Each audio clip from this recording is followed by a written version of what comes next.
Chapter 354. Rong Xiao glanced at his fingertips, his gaze cold. In the next moment, that cluster of golden light instantly dissipated. The entire process was extremely fast. If not for Yan Qing and Umo standing nearby, they would have thought that what they saw just now was just an illusion. Rong Xiao leaned back in his chair, one hand supporting his forehead. There was a faint trace of fatigue between his eyebrows. "You may leave." After the initial shock, Yan Qing's expression became very serious. "Master, in your current state, I'm afraid that you have to make a trip back as soon as possible." He had only left for a few days to retrieve this item, but his master had already developed to this point. Thinking about it carefully, ever since he started interacting with Chu Luyue, his master had never returned. Rong Xiao closed his eyes and didn't say anything, but his meaning was very clear. "Master," Yan Qing wanted to persuade him again, but Umo couldn't help but cough, desperately signaling to Yan Qing with his eyes. Yan Qing looked back. Seeing him like this, he hesitated for a moment before respectfully retreating. "Master, don't worry. I'll do it right away." With that, he left with the strange jade. Umo hurriedly said, "It's already very late. Master, you should rest. I'll also take my leave first." Rong Xiao waved his hand. Umo hurriedly followed Yan Qing out. As soon as Umo walked out, he saw Yan Qing waiting for him outside. The two of them exchanged glances and didn't say anything. They just left together. The two of them walked side by side for quite a distance. When they were far away from Rong Xiao's study, Yan Qing finally spoke with a cold face. "Today's situation is definitely not the first time. Did you know about it before?" Umo could only nod with a bitter face. "A similar situation happened a few days ago." "Then why didn't you persuade him? Don't you know how serious this matter is? If I didn't see it today, when would you have told me?" Yan Qing was usually very calm and indifferent. She rarely had any mood swings, let alone get angry. His reaction at this moment showed how big of an impact this matter had on him. Umo shivered unconsciously, feeling inexplicably guilty. This, I did try to persuade him. But look at Master, do you think I can persuade him?" Yan Qing's face was still cold. "Then you should have told me earlier. What's the use of telling you?" Umo fiercely rubbed his face. "Do you think that Master will listen to what you say?" Yan Qing fell silent. They had followed Master for many years and understood Master's character the best. Since he refused to go back now, it was useless for anyone to say anything. It seems that the forceful summoning by Master had a huge impact. Yan Qing murmured. If it wasn't for that incident, Master would have been able to hold on for a long time. But now, didn't Master ask you to retrieve this item because he's determined not to go back for a while? Umo patted his shoulder. "Don't worry too much. Master knows what he's doing." Yan Qing kept quiet for a while before asking, "Did Master say when he's planning to go back?" Umo looked troubled. "It seems like he's planning to wait until Mu Qinghe leaves. I don't know what's wrong with this Mu Qinghe recently. He's been staying in the imperial city, doing nothing, and refusing to leave. No one knew what else he wanted to do, but no one dared to ask. Even Emperor Jiawen didn't dare to disturb him for no reason, let alone others. I think you should send this item back first. Don't delay the important matters. If anything happens to Master, I'm here. Don't worry. I'll inform you immediately if anything happens." Yan Qing finally gave up after Umo repeatedly assured him and left with the jade. Umo looked at his departing back view, and a tinge of guilt appeared in his eyes. If Yan Qing knew that Master's situation was worse than what he saw today, how would he feel? Now, I can only hope that Mu Qinghe leaves as soon as possible. And that person. Hurry back. In the library. Chu Luyue looked at the empty fifth floor in front of her and knitted her brows. There's actually nothing here. Not to mention books, there's not even a bookshelf here. At a glance, the 4 white walls were empty. Chu Luiyue found it increasingly strange. That's not right. In any academy, there was no way that a place like the library pavilion would leave an entire floor devoid of content. She didn't give up as she walked forward and started to carefully check everything here. But no matter how hard she searched, she didn't find anything. She even knocked on the 4 walls, but it was still the same. After searching 1 round, she finally stopped. She held her chin with one hand and fell into deep thought. Previously, when she was preparing to leave on the 4th floor, she did feel 3 waves. Although each of the 3 waves was smaller than the previous one, there was no doubt that they were there. Then where did they come from? Chu Luiyue originally thought that even if there weren't as many books here as there were on the other floors, there should be something special. But she didn't expect that there was nothing here. Or perhaps, she just hadn't found it yet. Chu Luiyue thought for a long time, but still couldn't find an answer. She simply sat on the ground and crossed her legs. Anyway, there was still 1 day left. She could wait here and see if the waves would appear again. Time slowly passed. But Chu Luiyue didn't see any signs of movement. Bored to death, she decided to silently recite the Jingxin finger again. Because when she came in, both parties had already agreed that she could borrow any book in the library, but every book had to be returned to its original position after reading it. Moreover, the books on each floor were not allowed to be taken to other floors. Therefore, Chu Luiyue could only rely on her own memory to recite the Jingxin finger. She held her breath and focused. In her mind, the Jingxin finger appeared clearly. Chu Luiyue started to recall the first move and tried to cultivate it. The force in her body surged towards her dantian. When it condensed into a ball, she controlled a strand of force and poured it into her right index finger. But before that strand of force reached her right index finger, it had already dissipated into the Yuan meridian. Chu Luiyue readjusted, mobilized an even smaller amount of force, and tried again. It was still a failure. But Chu Luiyue wasn't discouraged. She continued to try again and again. The first step now was to control the force so that it could flow along the Yuan meridian from her dantian all the way to her right index finger. Just this point alone was very difficult. Because this required the cultivator to have a sufficiently strong Yuan meridian, it also required the cultivator to have exquisite control over the force. Chu Luiyue only wanted to try it first, but the more she tried, the more she realized that it was more difficult than she had imagined. Her competitive spirit was aroused. She actually tried it over 1,000 times. When the sun shone on the next morning, Chu Luiyue's right index finger was finally covered in a layer of faint silver. Before she could exclaim in surprise, she suddenly felt that her surroundings were bright. She subconsciously squinted her eyes and looked around. Then, her eyes suddenly widened. Countless silver characters appeared on the walls around her. They were shining brightly. Digression, I'm sorry, I can't stand it anymore. Tomorrow, I'll land at 6. Mobile users, please browse and read. A better reading experience comes from Love Network. Chapter 355. Chu Luiyue looked at the scene in front of her in shock. The 5th floor was indeed not empty. To think that such a shocking secret was hidden in all directions. Chu Luiyue subconsciously wanted to walk forward. Suddenly, countless rays of light flew from all directions and gradually condensed in front of her. In a moment, 3 large silver words appeared in the air in front of her, Awakening God Technique. The 3 words were like flowing water, swaying gently and shining brilliantly, but with an unparalleled pressure. Chu Luiyue was shocked.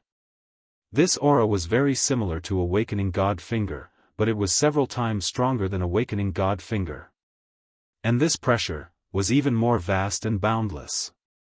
Chu Luiyue's heart was beating wildly, as if it was being pulled by some mysterious force. She slowly stretched out her finger and gently tapped on the 3 large words. It was like a stone being thrown into a calm lake. The void in front of her suddenly rippled, with the 3 words as the center, spreading out in all directions. The ripple spread to the surrounding walls. Buzz! The subtle ripples came again. Chu Luiyue looked over. The words that appeared on the surrounding walls seemed to be affected as well.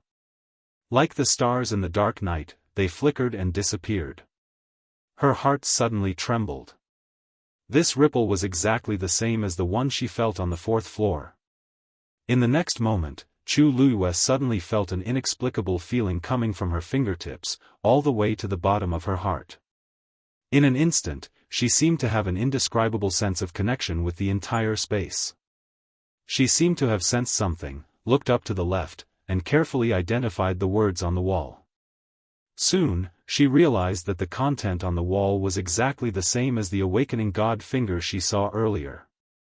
She immediately looked at the second wall beside her. Sure enough, the content on the wall was the same as the awakening god finger. But as she looked at it, Chu Luiyue realized that something was not right. The thing on the second wall had actually transformed the awakening god finger into a palm technique. And its power had also become stronger. Chu Luiyue closed his eyes and looked at it seriously again.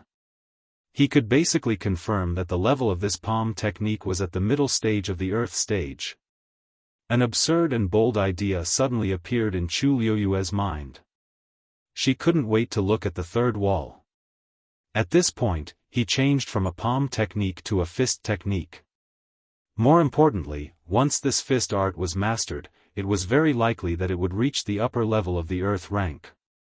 Chu Luiyue took a deep breath and tried his best to suppress his wildly beating heart as he looked at the last wall. Just like the 3 walls in front of him, there was also some glowing writing on it. However, after staring at it for a while, Chu Luiyue realized that he couldn't understand what it was. None of the words could be read smoothly, and it looked very chaotic. Chu Luiyue looked at it for a long time, but still couldn't figure it out. However, this only made her even more excited. It was rumored that heaven rank martial skills were different from ordinary martial skills that were recorded with pen and ink. The heaven rank martial skills in this world were all obtained by powerful people who comprehended the heavenly Tao. If one wanted to cultivate a heaven rank martial skill, they couldn't use their eyes to see it. Instead, they had to use their force to sense it. If a cultivator's realm wasn't enough, they wouldn't be able to touch it or even understand it. Just like this moment. Chu Luiyue had seen a heaven rank martial skill once in her previous life, and it was on the day of her coming-of-age ceremony. It was left behind by the ancestors of the Tianling dynasty and had always been treasured by the royal family. Originally, after she ascended the throne, she could officially start trying to cultivate the heaven rank martial skill, but she couldn't wait until that day. However, even though it had been a long time, she still clearly remembered the scene when she saw the heaven rank martial skill. She remembered everything that had happened back then clearly. She could confirm that the content on the last wall was indeed a heaven rank martial skill. Chu Luiyue's hands clenched into fists. The blood in her body seemed to be boiling, making her entire body seem to be burning. In fact, when she saw the content on the second wall, she guessed that the level of these things might be gradually increasing. The result was indeed so. There was even a heaven rank martial skill. After the shock, Chu Luiyue calmed down and started to think.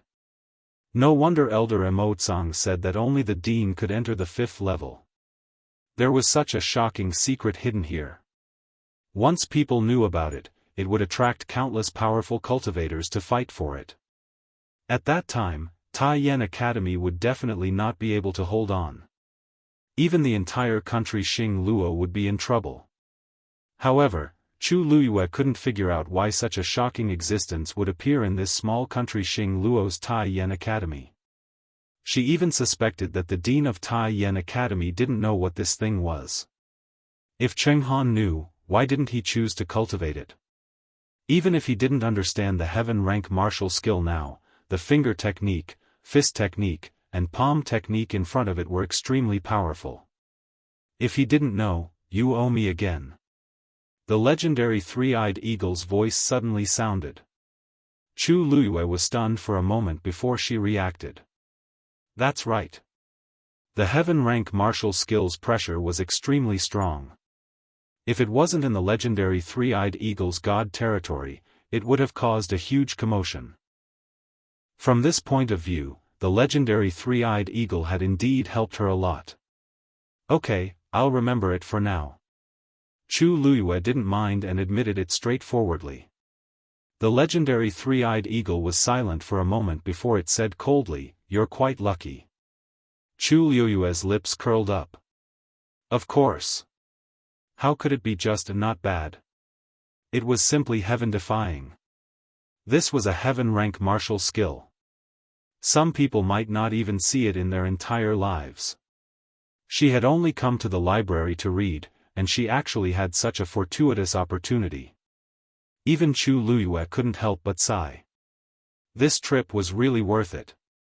However, there was a very troublesome problem now. She didn't seem to have a way to take this God-stunning technique away.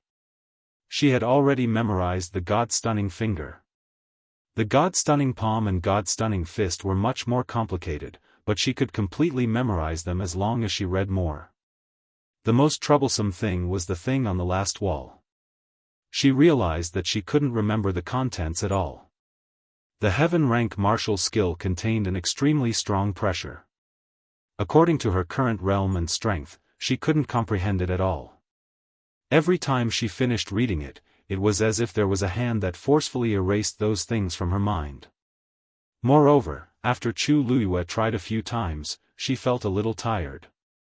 She knew that this was the result of her forceful actions, so she didn't continue. She turned her gaze back to the three big words in front of her. God-stunning technique, she muttered softly. She had to leave here today. She had to think of a way as soon as possible. She really couldn't give up on the heaven rank martial skill in front of her. She looked at her hand and suddenly had a question.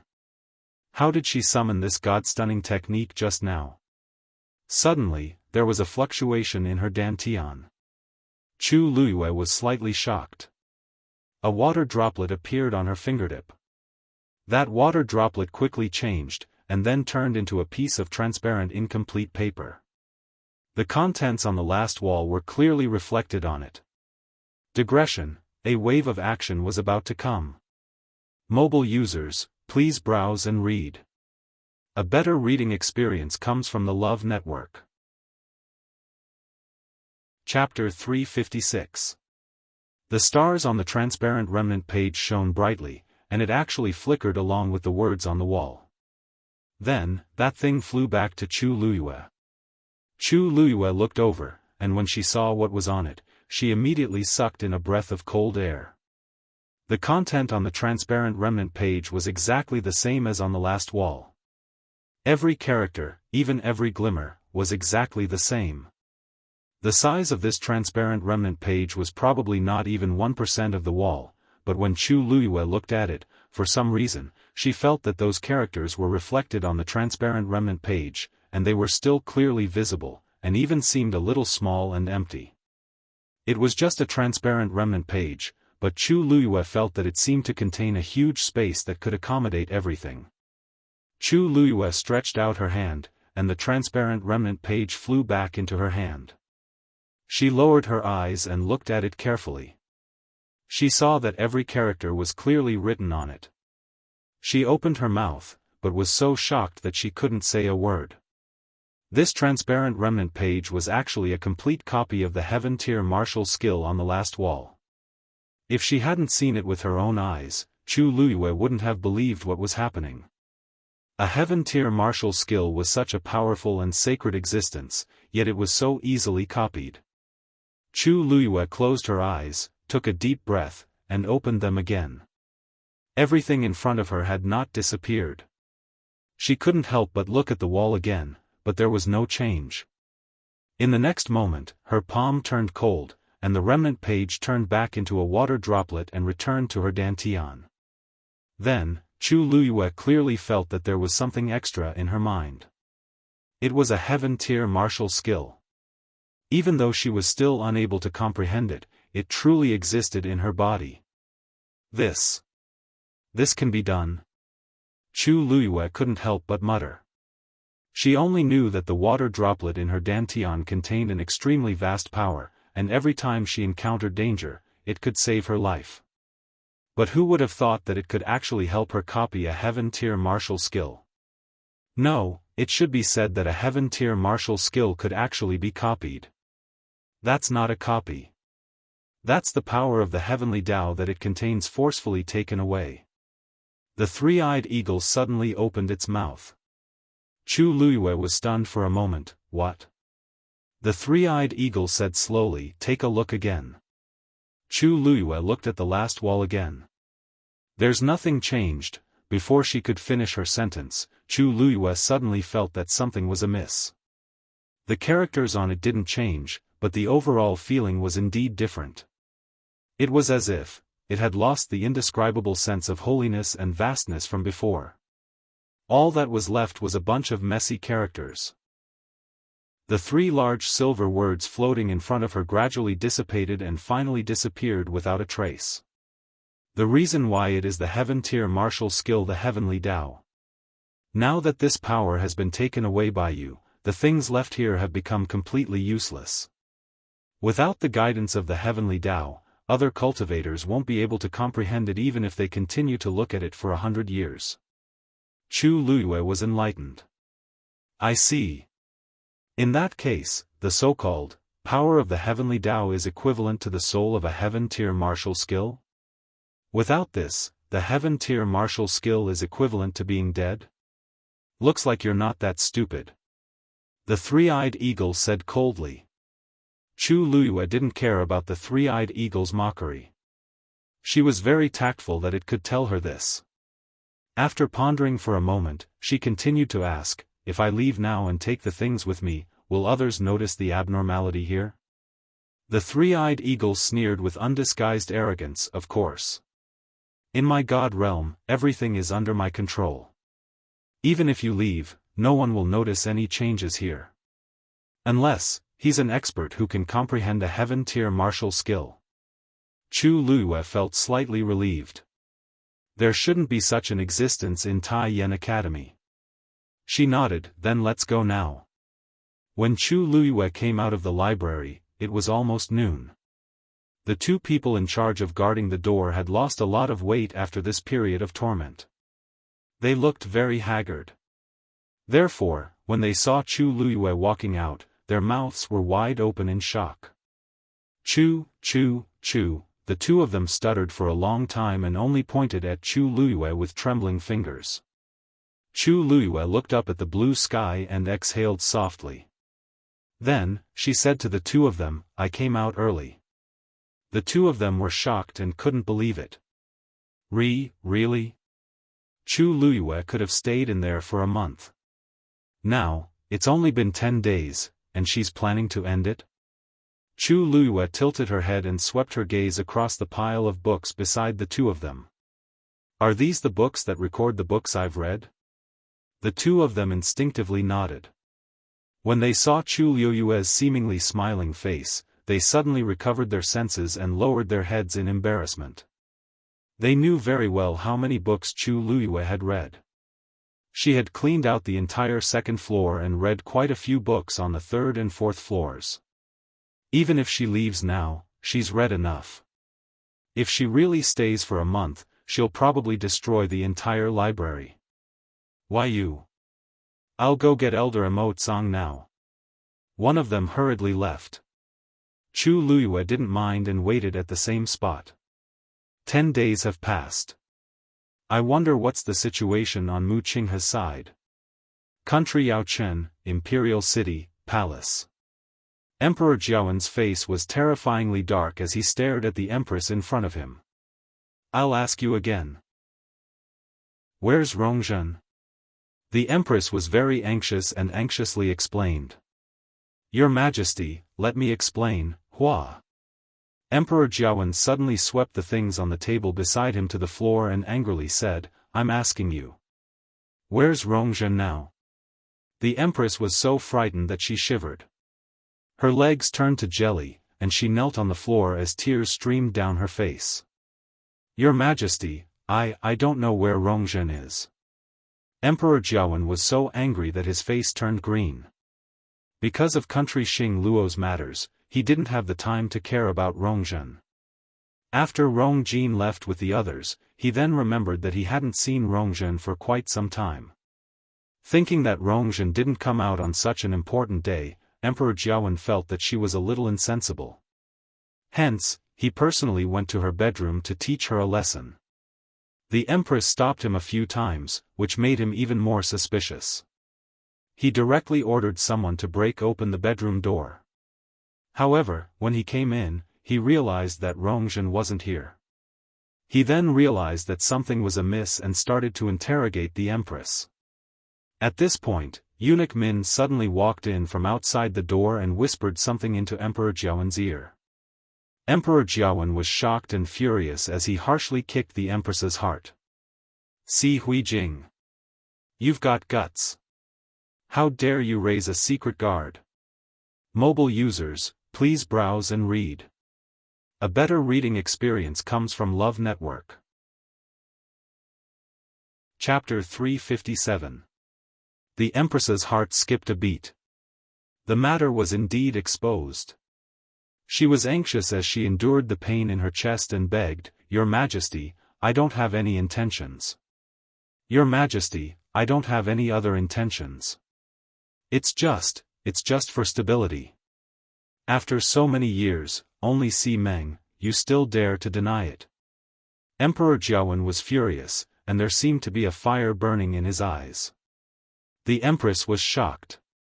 Emperor Jiawen had never been so angry at her. She actually knew that this matter had crossed Emperor Jiawen's bottom line. It didn't matter if there was 1 or 10. The important thing was that Emperor Jiawen had been kept in the dark about Si Meng's existence.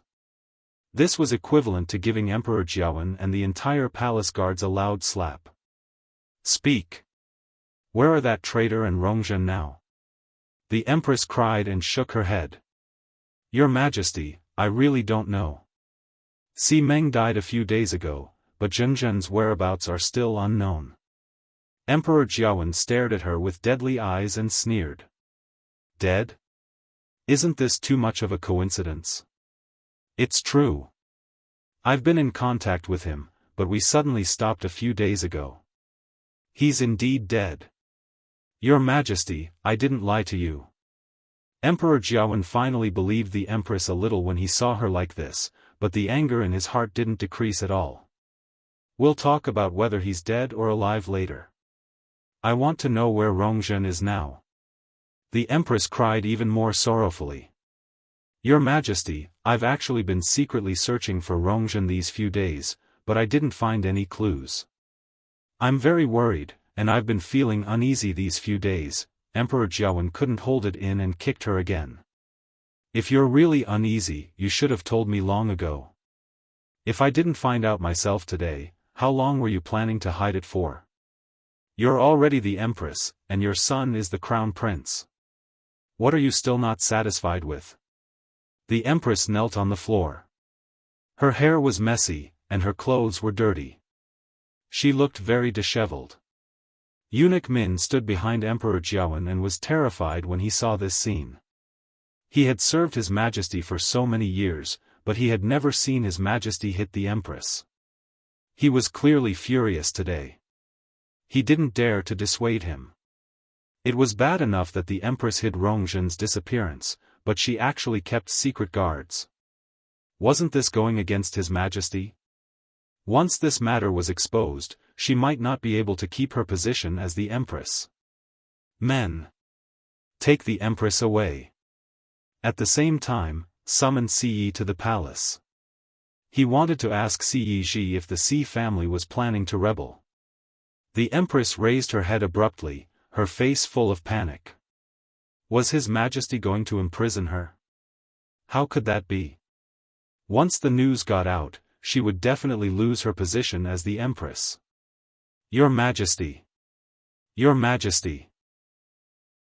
Please take into account that this concubine has served you for so many years and let this concubine off this time. And Rongjin, no matter how you want to punish this concubine will accept it. However, if the country of Xing Luo finds out about this, it will definitely have a huge impact on our marriage. The latter part of the sentence made Emperor Jiawen's heart waver. Not bad. Now that Rongjin is in country Xing Luo, his marriage with Situ Xingchen can be confirmed if everything goes well. But if this scandal gets out at this time, he stared at the empress with a heavy gaze, which made her feel weak. Si Huijing, you sure have a good plan. She must have calculated all of this long ago. She purposely made Rongjin her last shield. He clearly knew that she purposely dug a hole for him, but he still had to jump into it. The empress's pale lips trembled as she averted her gaze. She didn't dare to look at Emperor Jiawen or speak again.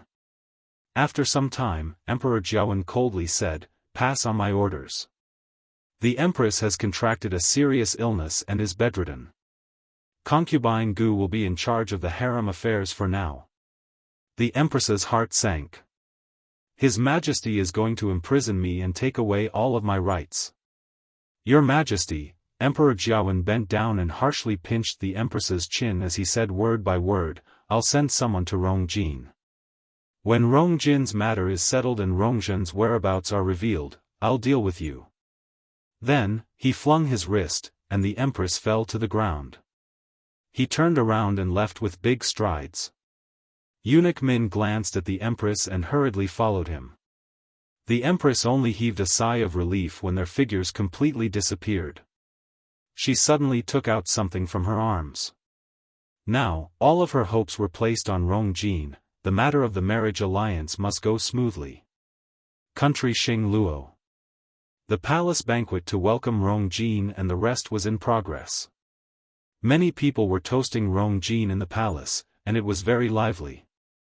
The reason for this was that country Xing Luo's Emperor Mingzhen, Situ Chong, had just agreed to Rongjin's marriage proposal to Situ Xingchen. Both parties were officially in-laws. Situ Chong seemed to be very satisfied with Rongjin, and he even directly set the wedding date to be a month later. This made the crowd very confused. In the past, many aristocratic families had proposed to Situ Xingchen, but neither Situ Xingchen nor Situ Chong agreed. They originally thought that Situ Chong couldn't bear to part with his precious daughter, but they didn't expect him to directly agree once Rongjin came. Of course, everyone knew that this marriage was very important, and it must have been discussed beforehand. Now, it was just a formality. However, the crowd still couldn't figure out why it had to be Rongjin. According to rumors, the crown prince of country Yaochen didn't have a good reputation recently. What surprised everyone was that Elder Zhongyi, who had just returned from Mingyue Tianshan, actually praised Rongjin. With him speaking, nobody dared to object. Thus, the matter of the marriage was successfully completed. Rongjin was really proud of being surrounded by the crowd. Looking at those people's jealous and envious gazes, he felt that he finally had an outlet to vent everything that he had suffered previously. With a face full of smiles, he toasted Situ Xingchen, who was sitting not far away. Situ Xingchen smiled and nodded gently, looking dignified and gentle. Rongjin was elated. What's mine will eventually belong to me. Suddenly, his expression changed, and he smiled at the surrounding people. I'm a little dizzy. I'll go out to take a breather. The crowd thought that he wanted to avoid the wine, so they laughed and didn't stop him. Rongjin hurriedly left the palace. Situ Xingchen squinted her eyes, stood up, and walked out of the palace. Rongjin walked to a secluded corner and took out a bell from his arms.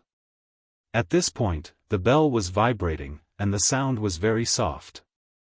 However, Rongjin's face turned even uglier. Before he left, he especially left this twin bell behind. If Rongjin's matter was exposed, Mother would shake it. Did something happen on Mother's side? Your Highness. A gentle voice sounded. Digression, I'm so sleepy. I drank some coffee, and it really refreshed me. Mobile users, please browse and read. A better reading experience comes from Love Network. Chapter 358. Rongjin immediately hid the twin bell and turned around to look. It was Situ Xingchen. Eldest princess. Why are you here? Rongjin forced a smile and asked.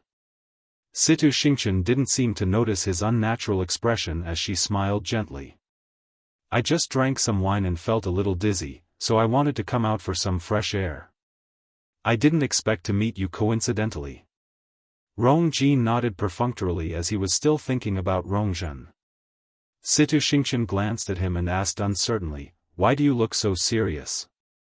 You seem to have something on your mind. Rongjin hid his smile and said, Eldest princess, you're overthinking. Situ Xingchen's lips curved up into a smile, and her face blushed as if she were shy. The crown prince and I are already engaged, yet you still call me that. You're treating me like an outsider. If you don't mind, you can call me by my name. Rongjin was a little surprised, but his heart skipped a beat when he saw the faint blush on Situ Xingchen's innocent face. Xingchen. Situ Xingchen nodded, and her voice was as gentle as the wind that brushed past Rongjin's heart. If there's anything bothering you, you can talk to Xingchen about it. It won't be good if you keep it bottled up in your heart. Situ Xingchen's words seemed to have some magical power as Rongjin couldn't help but let down his guard. Actually, it's nothing much. It's just some small matters. He slightly relaxed. Luckily, he had already settled his engagement with Situ Xingchen. If not, he really didn't know what kind of situation he would face when he returned. Situ Xingchen quietly looked at Rongjin and acted like a patient listener. Rongjin had drunk some wine, and he was a little tipsy. When Situ Xingchen looked at him with such a gaze, an impulse surged in his heart, and he couldn't help but blurt out some words. Actually, my younger sister is in some trouble. Situ Xingchen blinked. Fourth princess. Rongjin nodded with a solemn expression. Fourth princess was fine when she was with Chu Luyue previously. Why is she in trouble now? Asked Situ Xingchen confusedly. However, Rongjin was shocked. What did you say? You saw Rongjin and Chu Luyue together? Situ Xingchen nodded. Yeah. 2 days before I came back. Rongjin quickly recalled the time and shockingly realized that it was when Rongjin went missing. He stepped forward, grabbed Situ Xingchen's shoulders, and anxiously asked, why are you here? Where did you see them? Do you know what they were doing at the time? Panic flashed across Situ Xingchen's face as she looked down to hide the deep hatred in her eyes. Your Highness, you're hurting me. Rongjin hurriedly let go. Sorry, I was a little agitated just now. Is what you said true? Situ Xingchen looked at him in shock as if she did not understand why he had such a huge reaction. That's right. That day, I was planning to return to the inn to pack my things when I saw Chu Luyue and the fourth princess leaving together. There was an old man following behind them. I was quite far away, so I couldn't see who he was. As for where they went, I'm not sure either. What's wrong? Is this important? Rongjin's body trembled slightly, and he didn't say anything for a long time. The old man following them is most likely Si Meng. This means that Rongjin's disappearance really has something to do with Chu Luyue. Previously, his mother had mentioned it, but he did not think much of it. He only thought that his mother did not like Chu Luyue, so she purposely dragged her into this. Thinking about it now, perhaps mother was right. Rongjin and Chu Luyue did have a conflict between them. Since Si Meng was also there, it could be confirmed that Rongjin requested to leave the palace. It was very likely that she went to look for Chu Luyue first. According to her personality, she would definitely do such a thing. However, he did not expect that Chu Luyue would be unharmed, and Rongjin would disappear for no reason. There seemed to be a ball of fire burning crazily in his heart. Your Highness. Your Highness. Situ Xingchen called him twice with a worried look on her face. Rong Jin suddenly had an idea. Is Chu Luiyue still at Tai Yan Academy? That's right. Why are you suddenly looking for her? Rong Jin was silent for a moment before he suddenly said, Xingchen, can I ask you for a favor? Situ Xingchen smiled slowly and gently said, Your Highness. Please go ahead. Elder Emotsang quickly arrived at the library. When he saw Chu Luiyue standing there, his heart skipped a beat. He then believed that Chu Luiyue was really planning to leave. When he first heard the news, he was still in disbelief. All the geniuses who won first place in the Qing Jiao competition would make full use of the 1-month time limit. After all, it was a rare opportunity. However, Chu Luiyue only took 10 days. Elder Emotsang was surprised and elated. However, when he saw the stacks of books, his good mood was instantly shrouded in a layer of darkness. Even if Chu Luiyue only stayed here for 10 days, he read more than others could finish in a few months. Now, Elder Emotsang could only hope that Chu Luiyue only opened those books and did not read them in detail. Chu Luiyue, have you really decided to leave? Asked Elder Emotsang solemnly with one hand behind his back. Chu Luiyue smiled. Didn't you wish for this to happen a long time ago? Elder Emotsang snorted. Don't be too smug. Be careful not to bite off more than you can chew. Chu Luiyue did not take it to heart and smiled. Don't worry, Elder Emotsang. I understand that. Elder Emotsang sized Chu Luiyue up and thought to himself, for some reason, Chu Luiyue seems to be in a good mood today. Thinking about it carefully, anyone who got the chance to borrow so many books for free and even unlocked an Earth Stage Warrior Technique book would be overjoyed. On his way here, he had already confirmed that Chu Luiyue did not find any other Earth Stage Warrior Technique books after that day. This was considered a blessing in disguise. Since you've made up your mind, then I'll bring you to the entrance of the academy. Tai Yan Academy had a strict barrier. If Chu Luiyue wanted to leave, she needed Elder Emotsang's permission. Chu Luiyue nodded. Then I'll have to trouble you, Elder Emotsang. Elder Emotsang sneered in his heart. He did not fall for it and waved his sleeves.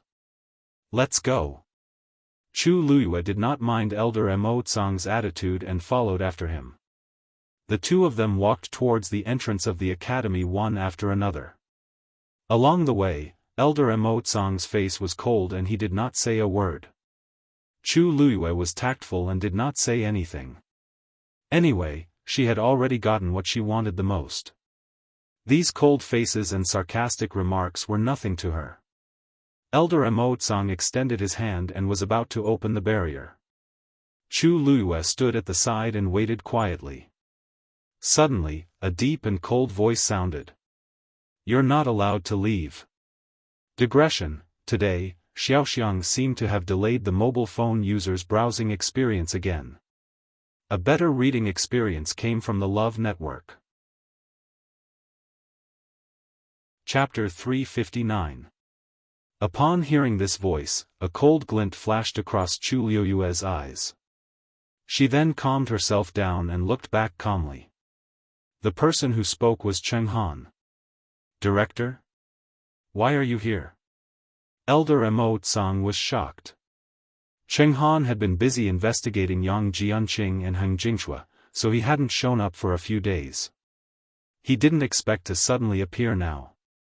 You said that you're not letting her go. Are you referring to Chu Luiyue? Cheng Han strode over with a serious face. That's right. Elder Emotsang was stunned. For a moment, he was at a loss. Didn't the director want Chu Luiyue to leave as soon as possible? Now that she's finally leaving, why isn't he letting her go? Director, what are you? Cheng Han stood 3 steps away from Chu Luiyue with a cold expression. Chu Luiyue, you know why I'm stopping you, right? Chu Luiyue's heart skipped a beat. Did he find out about the God-stunning technique? That shouldn't be the case. Cheng Han shouldn't be able to find out about this given his abilities. A polite smile appeared on her calm face. Director Cheng Han, I don't know what you're talking about. You don't know? Cheng Han sneered. No one knows better than you what you've done. Rong Jin will be here soon. You should save your excuses for him. Rong Jin? Chu Luiyue secretly heaved a sigh of relief. It seems like it's not because of the god-stunning technique. But, what does this have to do with Rong Jin? She knitted her brows slightly.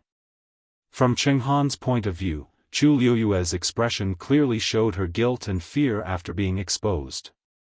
Seeing Cheng Han's gloating gaze, Chu Luiyue suddenly remembered something. If I remember correctly, Rong Jin should be in country Xing Luo by now to marry Situ Xingchen. Just as she was thinking about this, she heard footsteps behind her. Cheng Han looked over, and a long-awaited smile appeared on his face. Chu Luiyue turned around. Who else could it be other than Rong Jin who was walking in from the door? His expression was anxious and his footsteps were hurried. It was obvious that he had rushed over from somewhere. The two of them looked at each other for a moment. Rong Jin suddenly stopped in his tracks. Along the way, he had been thinking about how to interrogate Chu Luiyue when he saw her, but now that he saw her in person, his mind suddenly went blank. In his heart, he was actually unwilling to confront Chu Luiyue face to face, but Chu Luiyue saw the struggle that flashed across Rong Jin's eyes, and he narrowed his eyes. Then, she saw Situ Xingchen behind Rong Jin. She was one step behind Rong Jin and seemed to have accompanied him here. When she looked up and saw Chu Luiyue, she was also shocked. Obviously, she did not expect to bump into her here. However, she quickly adjusted her expression. She nonchalantly shifted her gaze away and walked to Rong Jin's side. Your Highness, if you have something to say, we can talk it out. Don't be angry. Chu Luiyue raised her brows high. Since when did Situ Xingchen and Rong Jin become so close? They seem to have only met a few times, right? Rong Jin glanced at Situ Xingchen and nodded. Don't worry. I know what to do. Chu Luiyue crossed her arms and was in deep thought. I just entered the library to read for a few days, but many things seem to have happened outside. Director Cheng Han, thank you for stopping her for me. Rong Jin cupped his fists and bowed to Cheng Han. Cheng Han waved his hands. It's just a small matter, it's not worth mentioning. Xingchen told me that I must help you, so I naturally won't reject it. Rong Jin looked at Situ Xingchen gratefully. Thank you. Don't delay His Highness's work, said Situ Xingchen gently. Chu Luiyue finally couldn't help but laugh out loud. If she hadn't personally seen the cloud pattern on Situ Xingchen's clothes and how she looked when she faced Rong Xiu, she would have really thought that Situ Xingchen had a crush on Rong Jin. Other things aside, her acting skills are really good. Upon hearing this laugh, Rong Jin instinctively felt that Chu Luiyue was mocking him, and his face couldn't help but change. Chu Luiyue, what are you laughing at? Chu Luiyue shrugged his shoulders. Nothing. Your Highness, why are you looking for me? Just tell me. Why do you have to make such a big fuss? Rong Jin paused and asked in a low voice, is it Rong Jin's fault? Is Rong Jin's matter related to you? Chu Luiyue's eyes sparkled. What? Upon seeing her reaction, Rong Jin's heart wavered. She really doesn't seem to know, however. Situ Xingchen clearly said that she saw Chu Luiyue and Rongjin together. I'm asking you, did you do something to Rongjin previously? A thought flashed across Chu Luiyue's mind. I did this very secretly, so logically speaking, nobody should have noticed. However, the Empress might know that it was me. After all, the Empress most likely knows what Rongjin did previously. It seems very normal for her to tell Rong Jin this guess. But, why does Rong Jin look like he's very certain about this matter? Chu Luiyue shook his head. Your Highness, I really don't know what you're asking. Shouldn't the fourth princess be in country Yao Chen's palace now? Why are you finding trouble with me? Rong Jin finally couldn't hold it in as he stepped forward and suppressed his voice. Don't pretend anymore. You must be behind Rong Zhen's disappearance. Someone saw her with you before she went missing. Chu Luyue blinked, and his clear eyes were enveloped in a faint layer of confusion. The fourth princess went missing? When did this happen? Upon seeing her expression, Rong Jin suddenly hesitated. Does Chu Luyue really not know? Chu Luyue's gaze turned slightly, and he looked at Situ Xingchen with interest. She thought that she knew how Rong Jin found out.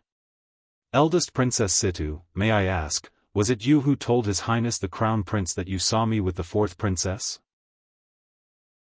Situ Xingchen bit her lips and knitted her brows, looking very pitiful. I did see you. I'm sorry, I didn't know that the fourth princess went missing. I just said it unintentionally when His Highness asked. I didn't do it on purpose. Chu Luyue's lips slowly curved up. Very good. This one sentence easily turned his suspicions into certainty. Rong Zhen's disappearance was indeed related to her. However, she didn't remember when she was with Rong Zhen. Before leaving the imperial city, she didn't even show her face. Situ Xingchen was lying. Chu Luyue, what else do you have to say now? Seeing that Chu Luyue didn't say anything for a while, Rong Jin thought that she was guilty, so he spoke again. After pausing for a moment, he continued. I know that Rong Zhen isn't dead yet.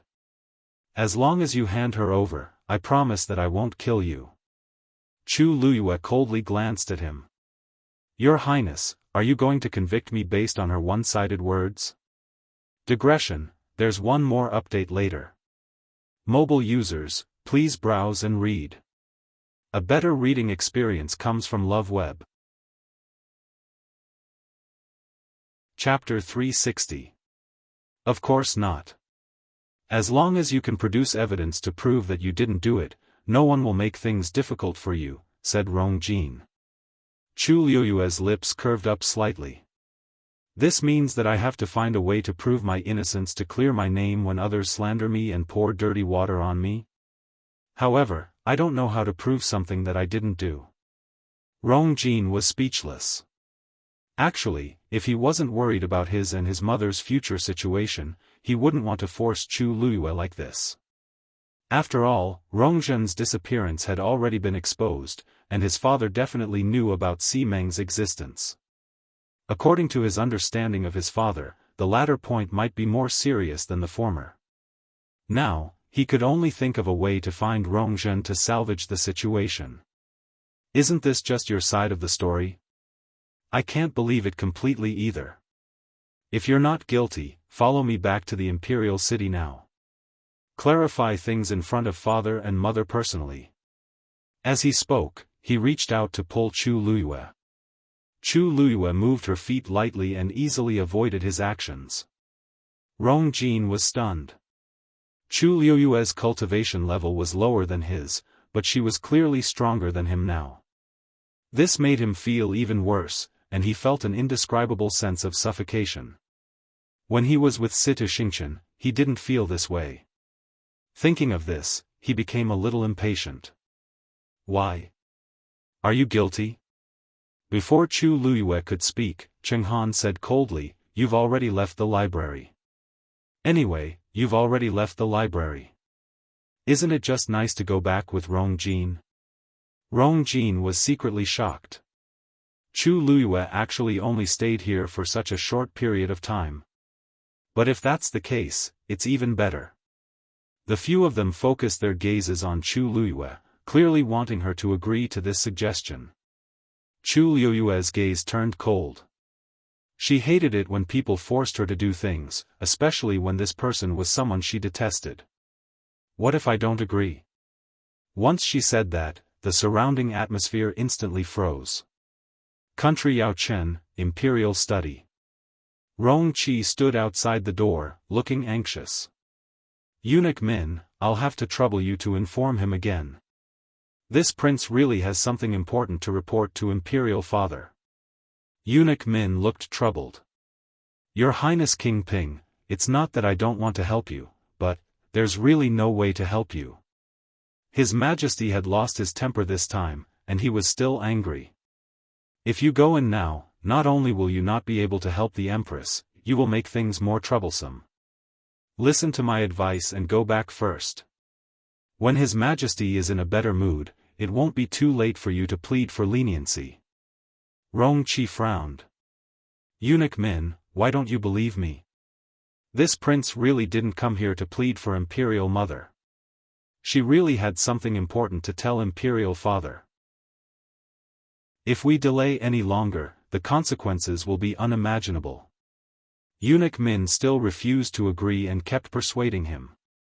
Now that the Empress was under house arrest, the fourth princess was missing and the crown prince was far away in Xing Luo country, only the fifth prince, Rong Qi, was left. Under such circumstances, how could he not come here for the Empress and the rest? Seeing that Eunuch Min refused to help no matter what, Rong Qi finally panicked and shouted at the study. Imperial Father! I have something important to report. I beg you to let your son in. Eunuch Min was scared out of his wits and hurriedly went forward to stop him. Oh my! Your Highness King Ping! What are you doing? If you disturb His Majesty, what do you think we should do? Please stop shouting. Rong Qi refused to listen and shouted even louder. Eunuch Min complained incessantly. This prince usually looked like he was not very capable, but he could cause so much trouble when he caused a ruckus. What are you waiting for? Hurry up and persuade King Ping. Eunuch Min hurriedly urged the palace servants beside him to stop him. It was nothing to offend Rong Qi, but if he angered His Majesty at this time, he would be courting death. Rong Qi was quickly lifted up by the palace servants and taken away. He was anxious and finally could not help but shout. Imperial Father! Imperial Father! I know where Zhenzhen is. Eunuch Min was shocked. The next moment, Emperor Jiaowen's voice was heard from the study. Come in. The palace servants hurriedly let go of Rong Qi. Rong Qi tidied up his appearance and harshly glared at the crowd before entering the study. Once he entered, he saw Emperor Jiaowen sitting there and looking at him sternly. He couldn't help but tremble, and the arrogance he had before instantly dissipated. Imperial Father, where is Rongzhen? Asked Emperor Jiaowen straightforwardly. Rong Qi hurriedly explained. Imperial Father, actually, I'm not sure yet. But, don't be angry. However, I already know who hid Rongzhen. As long as we catch that person, we can definitely find Rongzhen. He stuttered as he spoke, and his forehead was filled with sweat. Fortunately, he had already said what his mother had instructed him to do. Emperor Jiaowen leaned forward and enunciated every word clearly. Who is it? Rong Qi pressed his lips against each other and said a name without hesitation. Chu Luiyue. Chu Ning had just finished his work. He closed his eyes and rubbed his glabella. He looked tired, but the corners of his lips could not help but curl up. Calculating the time, today is the day that you should be back. I have to go back earlier today. Lord Chu Ning. Lord Chu Ning. Bad news. A subordinate hurriedly ran over with a face full of panic. Chu Ning opened his eyes and knitted his brows. What's wrong? His Majesty ordered us to search your residence. They're almost at your residence now. Chu Ning suddenly stood up. What? Digression, everyone, sleep early. Mobile users, please browse and read. A better reading experience comes from Love Network.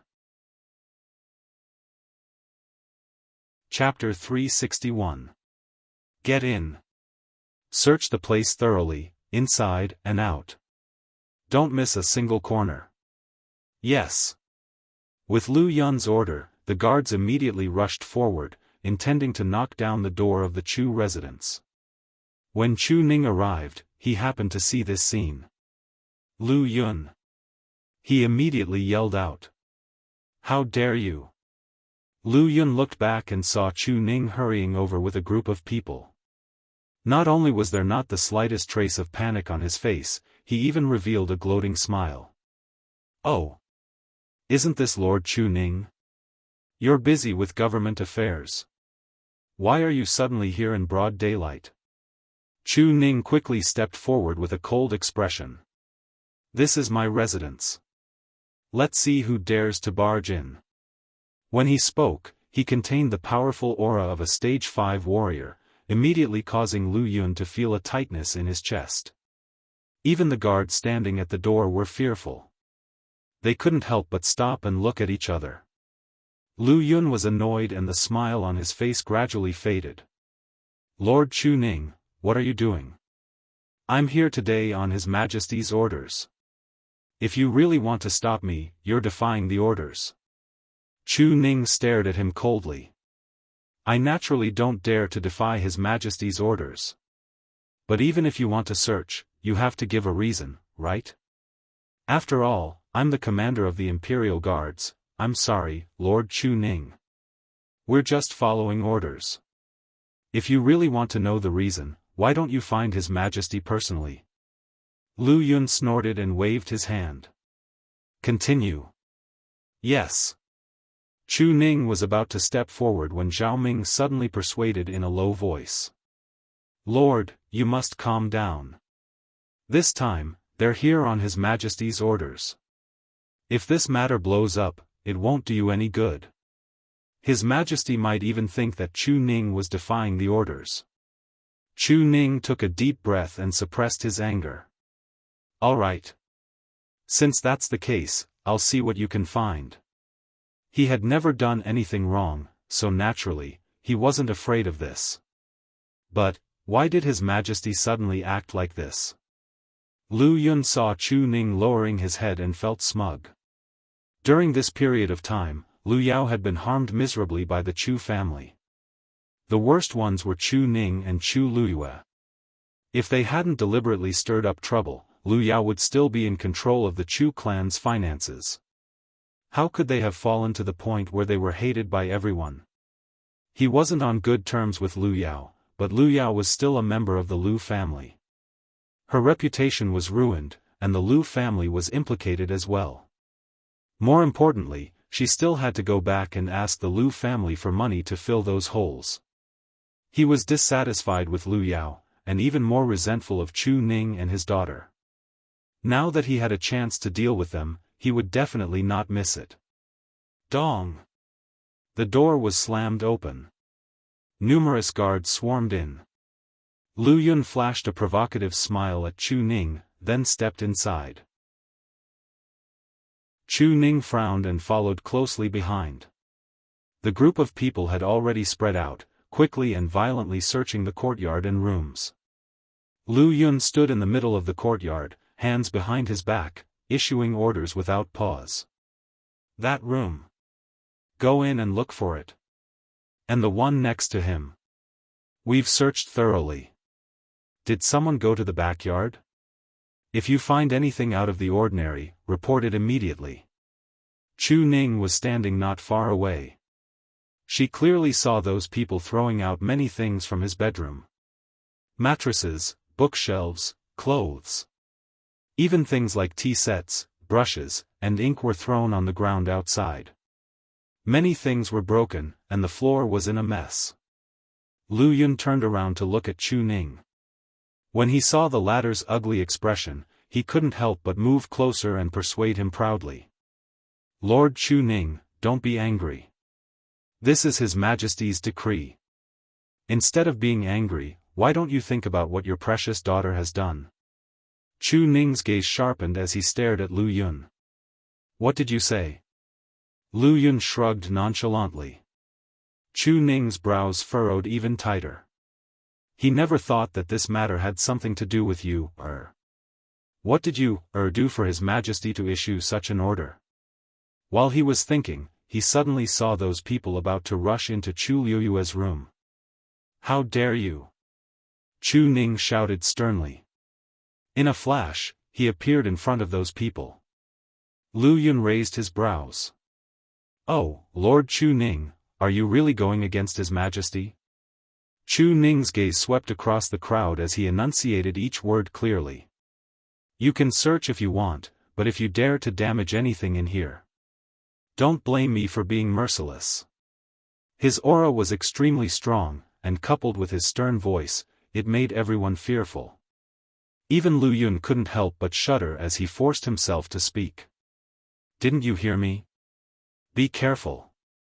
Chu Ning finally moved aside after hearing his words. Those people no longer had the excitement from before, and they walked in carefully. Chu Ning stood at the door, his gaze like a sharp blade scraping back and forth between them. Lu Yun felt very aggrieved, but he also knew that if he angered Chu Ning, he wouldn't have a good ending. Thus, he could only swallow his anger. When they found something, he would definitely ask His Majesty to punish Chu Ning severely. Chu Ning stared at these people's movements as he kept thinking about why His Majesty suddenly did this. "You went to Tai Yen Academy 10 days ago and hadn't been home during this period. What were they looking for here?" Just as Chu Ning was puzzled, someone suddenly shouted from outside, "Master, Lord Lu found it." Chu Ning was shocked and immediately turned around. He saw a guard suddenly run over from the backyard and quickly rushed to Lu Yun, presenting the item in his hands. "Lord Lu, please take a look." Lu Yun picked up the hairpin and took a closer look.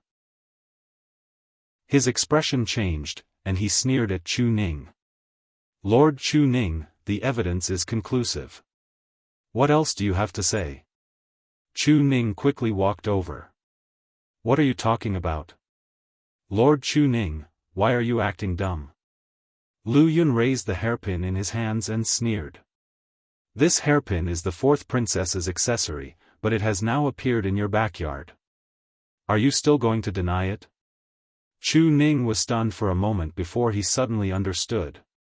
Fourth Princess Rongzhen went missing, and His Majesty even put the Empress under house arrest because of it. Not many people knew about this, but as the Imperial Guard's commander-in-chief, he was well aware of it. And now, the missing fourth princess's accessory had been found in their house. "Are you suspecting that you hid the fourth princess?" Chu Ning blurted out. "It's not a suspicion. Now that we have evidence, it's a fact." Lu Yun put away the hairpin and looked at him mockingly. "Lord Chu Ning, please come with us." Prince Li's mansion. Rong Xiao was taking a nap on a rattan chair when Umo quickly ran over. "Your Highness, Lord Chu Ning has been arrested." Mobile users, please browse for a better reading experience from Love Network. Chapter 362. Rong Xiao opened his eyes, and there seemed to be ripples in the depths of his eyes. "When did this happen?" "Just an hour ago." Lu Yun brought people to the Chu family to search and found fourth Princess Rongzhen's hairpin. They confirmed that Ms. Lu Yu hid the fourth princess. As Ms. Lu Yu hasn't returned yet, they brought Lord Chu Ning away. They should be in the palace by now. Umo quickly explained the situation. He glanced at his master's expression and asked tentatively, "What's the matter?" "Master, what do you think we should do now?" Rong Xiao's thin red lips curved up into a perfect arc with some laziness. However, the corners of his eyes and brows were cold like the chill of spring. They sure know how to choose the time. Umo was dazed before he reacted. Now that Chu Luyue isn't in the imperial city, they'll definitely interrogate Chu Ning. In addition, they've found the so-called evidence, so they'll be even more confident.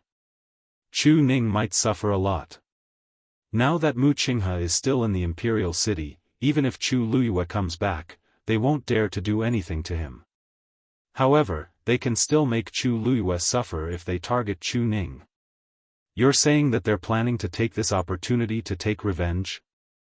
Rong Xiao lightly said. "Rong Xiao is missing. Si Meng is exposed, and the Empress is in danger. Naturally, they won't give up this opportunity. To the Empress, it wasn't important whether she could find Rongzhen or not. The important thing was to find out who hid Rongzhen. It was obvious that they were planning to push all the blame to Chu Luyue. This way, part of Emperor Jiawen's anger would definitely be transferred to Chu Luyue. Even if Chu Luyue had Mu Qinghe's relationship, and Emperor Jiawen wouldn't dare to do anything to him, it would still be beneficial for the Empress and the rest to escape punishment. Umo worriedly asked, why? In that case, aren't they planning to bite Ms. Luyue and Lord Chu Ning to death? Rong Xiu's smile turned cold. That's why there's that hairpin. Umo sucked in a cold breath. You're saying, roar. A low and angry roar was suddenly heard. Umo looked up and saw a strong white lion suddenly appear in front of him. It was Xue Xue. There was a fire in its icy blue eyes. Rong Xiu glanced at it, and Xue Xue walked over and lay beside his feet. Since the Empress want to make a fuss, let's let her. Fourth princess must be lonely and scared recently. You should go and play with her later. Rong Xiu's voice was as cold and low as usual. His last syllable was slightly raised with a hint of laziness. Xue Xue mastered, Xue Xue. Xue Xue licked its claws unwillingly. That Rongzhen was dirty, smelly, and only knew how to squeak. It really hated her. Unfortunately, it didn't dare to disobey its master's orders. Sigh, I miss someone so much. Thinking of this, Xue Xue lifted her head and looked at Rong Xiu. Rong Xiu glanced at it. No. Xue Xue's huge head shook and moved closer, as if trying to act cute. Rong Xiu's voice was slightly cold. She played with you for a long time last time, right? Seems like you think it's too much. Xue Xue's body stiffened. He had actually been discovered. Didn't it just let Chu Luyue accompany it in the forest for a while? It had not seen her for a long time. Xue Xue stood up and left resentfully. Umo glanced at it and actually felt that its huge and muscular back revealed a trace of sadness. He coughed and retracted his gaze. Master, about Lord Chu Ning, third brother doesn't seem to be doing anything recently, Rong Xiu suddenly said. Umo was dazed and nodded. Yes. His Majesty hasn't let the third prince leave the imperial city. Everyone thinks that he wants to take over the third prince's military power, so there aren't many people who interact with him. Rong Xiu picked up the book beside him and casually flipped it open. That's good too. Did the Northwest Army get in touch with him? According to your instructions, everything is going smoothly. Besides, the third prince doesn't know about this. Umo was confused as he spoke. Your Highness, aren't you worried that you're helping the third prince like this? Rongjiu has military power in his hands. If things continue to develop, nobody knows what Rongjiu will do. The Empress and the Crown Prince should be worried. Rongxiu flipped open a page of the book and seemed to be unconcerned about this. Go and tell third brother about the fourth princess. Yes. Palace. Emperor Jiawen sat at the head of the table while the Empress sat at the side. She was holding the hairpin that Lu Yun found as tears streamed down her face. This is indeed Zhenzhen's. I gave it to her on her 13th birthday. Her nickname is engraved on it, so there's no doubt about it. Poor Zhenzhen. I've let her down, Emperor Jiawen stared at Chu Ning sternly. Chu Ning, what else do you have to say? Chu Ning lifted his sleeves and knelt on the floor. Your Majesty is wise. I really don't know where this hairpin came from. I also don't know where the fourth princess is now. However, I can use my life to guarantee that this has nothing to do with you, Emperor Jiawen was also very conflicted. He knew what kind of person Chu Ning was. Since he was willing to swear, it meant that he really believed that Chu Luyue didn't do it. But, how could he explain the hairpin? Lord Chu Ning. Take it that I'm begging you. Just tell His Majesty and this consort where Zhenzhen is right now. The Empress looked at Chu Ning with tears all over her face as if she was heartbroken. As long as she's fine, I won't pursue the other matters. Chu Ning's face tensed up. Your Majesty, I won't admit to anything that I didn't do. The Empress's eyes turned, and she wiped her tears as she tried to ask. Then, is it possible that Chu Luyue did it, but you don't know about it? Chu Ning looked at her coldly. Your Majesty, do you want me to identify my daughter as the culprit behind the kidnapping of the fourth princess? I didn't mean that. Zhenzhen has been missing for a few days, and His Majesty and I are very worried. I don't want to think this way, but this hairpin really can't be denied. Emperor Xiaofan kept quiet for a long time before he said, That's right. Why don't we wait for Chu Luyue to come back from Tai Yan Academy before we interrogate him together? The Empress quickly gave Rongqi, who was at the side, a look. Rongqi immediately said, Father. You mustn't. If Chu Luyue really did it, then Lord Chu Ning will definitely find a way to cover it up. Why don't we lock him up first and interrogate him strictly? This way, we won't have to be afraid that Chu Luyue won't tell the truth when he comes back. Emperor Xiaofan knitted his brows. The Empress immediately scolded him. Rongqi. How can you treat Lord Chu Ning like this before the verdict is out? Rongqi said aggrievedly, I'm doing this for Zhenzhen. Emperor Xiaofan thought for a long time and finally said, Guards. Lock Chu Ning up. Mobile users, please browse and read. A better reading experience comes from Love Network. Chapter 363. Your Majesty. The third prince wishes to see you. The announcement was suddenly heard. Everyone in the palace was shocked. Emperor Xiaofan knitted his brows. Tell him that I'm busy and ask him to wait in the imperial study. Eunuch Min wiped the sweat off his forehead. Your Majesty, the third prince said that he must see you immediately. Emperor Xiaofan's face turned even uglier as he slammed the table. He's getting more and more brazen. The matters in the past 2 days had already made him very frustrated, and he didn't expect Rongjiu to join in the fun. Rongjiu has always been well behaved in the imperial city. Why is he suddenly like this? Eunuch Min shuddered and wanted to cry. Your Majesty, the third prince said that he came today because of the fourth princess. Oh? Emperor Xiaofan was a little surprised as he knitted his brows. He doesn't have much contact with Zhenzhen. What happened today? At the side, the Empress's heart skipped a beat, and she felt uneasy. The last time Rongjin was grounded was because Rongjiu complained to His Majesty. I wonder what he's up to today. She worriedly persuaded him. Your Majesty, we shouldn't air our dirty linen in public. It's better not to blow up Zhenzhen's disappearance, right?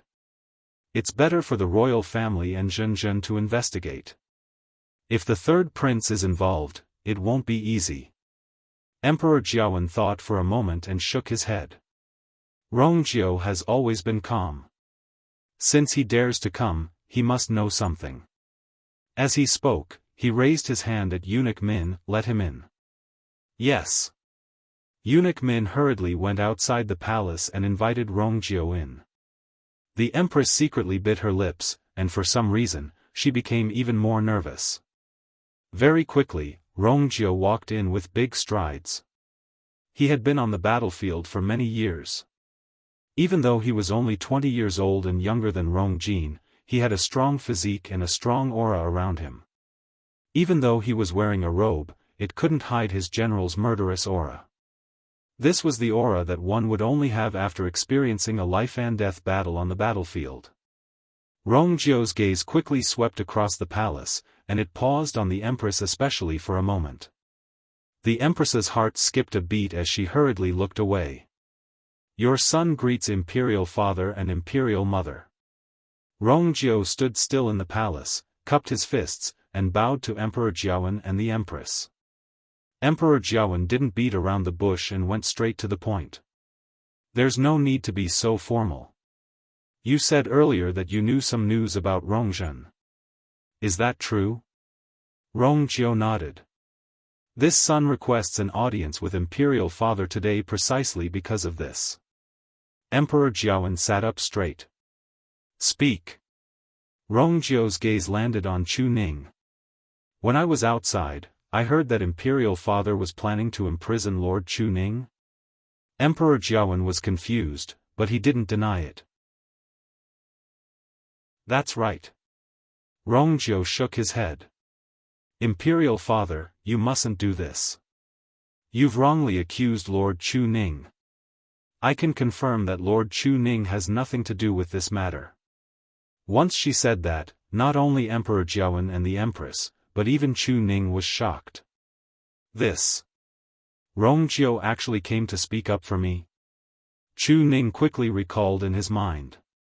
He didn't seem to have much interaction with the third prince. At such a critical moment, anyone who gets involved will be in trouble. Others can't wait to avoid it, so why is he? Rongzhou, do you know what you're saying? Emperor Xiaofan's expression instantly became stern, and his voice was filled with authority. Rongzhou's expression didn't change. I know. In actual fact, not only Lord Chu Ning, but even Chu Luyue also has nothing to do with this matter. The Empress finally couldn't hold it in anymore. Third Prince, do you know that Lu Yun has already found Zhenzhen's hairpin in Chu Ning's house? The evidence is conclusive, and you can't deny it. Why are you speaking up for Chu Ning and his daughter like this? Rongzhou revealed a meaningful smile as he looked at the Empress and slowly said, Her Majesty, did Rongzhen really drop that hairpin in Lord Chu Ning's house? The Empress's heart skipped a beat. What did you say? I heard that Lord Lu Yun brought people to search back then, and Lord Chu Ning's family. Everyone knows that after severing ties with the Chu family, Lord Chu Ning and Chu Luyue have been living in a new mansion. They didn't even hire any servants. During the search, only Lord Chu Ning was there. If someone purposely brought this hairpin over and lied about finding it there, who would discover it? Even if Lord Chu Ning had 3 heads and 6 arms, I'm afraid he can't keep an eye on everyone, right? Emperor Xiaofan's expression changed slightly. Rongzhou's words did make sense. The Empress secretly tightened her grip on the chair's armrest. Third Prince, this hairpin was found in the backyard. Many guards at that time can testify. Could it be that they are all lying? Rongzhou paused and suddenly asked, Her Majesty, may I know if the hairpin in your hand is the one you found in Lord Chu Ning's house? The Empress was flustered by his words, so she nodded subconsciously when she heard him ask this. Yes, this is it. That's it.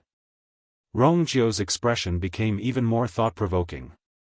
This hairpin is exquisite and very eye-catching. Even if I'm standing here, I can still see it from such a distance. I wonder if Lord Chu Ning and Chu Luyue are blind. That's why they couldn't see this hairpin and purposely left it in the yard. The Empress retorted in a panic, perhaps Chu Luyue was too flustered back then, so she didn't notice it. After all, the yard is very big. She can't see every corner. Her Majesty, you said that this hairpin was found in the backyard, and many guards saw it with their own eyes. Why are you talking about corners now? Rongzhou's nonchalant words made the Empress stop talking. The entire palace suddenly fell into dead silence. Chu Ning's expression turned serious. Your Majesty, I was in the front yard back then, and the guards were in the backyard. I really didn't see them find the hairpin. Emperor Xiaofan stared at the Empress, and his gaze gradually turned cold. Empress, what else do you want to say? I just made a slip of the tongue. The Empress hurriedly knelt down. Your Majesty, I've been in the palace all this while and never went out. I also didn't see the scene back then, so I naturally don't know what happened. I just made a slip of the tongue. Rongzhou lightly glanced at her in a seemingly smiling manner. Her Majesty, it seems like this matter really has nothing to do with you. Of course not. Zhenzhen is my daughter. Now that she's missing, I'm naturally the most anxious. Hatred flashed across the Empress's eyes. Now, she could tell that Rongjiu came here today to drag her down completely. She looked up and anxiously looked at Emperor Jiawen. Your Majesty, everything I said is true. Situ Xingchen personally saw that Zhenzhen was with Chu Luyue before she went missing. I can testify. Mobile users, please browse and read. A better reading experience comes from Love Network. Chapter 364.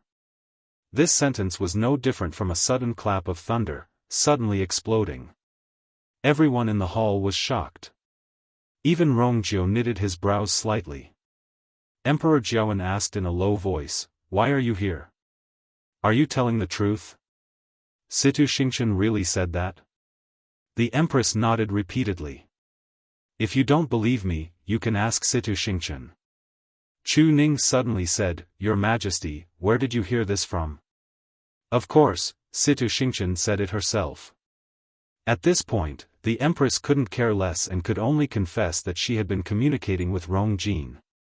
Situ Xingchen told Rong Jin about this, and Rong Jin told her about it. I know I'm in the wrong, but Rong Jin did it for Rong Zhen. Your Majesty. Emperor Jiawen felt his head hurt. Things seemed to be getting more and more complicated. Everyone had their own version of the story, and what they said differed greatly. Someone must be lying, but he couldn't immediately tell. Seeing that Emperor Jiawen's expression wavered for a moment, the Empress immediately said, Don't worry. Your Majesty, Situ Xingchen already knows about Rong Zhen's disappearance. This time, she plans to come back with Rong Jin to help find Rong Zhen. Why don't we wait for them to come back and confront each other? Emperor Jiawen disagreed. Chu Luyue is going to Tai Yan Academy for a month, and only 1/3 of the time has passed. If we keep waiting for her, Rong Zhen, Your Majesty, her will be back soon. She said earlier that she would only be gone for 10 days, Chu Ning said. These words surprised the others. Chu Luyue only stayed for 10 days for such a rare opportunity. Emperor Jiawen kept quiet for a while and finally decided. Since that's the case, let's wait for them to return and ask them together. The Empress finally heaved a sigh of relief. Her body went limp and she almost fell to the ground. With Situ Xingchen as a witness, Chu Luyue definitely can't escape this time. At that time, even if she didn't die, she would still make her lose a layer of skin. Imperial Father is wise. This way, they would definitely be able to find Rongzhen as soon as possible, and Lord Chu Ning wouldn't be wronged for no reason. Lord Chu Ning has always been loyal to you. It wouldn't be good if Lord Chu Ning's feelings were hurt because of some misunderstanding. Said Rongjiu as he cupped his fists. The hall fell silent for a moment. Everyone knew that the so-called misunderstanding was caused by the Empress. Emperor Jiawen's gaze became much darker. All of you can leave first. The Empress stayed. Chu Ning walked out of the palace and thanked Rongjiu solemnly. Thank you for your help this time, Third Prince. Otherwise, he might really be locked up. Rongjiu looked nonchalant. Lord Chu Ning, there's no need to be so polite. I'm helping you because I'm helping myself. Chu Ning was taken aback. He did not expect Rongjiu to be so honest. Of course, he could guess Rongjiu's purpose for coming here today. From start to end, Rongjiu only targeted one person, the Empress. Especially the words he said just before he left the hall, it gave the Empress a push. The reason why Rongjiu did this, was most likely because his birth mother, noble Lady Ying, was harmed by the Empress back then. Even though this matter wasn't conclusive and there was no evidence, Chu Ning was in the limelight back then and was highly regarded by Emperor Jiawen. Thus, he more or less knew some things. Looking at Rongjiu's appearance, he clearly came prepared. No matter what, I have to thank you, third prince. I'll definitely repay this favor in the future. Rongjiu did not seem to care. The two of them chatted for a while before parting ways. Chu Ning hesitated for a while and decided to return to his residence first. Previously, Lu Yun brought so many people and turned the house into a mess, so he had to hurry back to clean it up. If Yu saw this, she would definitely be very worried. In the end, Chu Luyue did not return with Rong Jin and the rest. She only used one sentence to dissuade Rong Jin from stopping her. I've already arranged a time to go back with Vice Admiral Mu. Whoever delays it will be responsible.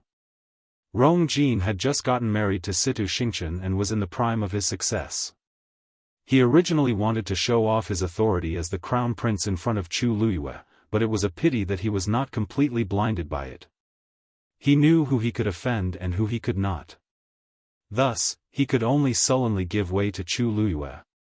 As for Situ Xingchen, she did not say much from start to end and stayed out of the matter. It was as if she had forgotten that Rong Jin only came to find trouble with Chu Luyue after hearing what she said. Chu Luyue returned to the imperial city very quickly and successfully. The moment he reached home, the door was opened from the inside before Chu Luyue could even knock on the door. The person standing at the door was Chu Ning. When Chu Luyue saw him, he was elated and shocked. "Father, why are you home? It's not a day off today." Chu Ning first sized her up and made sure that she was fine before he heaved a sigh of relief. It's good that you're back safely. I have something to ask you." The father-daughter duo returned to the house together. Chu Ning told Chu Luyue everything that happened previously. Does the fourth princess's disappearance have anything to do with you?" asked Chu Ning uncertainly. Chu Luyue smiled, and his eyes curved into crescents. "Didn't you say it in front of His Majesty? You said that you believed that I didn't do it. Since you said so, this naturally has nothing to do with me." Chu Ning then heaved a sigh of relief. That's good, that's good. I heard from the Empress that Situ Xingchen saw you with Rongzhen, so I was a little worried." With Situ Xingchen's status, her words carried a lot of weight. He believed in his daughter, but the development of the matter seemed to be a little out of control. Chu Luyue smiled nonchalantly. "I know about this. Before I came back, Rong Jin wanted me to take responsibility for Rongzhen's disappearance because he heard Situ Xingchen talk about this." Chu Ning knitted his brows. "Situ Xingchen has no feud with us, so why did she say all this?" Chu Liyue's eyes sparkled. She probably saw wrongly. Chu Ning didn't quite believe it.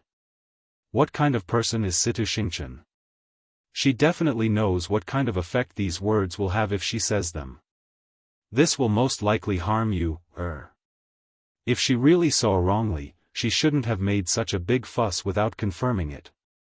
This really doesn't fit the image of Situ Xingchen in the rumors.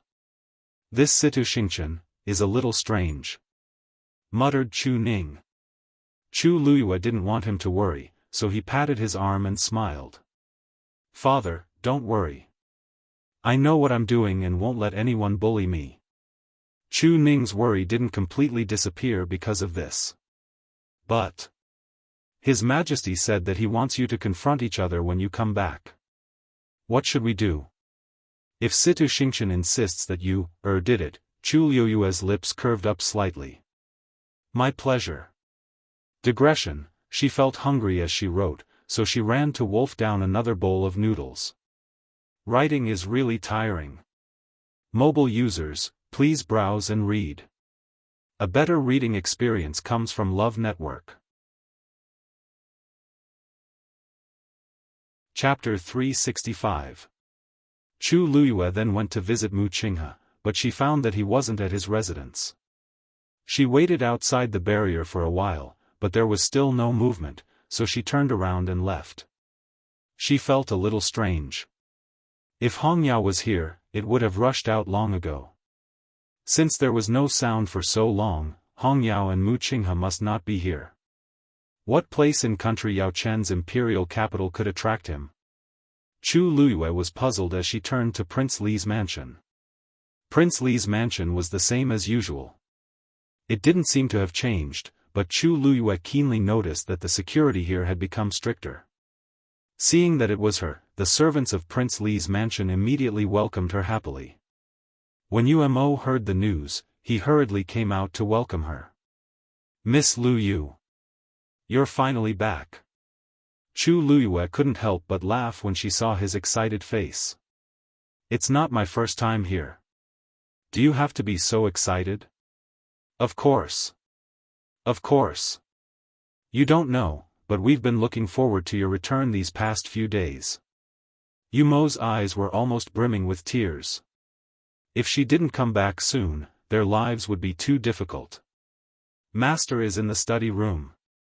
I'll bring you there." As he spoke, Umo led Chu Luiyue to the study room. Chu Luiyue followed behind him and quietly sized up the layout of the mansion. She realized that it was indeed a little different from before. She took in all of this, but she didn't show it on her face, nor did she say anything. Soon, the two of them arrived outside the study room. Umo stopped. "Master is inside. You can go in." Chu Luiyue nodded slightly. Just as she walked to the door, a white figure flashed in front of her. She was very surprised. Xue Xue. She hadn't seen Xue Xue since she left the imperial capital. She really missed it.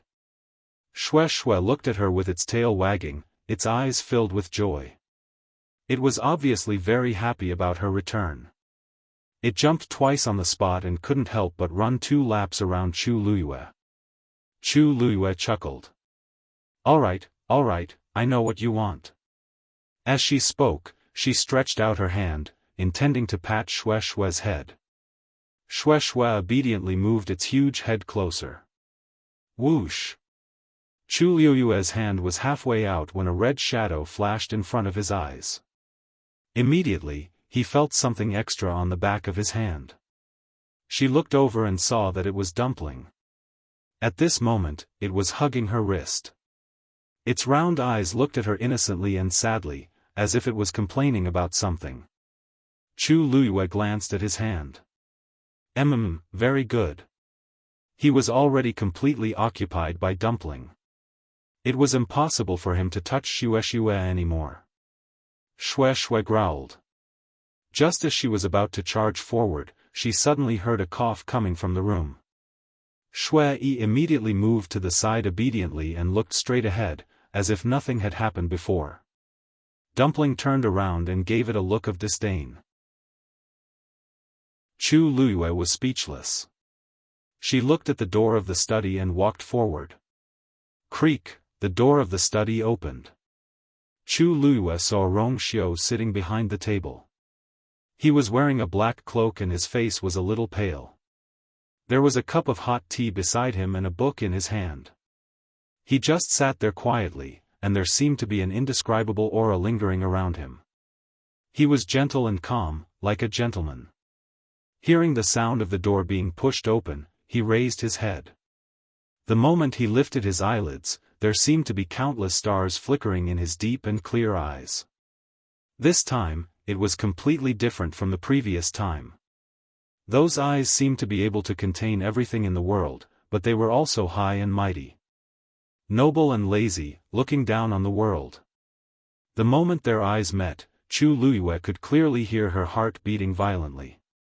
The blood in her eardrums surged and seemed to be buzzing. Rong Xiao's lips curved. "You're back?" Chu Luiyue nodded slightly. "Yes." Rong Xiao raised his sword-like eyebrows slightly. The door behind Chu Luiyue was suddenly closed. The dazzling sunlight was blocked outside the door. Rong Xiao opened his mouth, and his voice was as cold as jade striking against each other. "I thought you wouldn't have time to come until tomorrow." Chu Luiyue was stunned. Then, an incredible idea came to her mind. Rong Xiao was jealous? Based on his means and strength, she was probably already under his control from the moment she returned to the capital. However, she first went to see her father, then went to visit Mu Qinghe, and finally came to Prince Li's mansion. Rong Xiu seemed to be unhappy because of this. Chu Luiyue couldn't help laughing. How could I?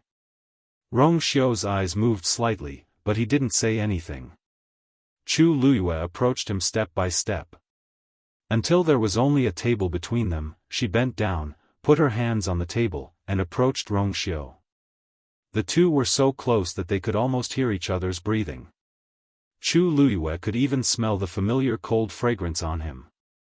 Her heart beat faster, but her eyes were as bright as the Milky Way.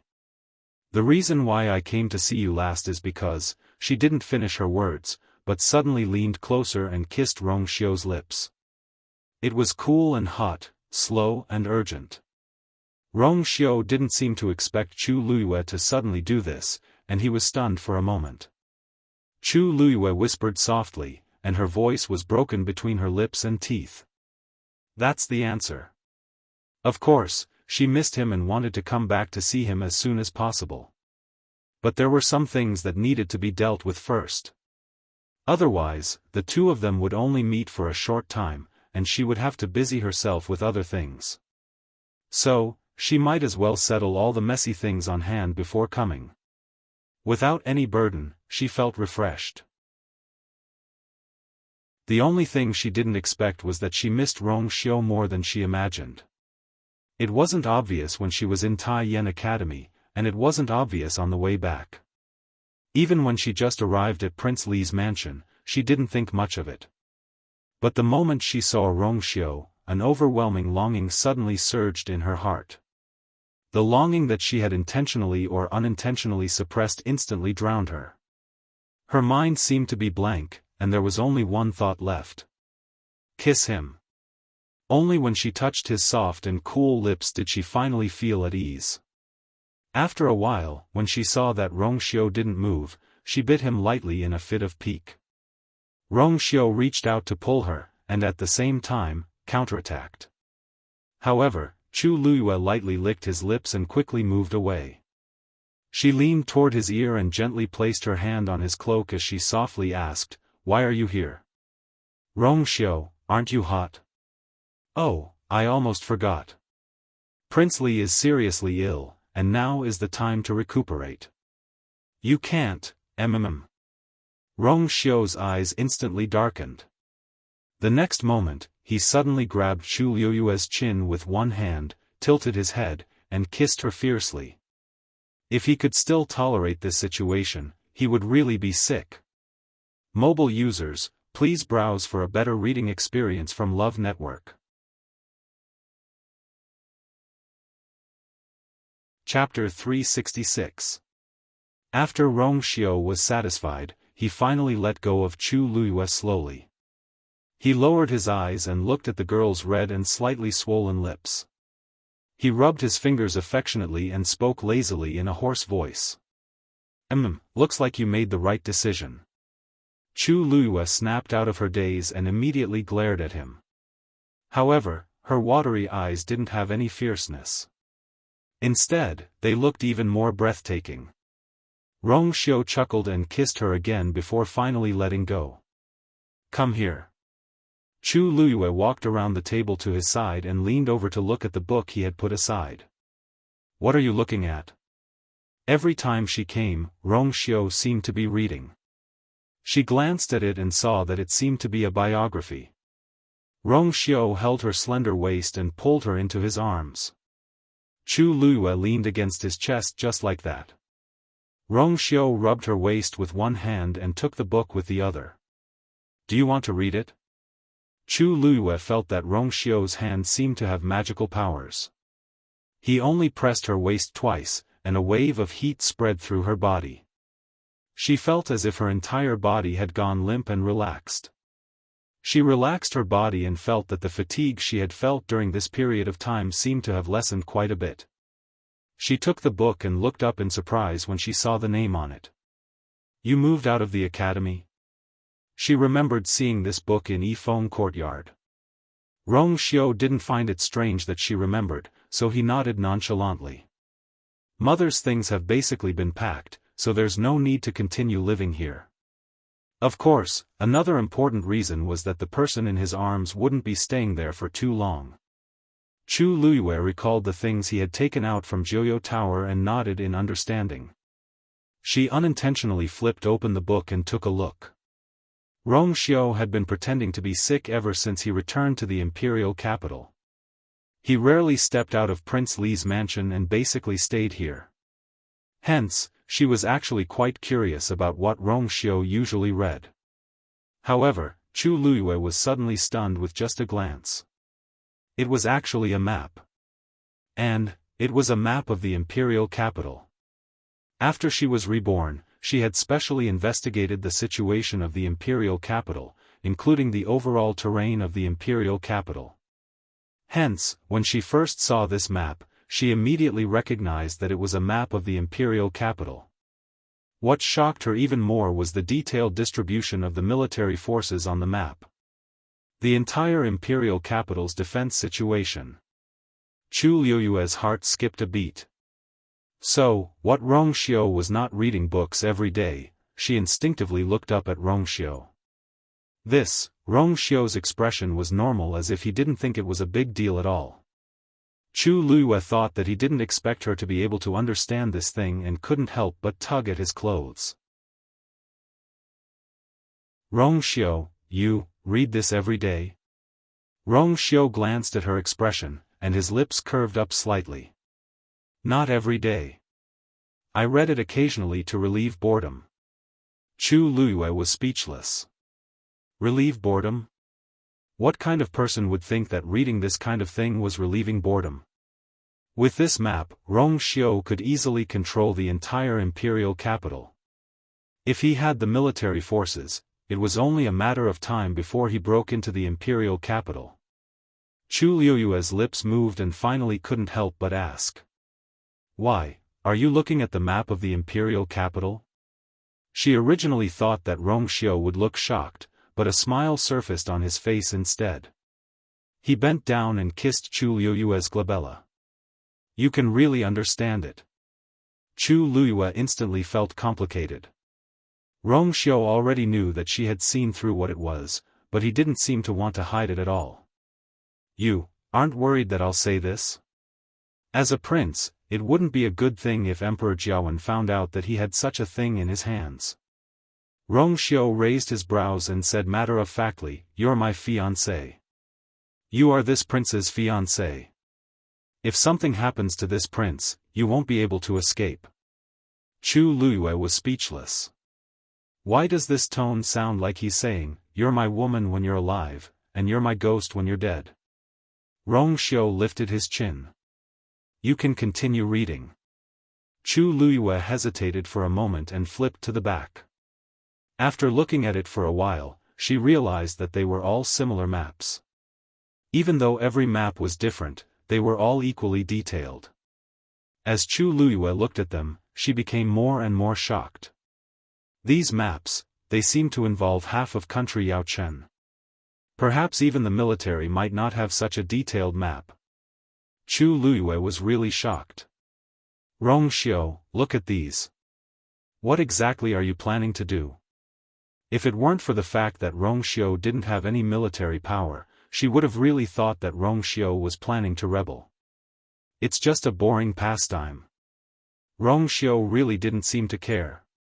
When he saw her shocked expression, he couldn't help but chuckle softly and hug her tighter. Her worried look for me is really touching. Chu Luiyue subconsciously turned her gaze and looked at the bookshelf behind him. It was filled with books.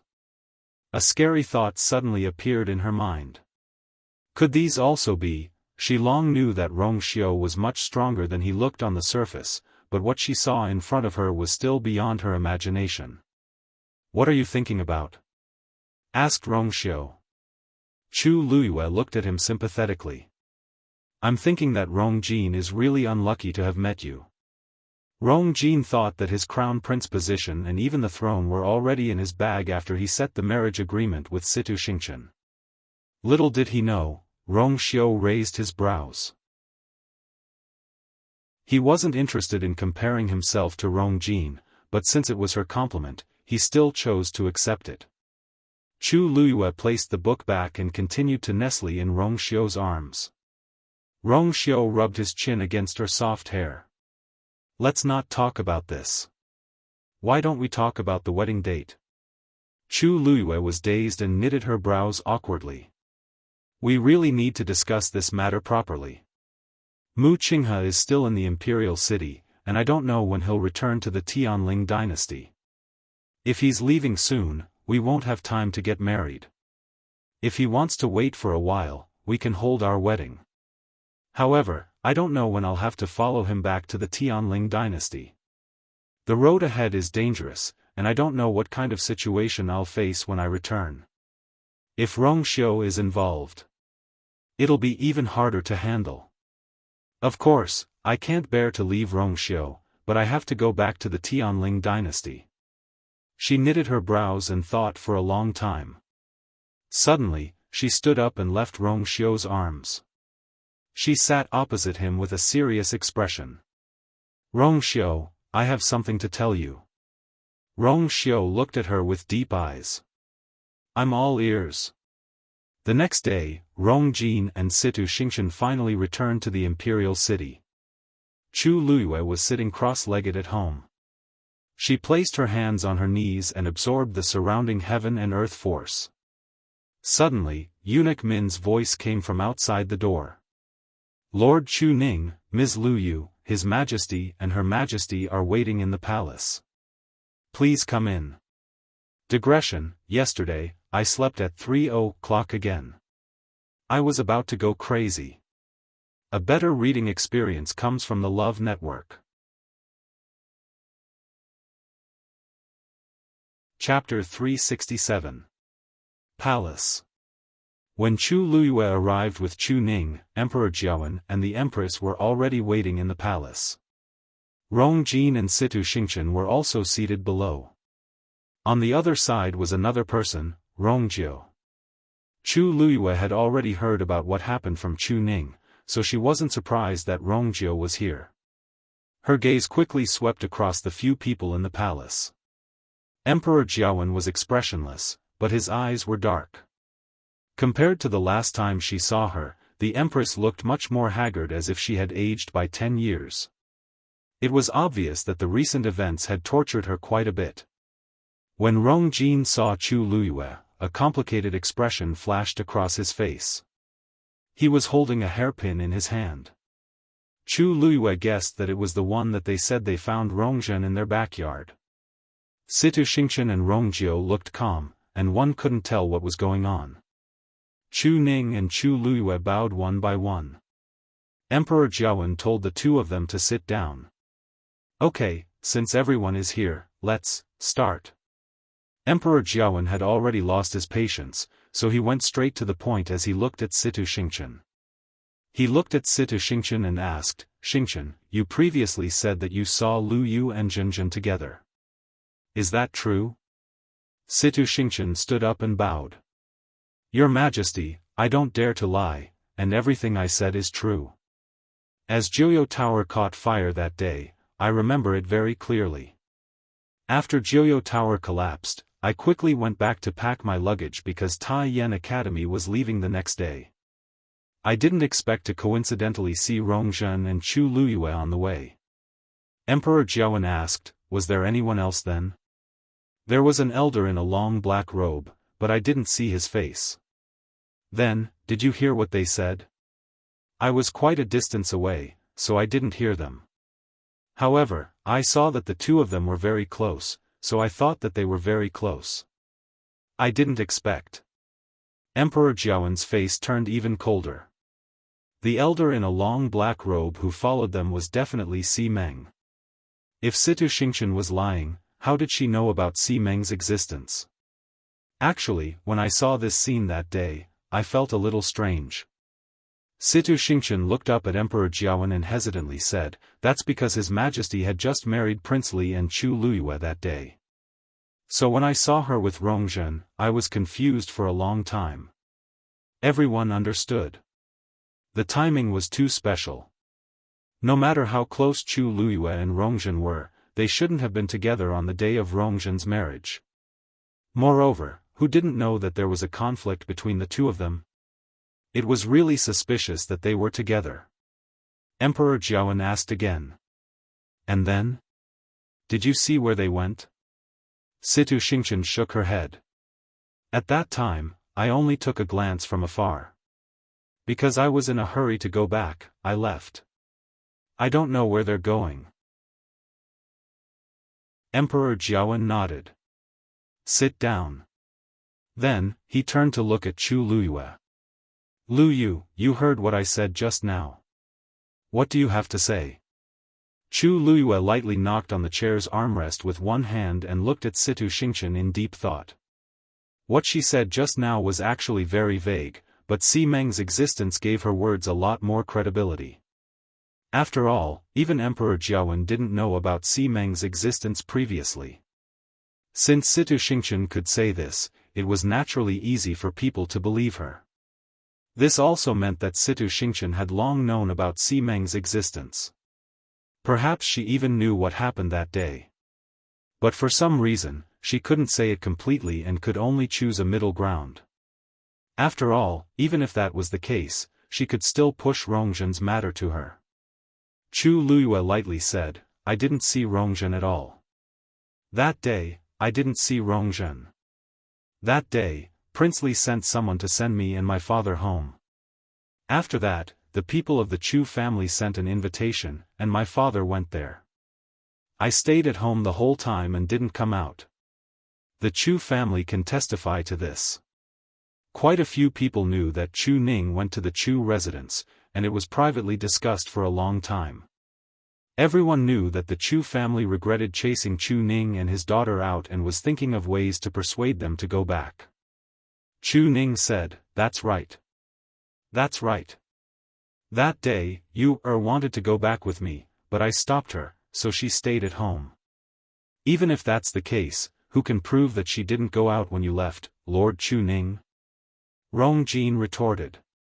Besides, the two of you are father and daughter, so I'm afraid your testimony can't be completely true. Chu Ning knitted his brows slightly. If the other party kept saying this, they couldn't refute him. This was because he and you really couldn't prove that you was at home during this period of time. Chu Luiyue suddenly said, that mysterious hairstyle was discovered by the Chu family. I heard that the hairpin appeared out of nowhere. Even Her Majesty the Empress couldn't tell where it came from. Then, how can everyone know that the rest of your words are true? The Empress was furious. Chu Luiyue really touched a sore spot. His Majesty was already very unhappy with her because of this hairpin yesterday. Now that she brought it up again, isn't she trying to make His Majesty look bad? Rongjin knitted his brows and hid the hairpin in his hands.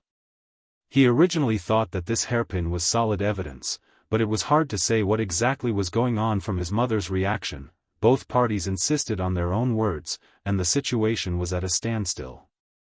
Rongjio suddenly said, Actually, the key to this matter is to find Rongzhen's whereabouts. Her Majesty, Rongzhen's pearl of essence has shattered. Based on her own abilities, she definitely can't leave the palace silently. This also means that she must have left with Si Meng's help. Even though Si Meng is already dead, didn't he leave behind any clues? The Empress was even more frustrated. She knew that every time she mentioned Si Meng, it would make His Majesty even more unhappy and disgusted. But now, if she wanted to push all the blame to Chu Luiyue, Si Meng was a very important person. She rubbed her temples and said, No. Si Meng died suddenly. Si Meng died very suddenly. Speaking of this, she suddenly paused and looked at Chu Luiyue suspiciously. Oh, right. Speaking of which, Si Meng is a stage 5 warrior, and normal people aren't his match. The person who can kill him so quickly must be very strong. There aren't many people with such standards in the entire imperial city. Chu Luiyue raised his brows and smiled as he asked, Why? Does Her Majesty suspect that I killed him? Aren't you thinking too highly of a rank 2 warrior like me? Love Network provided a better reading experience. Chapter 368. The Empress smiled coldly. You're indeed just a stage 2 warrior, but everyone in the Imperial City knows that you can win against a stage 4 warrior. Perhaps you didn't display your true abilities at the Qing Jiao competition? Other than you, who else would know about this? Besides, there's also that weird fiend of yours. She was talking about Dumpling. Back then, Dumpling directly swallowed Heng Jingshua's force, which left a deep impression on many people. The Empress always felt that Chu Luiyue was unpredictable. Previously, Rongzhen had mentioned that Chu Luiyue went from a useless person to a genius that everyone envied because she met with a fortuitous encounter. Perhaps Si Meng was really killed by her or the person behind her. Also, you also went up to the 6th floor of Jiuyo Tower previously. How do you explain this? The more the Empress spoke, the more certain she sounded. Emperor Jiawen and the rest's expressions gradually changed. The Empress's words sounded ridiculous at first, but upon closer thought, it wasn't impossible. In the past few months, too many strange things had happened to Chu Luiyue. Things that seemed impossible to others seemed to be reasonable when it came to her. As for Si Meng's death, it was hard to say. Chu Luiyue was caught between laughter and tears. Thank you for thinking so highly of me, Your Majesty. But if it's really like what you said and I killed Si Meng, why didn't I directly kill the 4th princess as well? Wouldn't everything be over if I did that? The Empress was stumped. Rongjin angrily said. Of course, it's because you're afraid of exposing your identity. As a princess, Rongzhen has something that can help her. Once you force her into a corner, she'll definitely expose your identity and location. Chu Luiyue looked at Rongjin as if he were looking at an idiot. Your Highness, let me remind you that Her Majesty just said that I can instantly kill a stage 5 warrior. Do you think that the 4th princess's abilities and reaction are stronger than a stage 5 warrior's? Rongjin was speechless, and his face turned red and white. Si Meng must be by Rongzhen's side. If Chu Luiyue could kill Si Meng, it would be even easier to kill Rongzhen. She could definitely solve everything before Rongzhen sent out a distress signal. The Empress's face turned even uglier. She was the only one who knew that the item Rongzhen was asking for help wasn't with her but with Si Meng. Ever since her pearl of essence shattered, Si Meng had always been by her side, never leaving her side. For the sake of safety, they had already made preparations for this. However, saying these things now would prove that the person who killed Si Meng was more powerful than expected. Instead, it would make His Majesty even more disgusted. Rongjin looked at Situ Xingchen at the side awkwardly and softly said, Don't worry. Xingchen, what do we do now? Situ Xingchen sneered in her heart, and her hatred for Rongjin increased. Rongjin was even more brainless than she expected. She had no idea how he had managed to sit on the crown prince's position for so long. Situ Xingchen looked down, and her eyelashes fluttered as she innocently and sincerely said, Your Highness, I only saw what happened. Your Highness, Xingchen only saw that much that day. I've already said what I can, but there's more that I'm powerless to do. Rongjin was a little anxious. According to what you said, Rongzhen must have been hidden by Chu Luiyue, but she doesn't admit it now. This, Your Highness, I didn't say that. It's just that you said that the 4th princess met with trouble, so I unintentionally told you about this. Is it because that elder's identity is a little troublesome? Situ Xingchen discreetly removed herself from this matter. However, Rongjin didn't realize this at all. On the contrary, Situ Xingchen's words reminded him of something. Chu Luiyue, you've said so much, but you still haven't proven your innocence. On the other hand, Xingchen has never been to country Yaochen before, so she doesn't know about Si Meng's existence. If she's lying, how did she know about Si Meng? Besides, she has no feud with anyone involved in this matter, so why would she frame you? On the other hand, Rongzhen offended you before, so you probably want to use this chance to take revenge, right? Chu Liuyue's gaze landed on Situ Xingchen, and he smiled meaningfully. Your Highness, you're right, but I really don't understand. Eldest Princess Situ and I have never interacted before, and we don't have any feud. I really don't know why Eldest Princess Situ would frame me like this. Situ Xingchen looked at Chu Liyue calmly, and her expression was as gentle and generous as usual. Ms. Chu, I didn't frame you. From the start to the end, I just said what I saw and heard. Chu Liyue's eyes turned, and her gaze landed on Situ Xingchen's sleeves. When she saw Situ Xingchen again at Tai Yan Academy, she realized that Situ Xingchen had changed her clothes, and the cloud pattern on her sleeves was gone. When she looked at it again today, it was still the same. Chu Liyue didn't believe that Situ Xingchen didn't know that Rongxiu had burned most of his clothes that day. If she didn't feel that she was greatly humiliated, she wouldn't be like this. It was obvious that eldest Princess Situ had shifted her anger onto Lin Mengya. The Empress took the chance to say, Your Majesty, Xingchen's words are indeed more trustworthy. On the other hand, Chu Liyue still doesn't have any evidence to prove where she was that day. From what I see, we won't be able to get anything out of her if this continues. Why don't we lock her up and order someone to interrogate her carefully? We might be able to come up with a different conclusion. The palace fell into a temporary silence. The Empress clearly meant that she wanted to torture Chu Liyue. Chu Ning stood up first. Absolutely not. I definitely can't watch you be locked up without doing anything. What kind of place is the dungeon? How can you go to such a place? Besides, nobody knows if the Empress's men are inside. Once you goes in, I don't know what she will have to endure. Vice Admiral Mu is still in the Imperial City, and he will bring you to the Tianling dynasty at any time. If we lock you up now, may I ask Your Majesty, how are you going to explain this to Vice Admiral Mu? Bringing up Mu Qinghe indeed made the Empress a lot more fearful. Then, what do you think we should do? Are we just going to let it pass like this? At this point, Rongjiu, who had been sitting at the side and keeping quiet, suddenly spoke. Actually, it's very simple.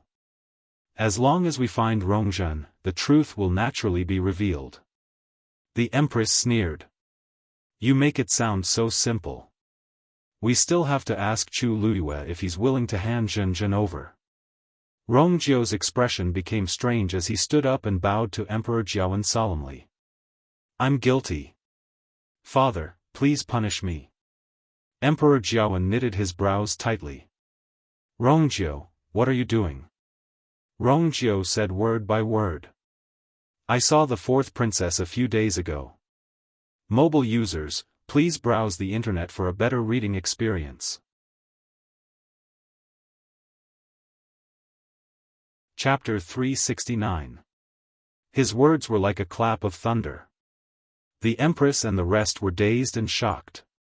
Even the calm Emperor Jiawen couldn't help but stand up. What did you say? You saw Rongzhen previously? When and where is it? Rongjiu paused and said, You should ask her this question. Perhaps it's more appropriate for you to ask Her Majesty. The moment these words were spoken, everyone present was stunned. The Empress was confused. Rongjiu, what do you mean? Rongjiu slowly said, I know what she means. I believe the Empress is well aware of what I mean. You clearly know where Rongzhen is, so why do you have to pretend that you don't and even create such a big show? The Empress was almost confused by Rongjiu's words. Her exquisite brows knitted together as she stared at Rongjiu. She finally realized that Rongjiu was here to go against her this time. Her voice instantly turned cold, and it had the usual sternness of the harem. Rongjiu, do you know what you're saying? Ever since Rongzhen went missing, I've been worried day and night.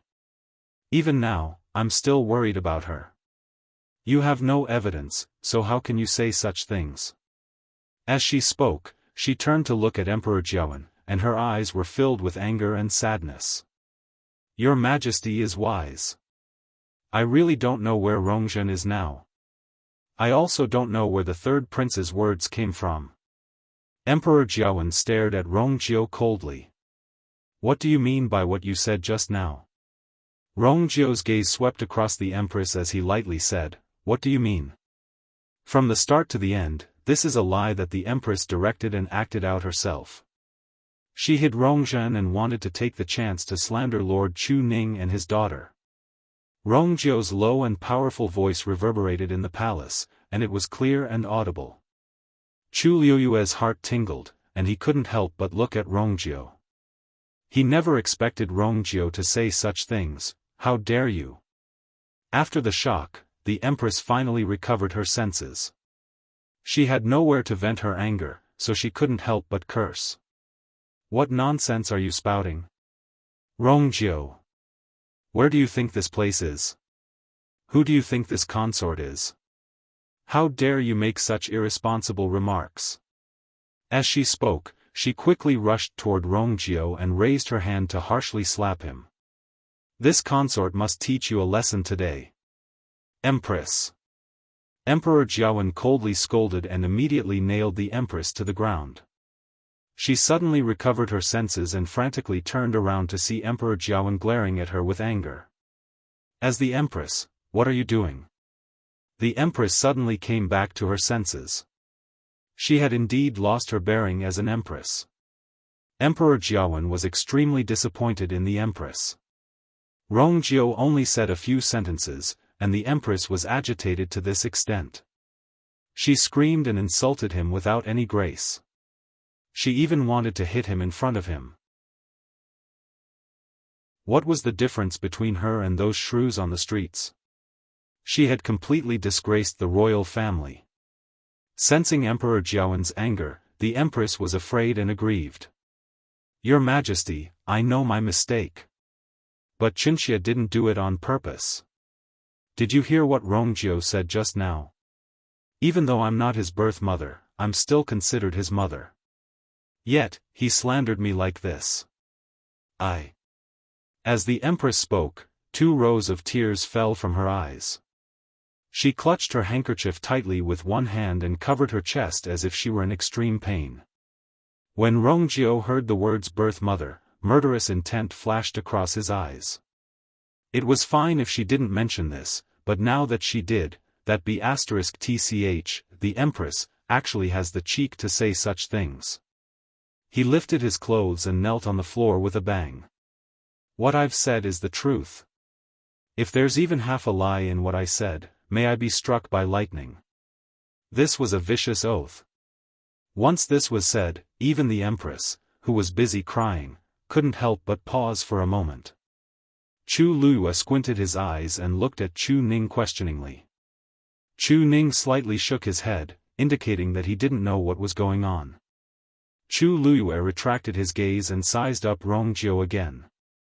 How strange, Rongzhou has never interacted with us, so why does he keep speaking up for us this time?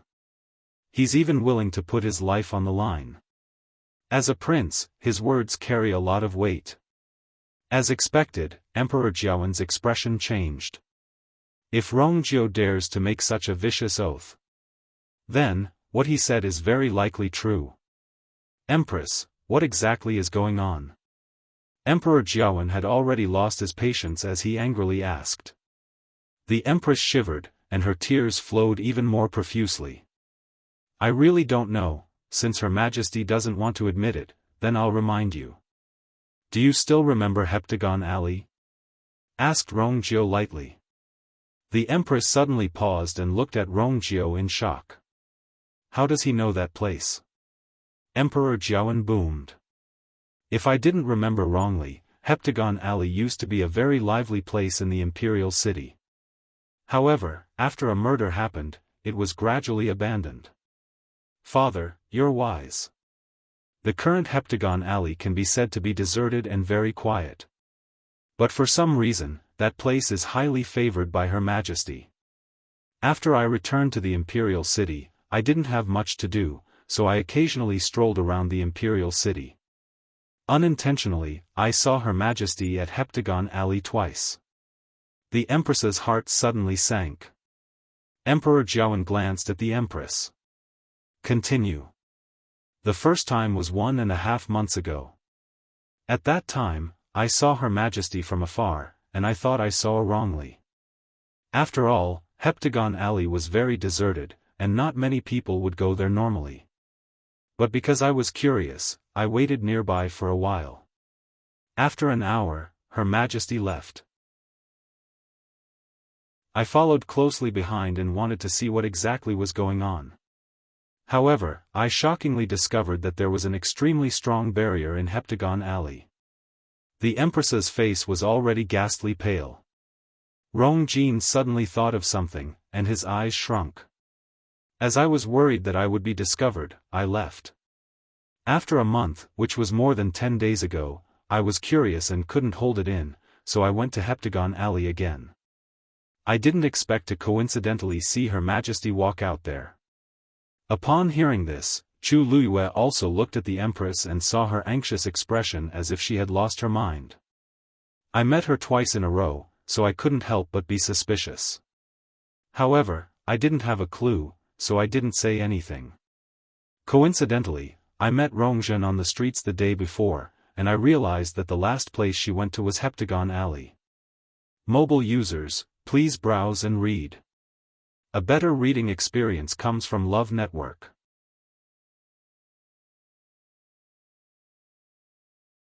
Chapter 370. Impossible. You're lying.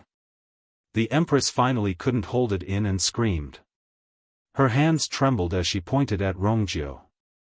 Due to her anger and panic, her originally well-maintained face became distorted. Zhenzhen is missing. She had already lost contact with Rongjin for many days. If Rongjin was really at Heptagon Alley, how could she not know? Previously, she had already asked the Xi family to secretly search the entire imperial city, but there was no news. After the matter was exposed, Emperor Xiaofan also sent people to search everywhere, but there were still no clues. She almost suspected that Rongjin had been brought out of the imperial city. Yet, Rongjio suddenly jumped out and said that Rongjin was at Heptagon Alley.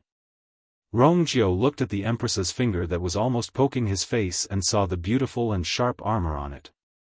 His lips twitched without much of a smile. Her Majesty, why are you so agitated? Whether it's true or not, we just need to send people to search, and the truth will be revealed. Anyway, Heptagon Alley is in the imperial city. It won't waste too much time to send people to search. No. The Empress almost instinctively objected.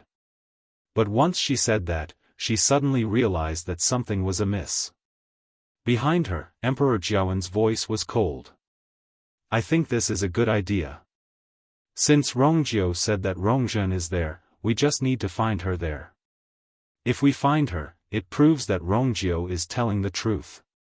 If we don't. Rongjio, do you know what consequences you will have to bear? Rongjio looked calm. I know. If Rongjin isn't at Heptagon Alley, I'm willing to never leave the imperial city again. Emperor Xiaofan was stunned as he didn't expect Rongjio to make such a request. Actually, during this period, he had been thinking about how to arrange for Rongjio. Let him return to the Northwest Army? Impossible. That's no different from letting a tiger return to the mountain. Let him stay in the imperial city? That's not appropriate either. Rongjio has many military achievements, and he's at his peak. It's too obvious to abruptly remove him from his military position. In actual fact, before this, Emperor Xiaofan had already received many memorials requesting for Rongjio to return to the Northwest Army. But he had many worries in his heart, so he kept putting this matter aside.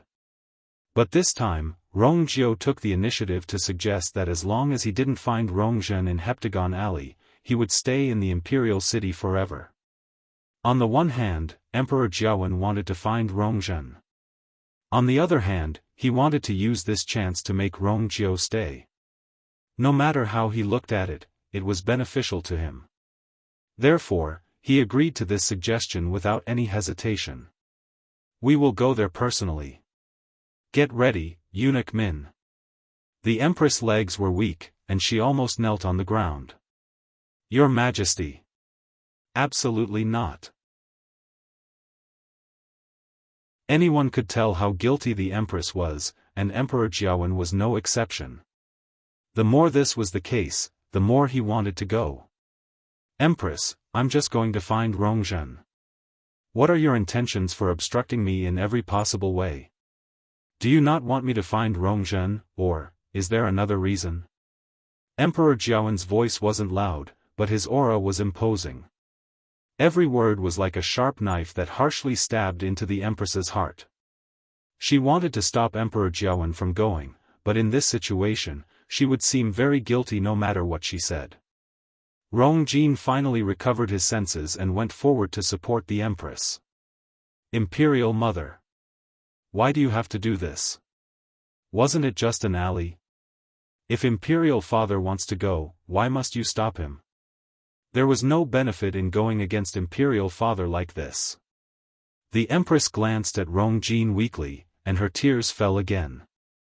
What does he know? Chu Luyue suddenly stood up and said in a soft voice, Your Majesty, we'll go with you. You can get a better reading experience from the Love Network.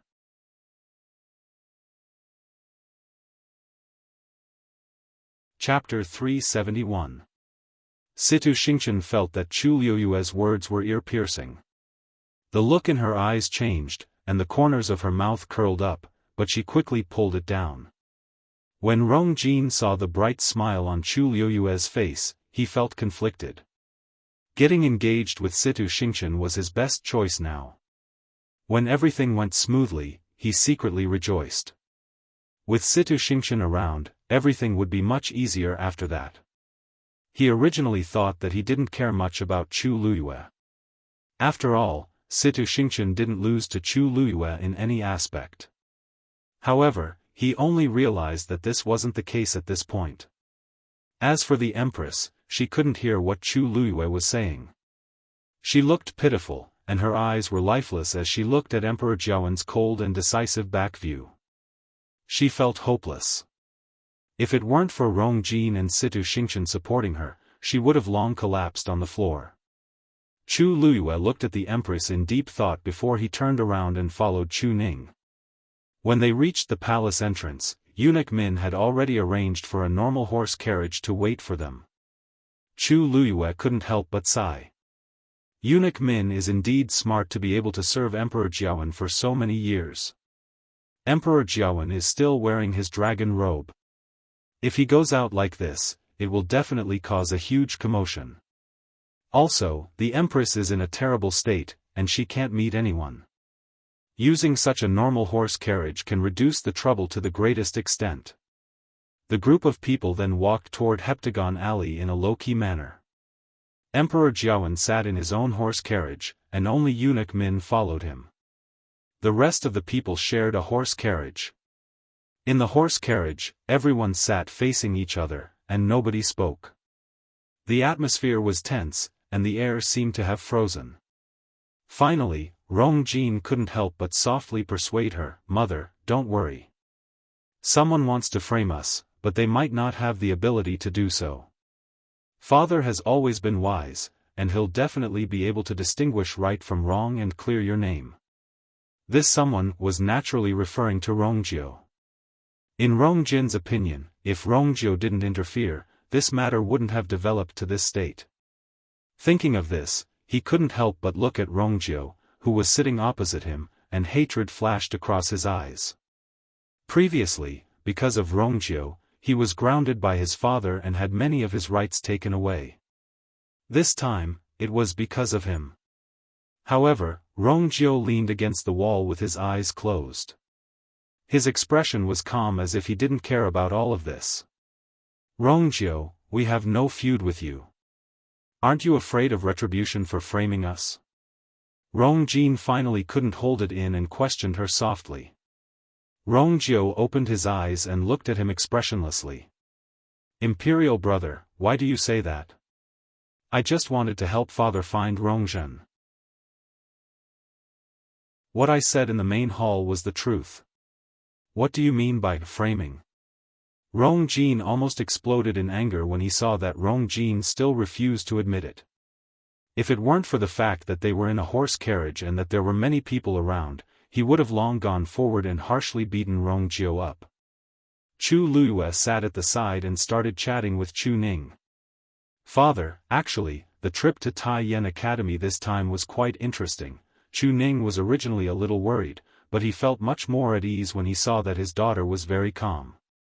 Hearing her talk about Tai Yen Academy, he couldn't help but be curious. Oh? Really? I heard that their library is very big. What did you read? Chu Luiyue smiled and said, Actually, I didn't read much. Actually, I didn't look at many, but I did find some that I liked. At the side, Situ Xingchen's eyelids harshly twitched. Didn't read much? Chu Luiyue really has the cheek to say this. I clearly remember that not long after Chu Luiyue went in, the records outside were already stacked up. The more hateful thing was that, according to Mentor, she even found an Earth Stage warrior technique.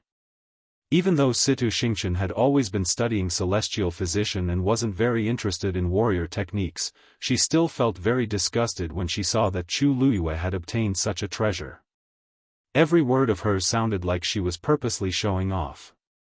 Situ Xingchen couldn't maintain the smile on her face as she looked down and pretended to be quiet. The Empress gradually regained her senses. When she saw Chu Luiyue and Chu Ningxing chatting happily, her heart burned with anger. All of this is clearly Chu Luiyue's fault. I must have hidden Rong Zhen and colluded with Rong Jiu to frame me. Now, my heart is hanging in midair, and I'm being tortured, but Chu Luiyue can still smile so easily. It's all your fault. It's all your fault. Hearing the sound of the horse carriage on the limestone floor, the Empress knew that they were getting closer to Heptagon Alley, and she became increasingly anxious. Finally, she couldn't help but curse and pounce on Chu Luiyue. Chu Luiyue had already seen her actions from the corner of his eyes, so he gently dodged and avoided her. Dong! A low sound was heard. The Empress's head directly hit the wall of the horse carriage. Mother! Rong Jin and Situ Xingchen didn't manage to pull the Empress back in time. When they heard the sound, it was already too late. The Empress's forehead hurt, and her vision turned black.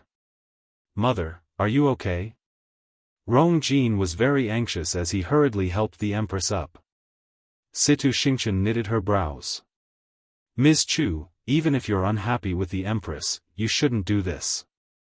During this period of time, the fourth princess went missing, and the Empress was worried. How could she withstand such a collision? Upon hearing this, Rong Jin looked at Chu Luiyue with more hatred and anger. Chu Luiyue blinked. Eldest Princess Situ, your words are too interesting. Everyone saw clearly what happened just now. The Empress bumped into me on her own.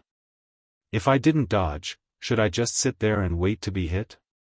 Situ Xingchen seemed to hesitate for a while and said, but you're very strong, and it's easy for you to stop the Empress. In other words, Chu Luiyue did it on purpose.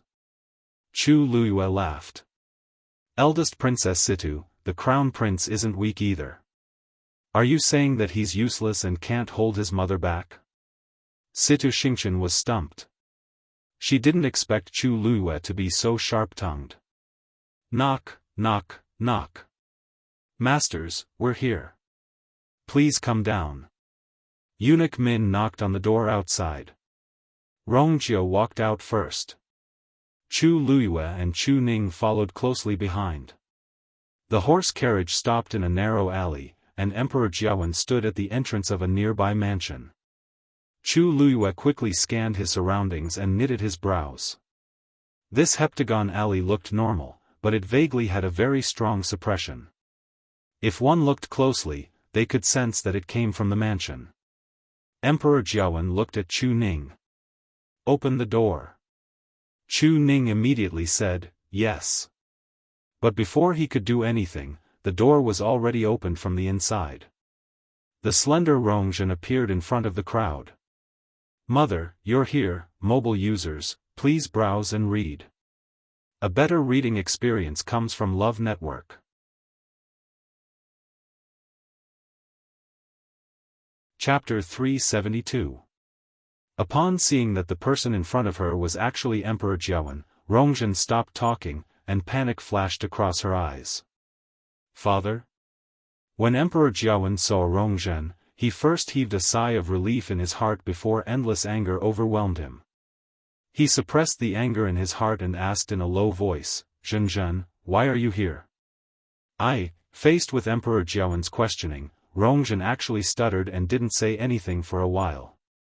Chu Luiyue squinted his eyes and turned to look at Rongjin and Situ Xingqian, who had just helped the Empress down the carriage. Her Majesty, Crown Prince, isn't the fourth princess here perfectly fine? Rongjin looked up and saw Rongzhen standing at the door. His words were stuck in his throat, and his face turned green and white. At the side, Situ Xingqian's expression also changed. Why is Rongzhen here?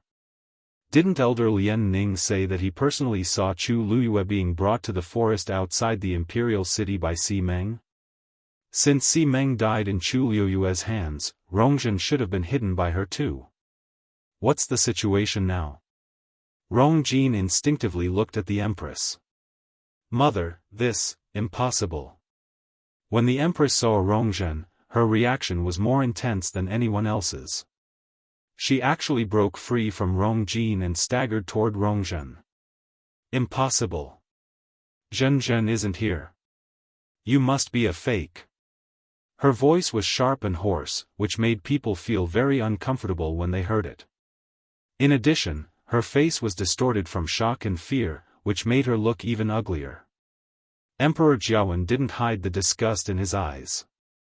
Empress. Not only did you lie to me, but you even don't want to acknowledge your own daughter. You've really disappointed me. No matter what, he had doted on Rongzhen for more than 10 years, so he was very sure that the person in front of him was Rongzhen.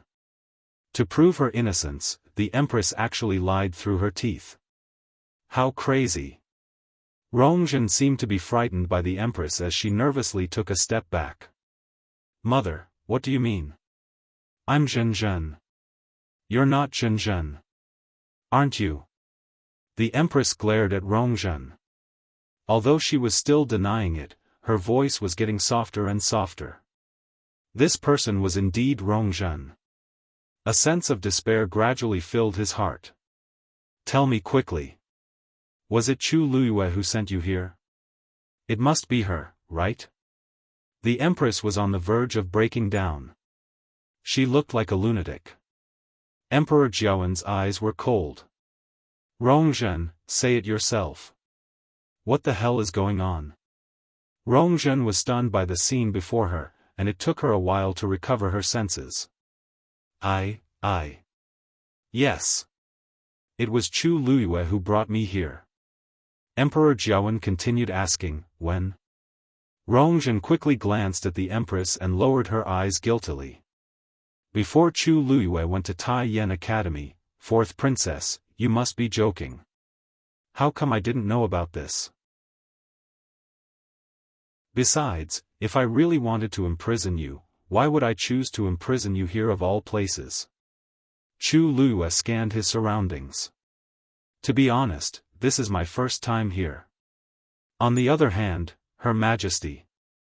I heard from the 3rd Prince that you come here quite frequently. What's wrong with me that I have to hide the 4th Princess here? Rongzhen instantly panicked. It's you. It's you. You have a grudge against me, so, it should be the 4th Princess who has a grudge against me, right? After all. To be honest, I've never been taken advantage of by you before, so why would I have a grudge against you? Chu Luiyue spoke nonchalantly. Even though his words were unpleasant, everyone present knew that it was the truth. Rongzhen previously made things difficult for Chu Luiyue at the palace banquet, but she ended up in an embarrassing state. Later on, her pearl of essence broke, and she became a good-for-nothing. However, Chu Luiyue transformed into a genius that everyone envied. He was even picked by Mu Qinghe and had the chance to go to the Tianling dynasty. If we're talking about jealousy, Rongzhen should be the one who can't stand Chu Luiyue. Rongzhen was even more embarrassed. Rongjiu lightly said, "Father, now you can believe that I'm telling the truth, right?" Emperor Jiawen's face was terrifyingly dark. "Rongzhen, move aside. I want to see what secrets there are inside. If the Empress secretly comes here often, she can definitely find out something." Rongzhen bit her lips and hesitated for a while, but she refused to move. "Father, there's nothing inside. You shouldn't come in. I said, move aside," hollered Emperor Jiawen. Rongzhen was so frightened that she shuddered, and her face turned pale. Eunuch Min tried his best to persuade her. "Fourth princess, please let me pass. Do you really think that you can stop His Majesty with just you? Things have already reached this stage, yet Rongzhen is still like this. Isn't she just making things difficult for herself?" Rongzhen's eyes reddened as she looked at the Empress timidly. Emperor Jiawen sneered. "Why are you looking at her? Are my words not as important as the Empress's?" Rongjin immediately went forward and anxiously said, "Father.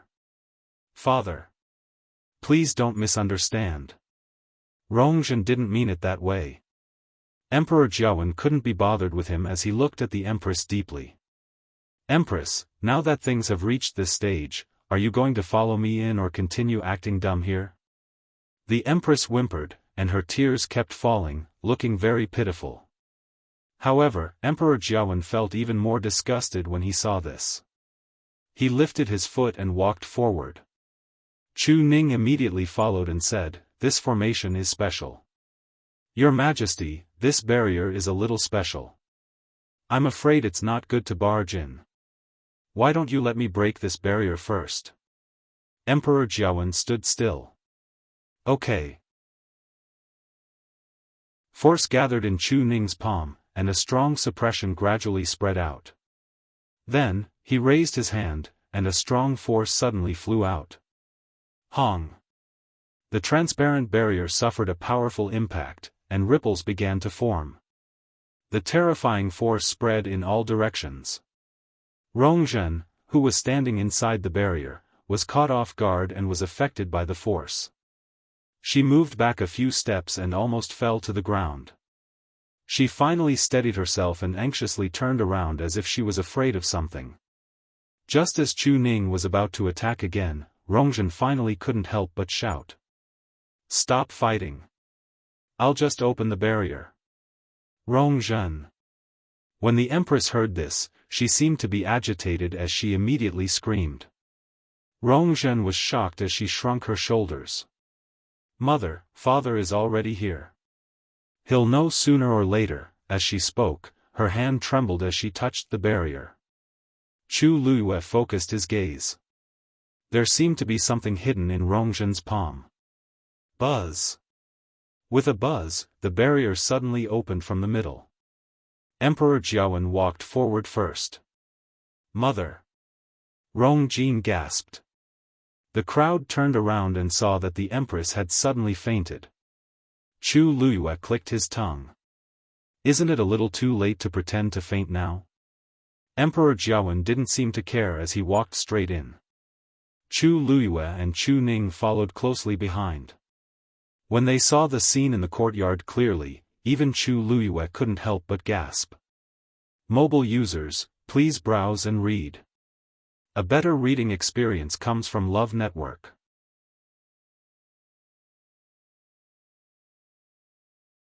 Chapter 373.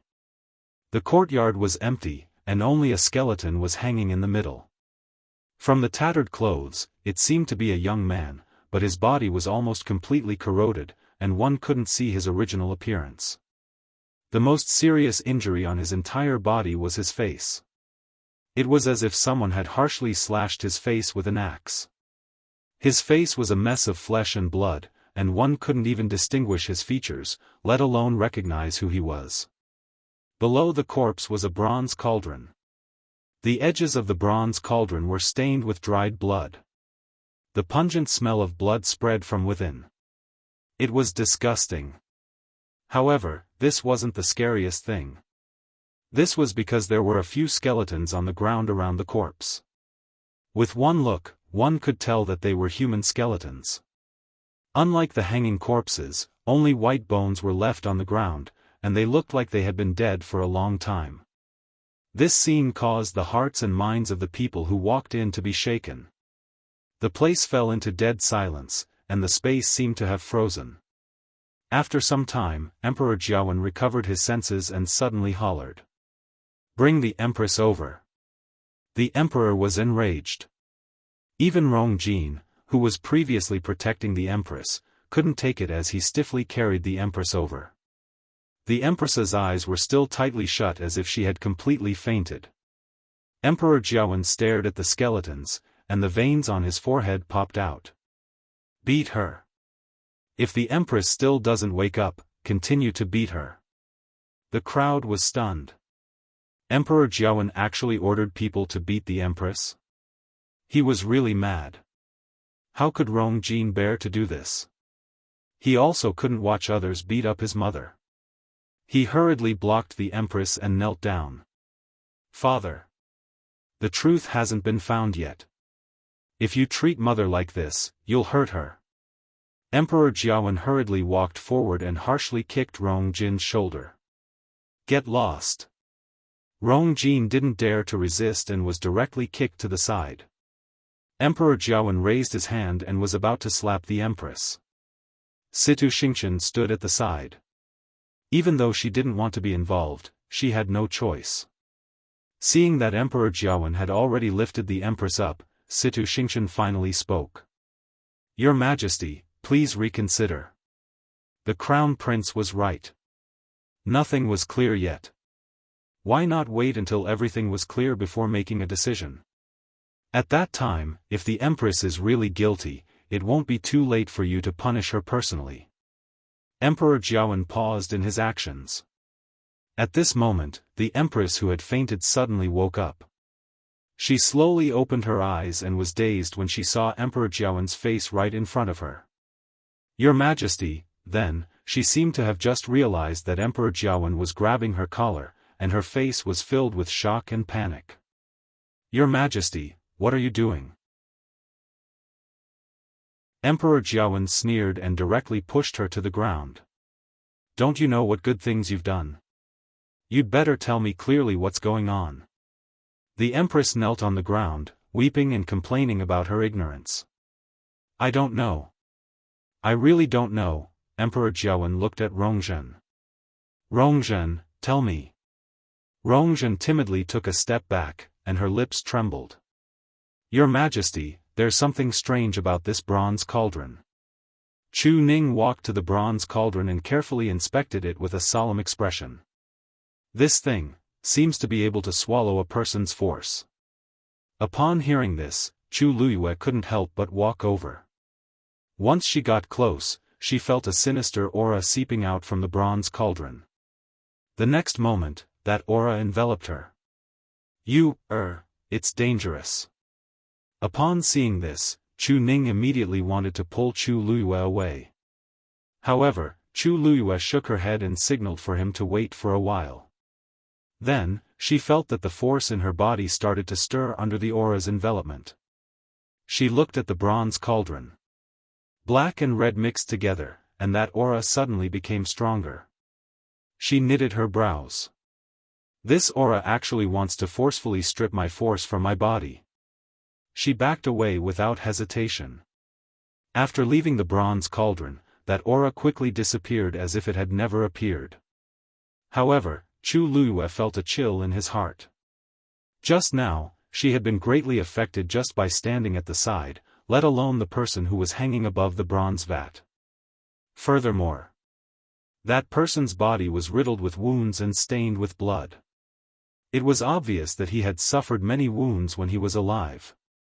When his blood dripped onto the wounds, his origin power was naturally harvested even more cleanly. Chu Luiyue was almost certain that that person's origin power had been continuously devoured, and finally died from exhaustion. No, it wasn't just that person. The bones around him should be the same. Chu Ning pulled Chu Luiyue over and heaved a sigh of relief after confirming that she was fine. This bronze cauldron is an item of great evil and great een. You must not go near it. Emperor Xiaofan frowned. Chu Ning, what did you say about the bronze cauldron? Chu Ning explained once more. Therefore, this bronze cauldron must have been deliberately placed here by someone to devour the power of other cultivators. As expected, after hearing this, Emperor Xiaofan didn't look shocked at all. Instead, he seemed to have confirmed something. I've once heard of something similar in the royal family's secret history. As long as one gathers enough energy, this bronze cauldron can be upgraded to a higher grade yuan instrument. Whoever becomes its owner will be able to obtain all the energy it contains and greatly increase their cultivation level. Emperor Xiaofan's words made everyone's hair stand on end. Such a method could be said to be extremely vicious and cruel. And the only person who knows about this. Other than me, only the Empress knows about this. Emperor Xiaofan's sentence was like a bolt of lightning that struck them. Everyone looked at the Empress. Chu Luiyue suddenly understood. No wonder Emperor Xiaofan's attitude toward the Empress became even worse when he came in and saw the bronze cauldron.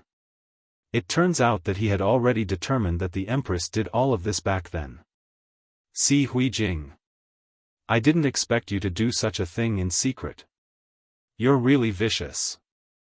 Once Emperor Xiaofan thought of how he had actually shared a bed with such a woman for so many years, he felt goosebumps all over his body, and he was so disgusted that he wanted to vomit. The Empress's face was dejected, and she couldn't say a single word of rebuttal. Rongjin also panicked and couldn't help but argue. Father, even if Mother knows about it, it can't prove that she did it. Mother is already the Empress. What benefits does she have by doing this? Yeah, Her Majesty is already the mother of the country. Why isn't she satisfied? Rongjio suddenly spoke up as he looked down at the mother-son duo, and his eyes were filled with obscurity. Of course, she didn't do this for herself. She did it for the honorable crown prince, brother, you. Rongjin was shocked. Mobile users, please browse and read. A better reading experience comes from IUN.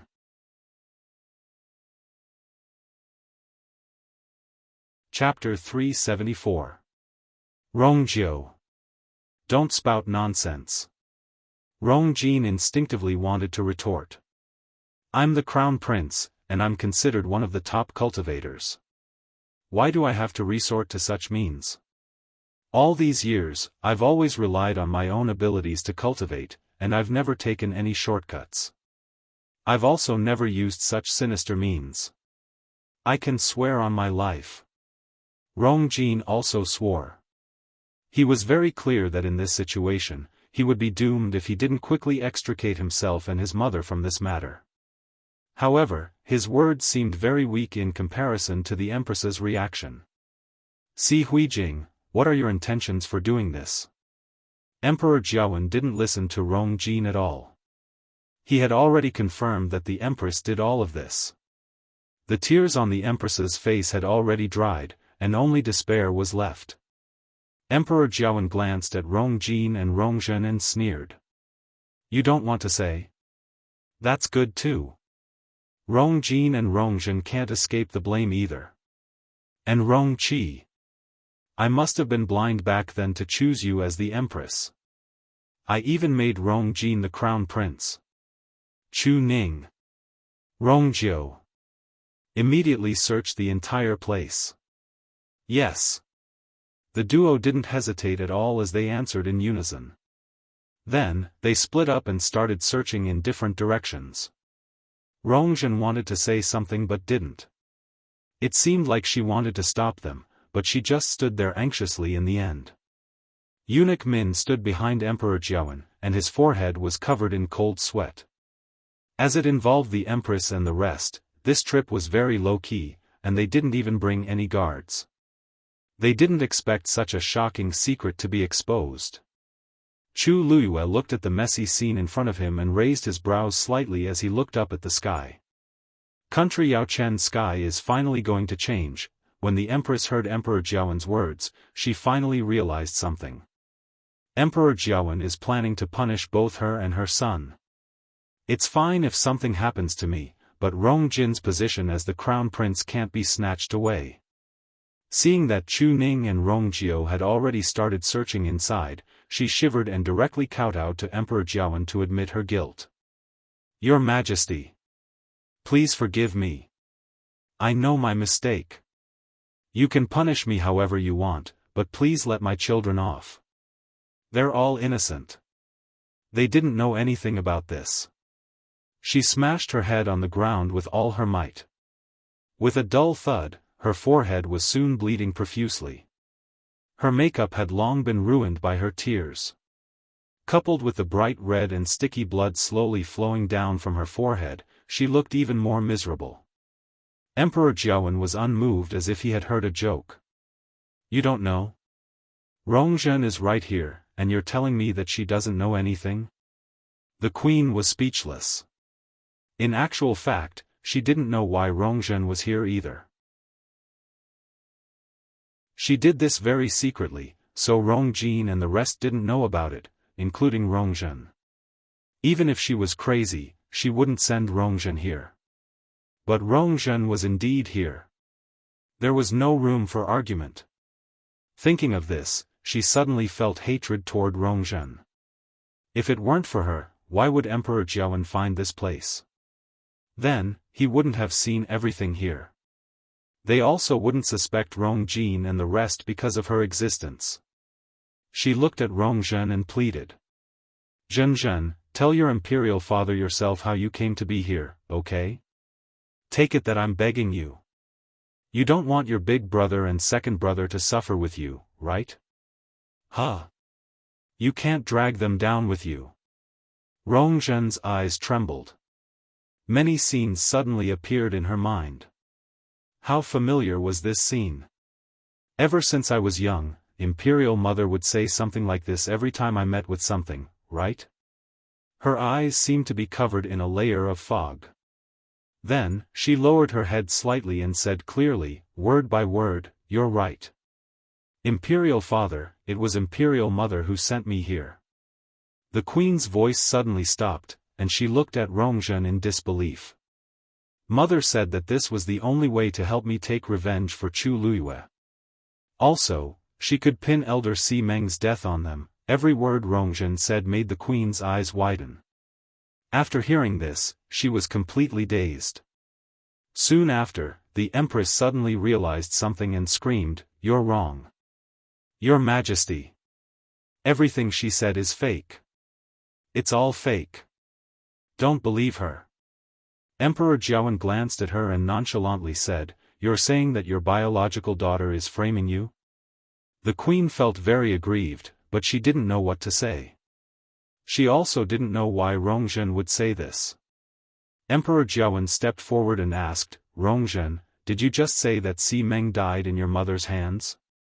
Rongzhen shuddered and lightly pointed at the bronze vat before quickly retracting her hand as if she were afraid of something. However, this action was clear enough. She was clearly saying that Si Meng had already died in the bronze vat. I almost forgot that he's a stage 5 warrior. Taking away such a strong warrior's strength is naturally twice the result with half the effort. Chu Luiyue silently sized Rongzhen up. I only left for 10 days, so why did so many things happen in the imperial city? If I didn't clearly remember that I killed Si Meng, I would have really believed Rongzhen's previous words. The queen's face flushed red and white, and she was about to argue. Your Majesty. Father. Chu Ning and Rong Jiao came back one after another. The duo's expressions were strange. Emperor Jiawen's heart sank. What's the matter? Chu Ning and Rong Jiao looked at each other and seemed hesitant. After a moment, Chu Ning cupped his fists. Your Majesty, there are many skeletons buried in the backyard. Rong Jiao hurriedly added. There are more or less some scattered bones hidden in the various rooms in this yard. Roughly looking, there are about 100 people. Dead silence. Even Chu Luyue couldn't help but frown. When she saw the bronze vat, she thought that there must be more than just a few skeletons here. However, she didn't expect there to be so many. Most of those people are cultivators. There haven't been any missing persons cases in the Imperial City all these years, so, these people should have been brought in from outside the Imperial City," said Chu Ning solemnly. Emperor Jiawen took a deep breath in and stared at the queen. "Si Huijing, you can't do all of this by yourself. Tell me, who's helping you? The Si family?" Hearing Emperor Jiawen mention the Si family, the queen immediately shook her head out of reflex. "No. I did all of this by myself. I was blinded for a moment. I'm willing to use my death to atone for my sins. I only beg your majesty to let Rong Jin, Rong Qi, and the Si family off." Rong Jin finally couldn't help but say, "Mother. What are you doing? You didn't do this, right? Who's the one harming you? Just say it, Pak." The queen actually slapped Rong Jin harshly. Mobile users, please browse and read. A better reading experience comes from IUN.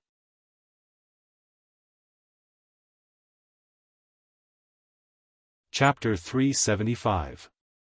Rong Jin was stunned by the slap. The Empress's slap was very harsh, and it directly caused half of Rong Jin's face to swell up. Her palm was slightly numb, and her heart trembled when she saw Rong Jin's dazed and hurt expression. "If I wasn't forced, why would I bear to hit my most beloved son?" "But, you don't have the right to speak," hollered the Empress. Then, she broke free from Rong Jin, knelt forward, and begged. "Your Majesty, I won't complain no matter how you punish me. But I'm the only one who did all this." Emperor Jiawen's eyes were filled with mockery. "Didn't you deny it previously? Why are you admitting it so readily now? You just won't cry until you see the coffin and won't turn back until you hit the wall." Seeing that all the evidence was in front of her and that she couldn't argue, she finally admitted it. Moreover, he actually wanted to take full responsibility and put all the blame on himself. "Your cultivation talent is average, so this bronze cauldron definitely wasn't prepared for you, right? How many people in this world can make you spend so much effort on it?" As he spoke, Emperor Jiawen's gaze landed on Rong Jin. Rong Jin shuddered. He didn't know why, but he also felt guilty. He wasn't stupid. When he found out about the bronze cauldron's use, he had already noticed something. After seeing the Empress's reaction, it would be a joke if he still couldn't guess who it was prepared for. Even if he didn't know anything about it before, he still shuddered when he thought about how hundreds of cultivators' skeletons were hidden in this yard.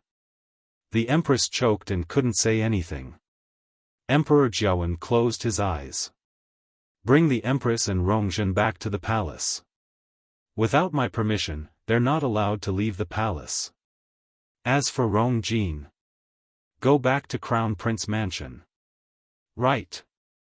And Rong Qi, tell him to stay in King Ping's residence. When this matter is completely investigated, I'll punish them one by one." Then, Emperor Jiawen angrily waved his sleeves and turned to leave. Eunuch Min hurriedly followed him and didn't dare to say anything. Chu Ning heaved a sigh of relief and patted Chu Liuyue's arm. "You, go back and have a good rest." Now, this matter had completely nothing to do with him and his daughter. However, as the commander-in-chief of the Imperial Guards, he still had to follow His Majesty to continue investigating. Chu Luyue gently nodded. "Father, don't worry. Yu can take good care of herself." Only then was Chu Ning at ease. He turned around and walked to Rongzhen. "Fourth princess, please." Rongzhen looked at the Empress hesitantly. "Mother, scram. This consort doesn't have a daughter like you." The Empress suddenly cursed. Rongzhen's already pale face turned even paler. Her lips moved, but in the end, she said nothing and turned to leave. When she passed by Chu Liyue, her head was still lowered, as if she did not notice Chu Liyue's existence. Fourth Princess. Chu Liyue suddenly called out to her. Rongzhen then stopped abruptly and looked up at her. Upon seeing Chu Liyue, Rongzhen instinctively knitted her brows and revealed a look of disgust. However, just as she was about to speak, fear flashed across her heart for some reason. Inexplicably, she swallowed back the words in her throat. Faced with her series of subtle reactions, Chu Liyue's eyes flashed, and he vaguely had a guess in his heart. She did not say anything else and gave Chu Ning a reassuring smile. However, Rongzhen was scared and quickly left. On the other side, Rongjiu stood in front of the Empress and Rongjin, quietly waiting for the two of them. He seemed to be very patient and did not say much as he stood at the side and waited. From time to time, he even glanced at the two of them as if he was having fun. Nobody knew that he had been waiting for this day for too long. Now that he could finally see the Empress in such a pathetic state, he naturally had to seize the opportunity. Rongjin noticed his gaze, and it was as if the fire in his heart had been ignited. Rongjiu. You did it on purpose, didn't you? You just wanted to make a joke out of us. Are you satisfied now? Rongjiu lightly said. Imperial brother, what are you talking about? I'm just waiting to send the two of you back. Father has already given the order, so I naturally have to follow it. Rongjin clenched his fists tightly. Don't think that I don't know what you're thinking. Isn't it because of your lowly birth mother? You have been harboring hatred for us for more than a day or two. One day, I'll definitely make you pay back double. Rongjiu's gaze turned cold, and intense murderous intent spread. Crown Prince, if you have the time, you should think about how to get out of this hopeless situation. The Empress's position can't be kept, and Rongjin isn't any better. This time, it will even implicate the Si family. You can't even protect yourself, yet you still want to take revenge? What a joke. Rongjin almost shattered his molars before he finally suppressed the hatred in his heart. Mother, let's go. They had to think of another way. Rongjin supported the Empress and walked in front. Rongjiu paused and looked at Situ Xingchen. Eldest Princess Situ, are you coming along, or? Situ Xingchen's face was like a frozen mask, and it was awkward and terrible. She didn't expect things to develop to such a stage. Wasn't everything fine before? Why did the Empress and Crown Prince's situation become so precarious after I left the palace? What should I do? This. I won't follow you. Situ Xingchen said with difficulty. Situ Xingchen forced herself to say this, but it was too late for regrets. If I knew this would happen, I definitely wouldn't have set a marriage agreement with Rongjin. This situation can't be salvaged. This isn't very good, right? Eldest Princess Situ, you just got engaged to the Crown Prince. Now that the Crown Prince is in trouble, isn't it equivalent to running away?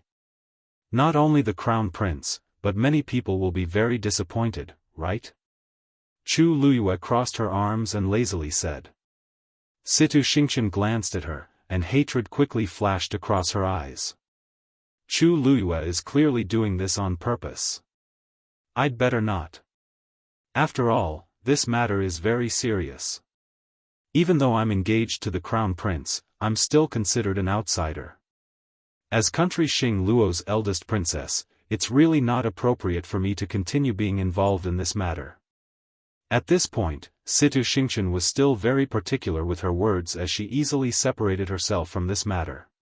It was as if she had forgotten that it was because she testified that she once saw Chu Liyue and Rongjin together that she incited the Empress and Rongjin to criticize Chu Liyue in front of Emperor Jiawen. Chu Liyue smiled and nodded. Eldest Princess Situ, you're right. However, I originally thought that you and the Crown Prince must be in love with each other since you got engaged so quickly. When you saw that he was in trouble, you would definitely step forward. It seems like I'm thinking too much. Situ Xingqian's expression became even more awkward. Rong Jin, who was walking in front, suddenly reacted as he turned around and rushed to Situ Xingqian, grabbing her hand. Yes. Xingqian. You're the only one who can help me now. Go and ask your father to step forward, he'll definitely let you off. Mobile users, please browse and read. A better reading experience comes from Love Network.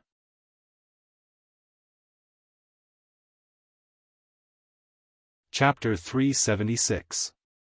Situ Xingqian flung Rong Jin's hand away without hesitation.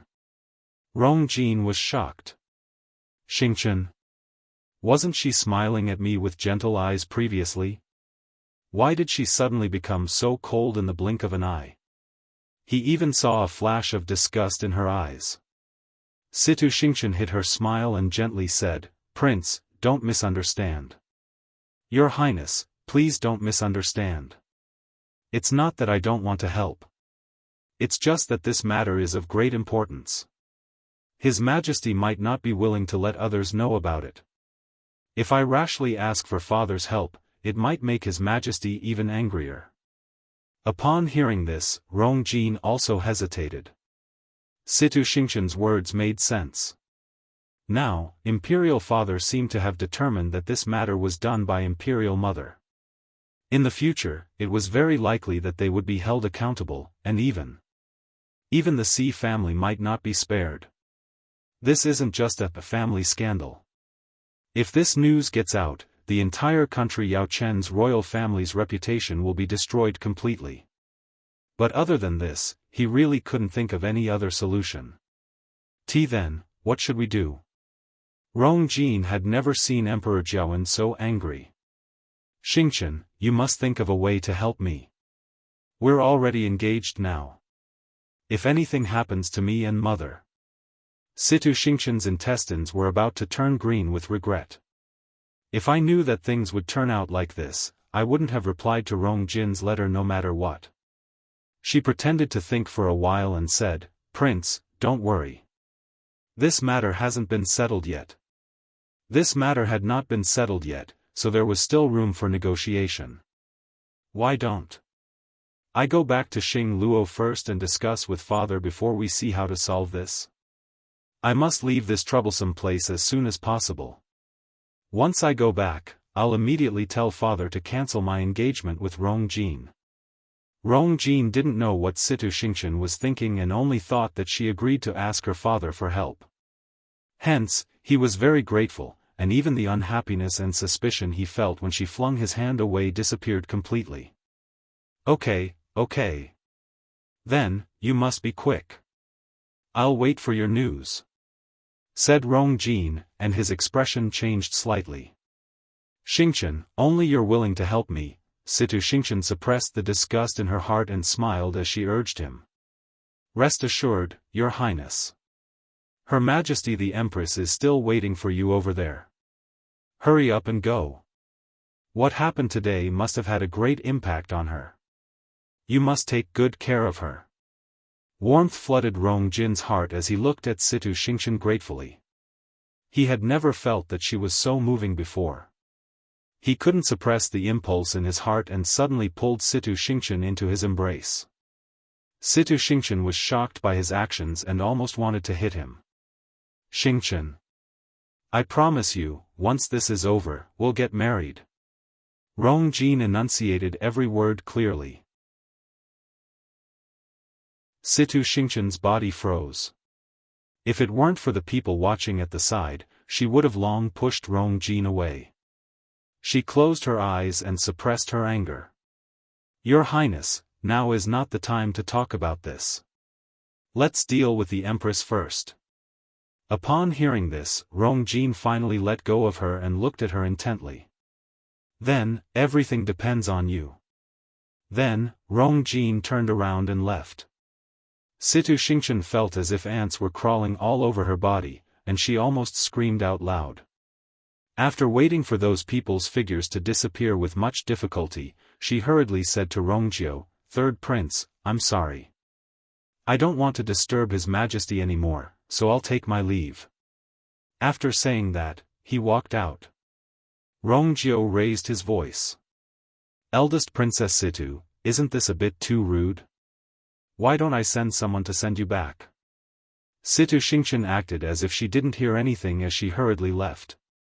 Very quickly, only Chu Luyue and Rongjiu were left in the yard. Chu Luyue bowed to Rongjiu.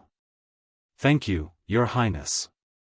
If it weren't for Rongjiu's interference, Chu Ning definitely wouldn't have been able to avoid punishment, and the heptagon wouldn't have appeared. However, Rongjiu looked at Chu Luyue in deep thought. You don't have to thank me. We just have our own needs. Then, he lifted his feet and left. Chu Luyue raised his brows.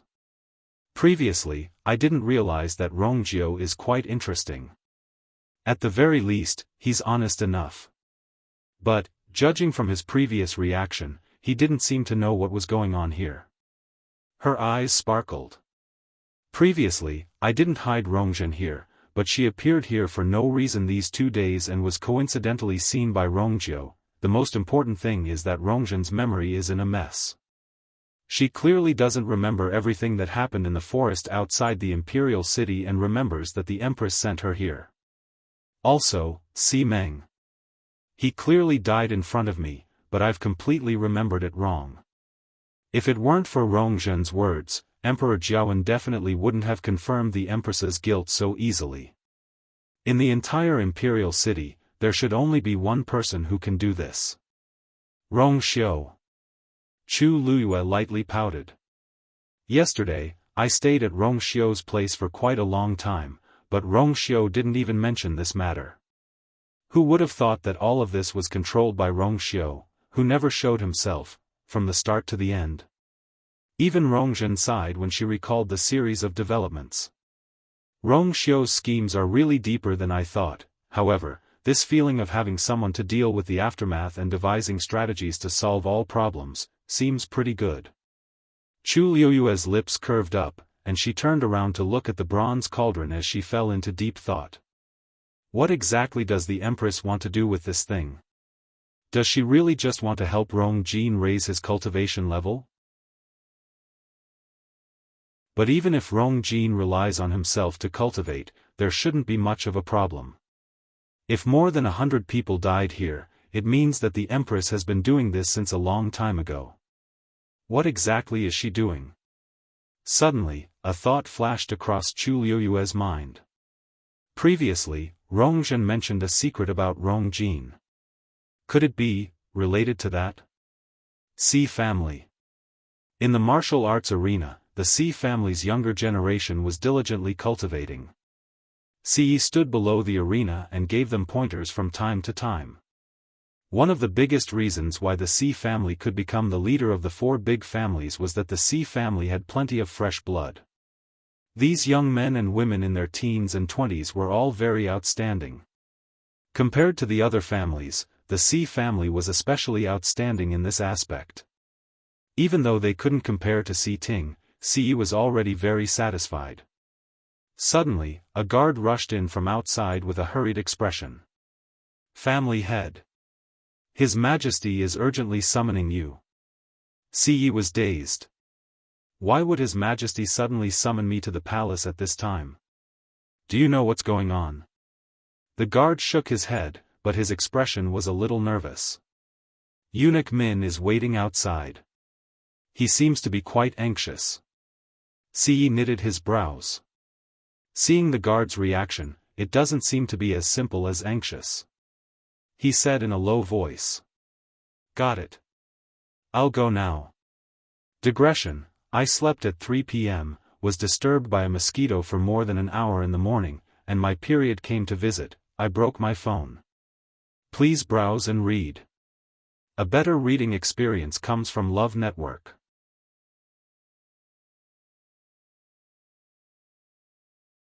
Chapter 377. Si walked out and happened to see Si Ting return. Greetings, Master. Si Ting cupped his fists and bowed. His chiseled face was a little tense. Si saw his expression and found it strange. Si Ting, shouldn't you be at the academy today? Why are you back now? Si Ting hesitated for a moment. I heard that something happened in the palace. What happened? Why didn't I know? Si was even more confused.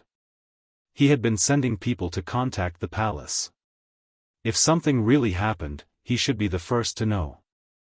How did Si Ting know that he was at Tianlu Academy? Also, it doesn't look good. Si Ting looked at him and clenched his fists. Chu Luyue didn't go to the academy today. He was summoned to the palace. So what? Si realized something the moment he spoke, and his expression changed. You're saying that it has something to do with the fourth princess? Si Ting nodded. I felt that something was amiss, so I came back to take a look. I saw Eunuch Min standing at the door. Si Ting pursed his lips. Eunuch Min's expression wasn't good, at least, he had never seen such an expression on Eunuch Min's face after meeting him so many times. Also, this was clearly directed at the Si family. Si's heart gradually sank. Since the fourth princess was involved, His Majesty must have found out that they were secretly searching for Rongzhen. Si Meng might have been exposed as well. He hurriedly patted Si Ting's shoulder. I'll go to the palace to take a look first. You stay at home. If anything happens, you'll be in charge of everything in the Si family. As he spoke, he took out a token and stuffed it into Si Ting's hands. Si Ting frowned. What had happened to make the patriarch so nervous? He even gave me the token that represents the Si family's master. Master, I can't take this. You should, take it. Si's expression was very stern, and he didn't allow any rejection. Si Ting exchanged glances with him and suddenly realized that the current situation might be more troublesome and dangerous than he had imagined. He finally held the token tightly and nodded. Don't worry. I'll protect the Si family. Only then did Si feel more at ease. He took a long look at Si Ting before turning to leave. Si Ting looked at his back. For some reason, the uneasiness in his heart started to spread. On the other side, Si followed Eunuch Min into the palace in a hurry. Along the way, he had tried several times to find out what was going on, but Eunuch Min was very tight-lipped and refused to divulge any information. This made Si even more certain of his guess. Something must have happened to the Empress. Otherwise, Eunuch Min would not have such an attitude. The two of them were silent the entire way. By the time they reached the imperial study, countless thoughts had already flashed through Si's mind. Si looked around without batting an eyelid. He immediately realized that the guards in the imperial study were much stricter than before. The overall atmosphere was also more solemn and dignified than before. His heart felt like it was hanging in the air, and he felt extremely uncomfortable. Eunuch Min stepped forward alone and said respectfully, Your Majesty, Master Si has arrived. Emperor Jiaowen's cold voice came from the imperial study. Let him in. Eunuch Min looked at Si and took a step back. Master Si, this way please. Si took a deep breath in and tidied his clothes before walking forward and pushing the door open to enter. Once he walked in and saw the scene inside, Si's heart harshly skipped a beat. In the spacious and quiet imperial study, Emperor Jiaowen was sitting behind the table. The booklets, brushes, and ink on the table were all swept to the floor, and it was a mess. The Empress, Si Huijing, was kneeling in front of him. Her extravagant palace gown was filled with dirt, and her usually neatly combed hair was also very messy. Her face was tear-stained, and her eyes were red and swollen. She knelt there, and her entire body was filled with despair and pain. Si had never seen her in such a pathetic state. Her Majesty? He couldn't help but shout as he hurriedly walked forward. But very quickly, he realized that Emperor Jiaowen was still in the study. He hurriedly stopped in his tracks, turned around, and looked at Emperor Jiaowen. He suppressed the waves in his heart and bowed. Siyi greets your majesty. When the empress saw him, her dazed eyes moved, and her expression was very strange. It was as if she wanted to cry, but she couldn't cry anymore. She had cried for half her life, and she had almost cried dry today. However, this didn't make Emperor Jiawen's heart soften at all. Emperor Jiawen looked at Siyi with a heavy gaze. Siyi, do you know why I called you over? Siyi only felt a strong pressure coming over him. He knelt down almost without thinking. I don't know. Please enlighten me, your majesty. You don't know? Don't you know that the Xi family was secretly searching for Rongzhen's whereabouts? Emperor Jiawen's voice was like a heavy hammer that harshly slammed down. Siyi clenched his fists tightly. As expected. His Majesty already knows. He immediately placed his hands on the floor and heavily knocked his forehead on the floor. I know my mistake. Please punish me, your Majesty. You know your mistake. To think that I thought you were loyal to me. I didn't expect you to secretly work with the Empress and lie to me for so many years. You already knew about Si Meng's matter, right? Siyi. You're really something. The more Emperor Jiawen spoke, the angrier he got. He actually picked up the remaining teacup beside him and suddenly threw it at Siyi. Bang! The teacup harshly landed in front of Siyi. The shards flew everywhere, and two of them quickly scratched Siyi's face, leaving bloody marks. However, Siyi didn't dare to move as he knelt even more respectfully. Your Majesty, I know my mistake, but all of this has nothing to do with Her Majesty. Back then, I was worried that Her Majesty couldn't protect herself in the palace, so I specially arranged for Si Meng. Also, regarding the fourth princess's disappearance. Her Majesty was afraid that you'd be too worried, so she wanted me to help. She didn't hide it on purpose. No matter what, I'm willing to bear all the consequences.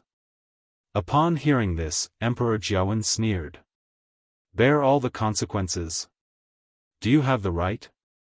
Siyi, you don't have to act in front of me. Rongzhen didn't even go missing. She was hidden by the Empress. Siyi was shocked and suddenly looked up. What? Upon seeing his reaction, Emperor Jiawen squinted his eyes. What? Your good sister didn't tell you? Siyi's heart was in a mess and he subconsciously looked at the Empress. Empress, what's going on? The Empress lowered her head. She knew that it was useless to say anything now. Rongzhen happened to appear at Heptagon Alley at that time, and she even said those words herself. Emperor Jiawen had already confirmed everything. She spoke in a hoarse voice. Your Majesty, my brother really knows nothing about this. Please let the Xi family off. Mobile users, please browse and read. A better reading experience comes from Love Network.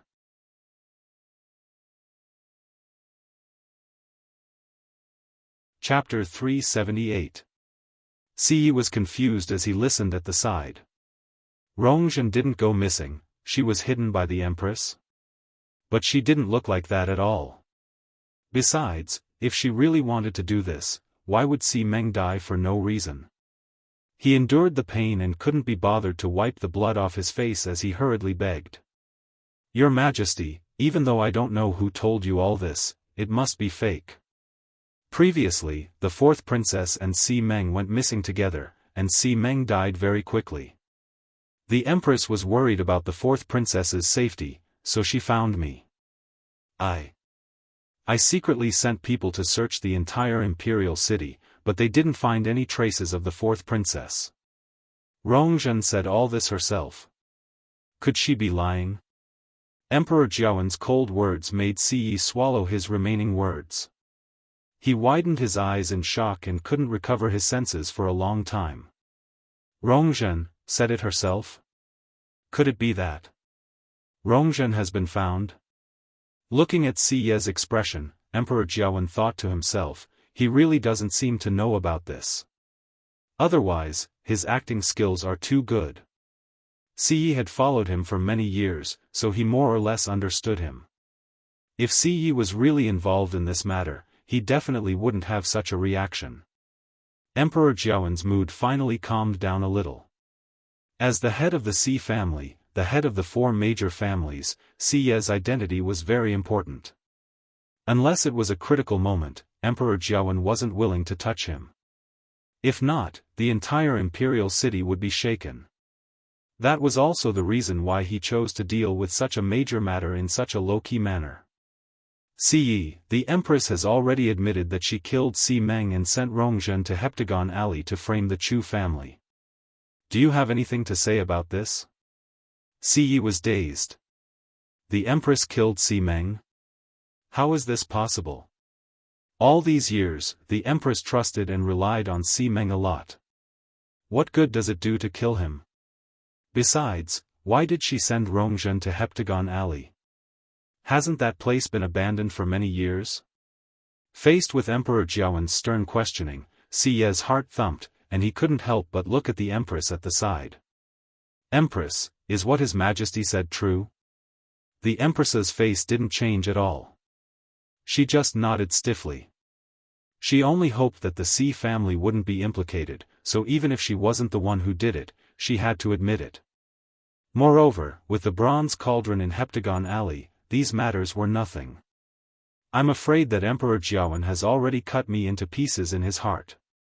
Siyi was shocked. He asked almost subconsciously, why? The empress lowered her eyes, seemingly not intending to continue speaking. Emperor Jiawen chided her. Why aren't you saying anything? If you can do it, why can't you say it now? Tell Siyi what good things you did in Heptagon Alley. Siyi had never seen Emperor Jiawen so angry before, and he couldn't help but be shocked. Previously, when Si Meng and Rongzhen were mentioned, Emperor Jiawen had been holding it in. Why did he suddenly have such a huge reaction when Heptagon Alley was mentioned? It seems like, the Heptagon Alley incident is more intolerable to Emperor Jiawen than Si Meng's existence and hiding Rongzhen. The empress's pale and cracked lips trembled. Your Majesty, I did all these myself, and it has nothing to do with my brother or the entire Si family. If this matter continues, it will only become more troublesome. Please give me a swift end and end it. Emperor Jiawen chuckled. Now you know how troublesome it is. When you did it back then, did you think that this day would come? It's not impossible for you to end it. You just have to make it clear whether the bronze cauldron was prepared for Rongzhen or not. And why are you doing this? Siyi was confused when he heard this. What bronze cauldron? Why is Rongzhen involved in this? The empress bit her lips tightly. Actually, Emperor Jiawen had asked her this question many times. However, she never admitted it. She knew better than anyone else how much Emperor Jiawen hated the bronze cauldron. Hence, once I admit it, Rongzhen will never be able to make a comeback. Thinking of this, her heart was completely drowned in despair. The next moment, she suddenly slammed against the wall at the side. Emperor Jiawen stood up angrily. Stop her. Siyi had long rushed over when the empress moved and blocked in front of her. The empress harshly slammed her head into Siyi's arms. Dong! Siyi let out a muffled groan as a sweet and fishy taste surged into his mouth. The empress actually really wants to kill me. She used all her strength this time. What are you doing? Siyi was angry and anxious as he directly shouted the empress's name. The empress grabbed his hand and anxiously begged. Brother! Kill me. Quickly kill me. As long as she died, everything would be over. But how could Siyi bear to do it? What exactly happened to you?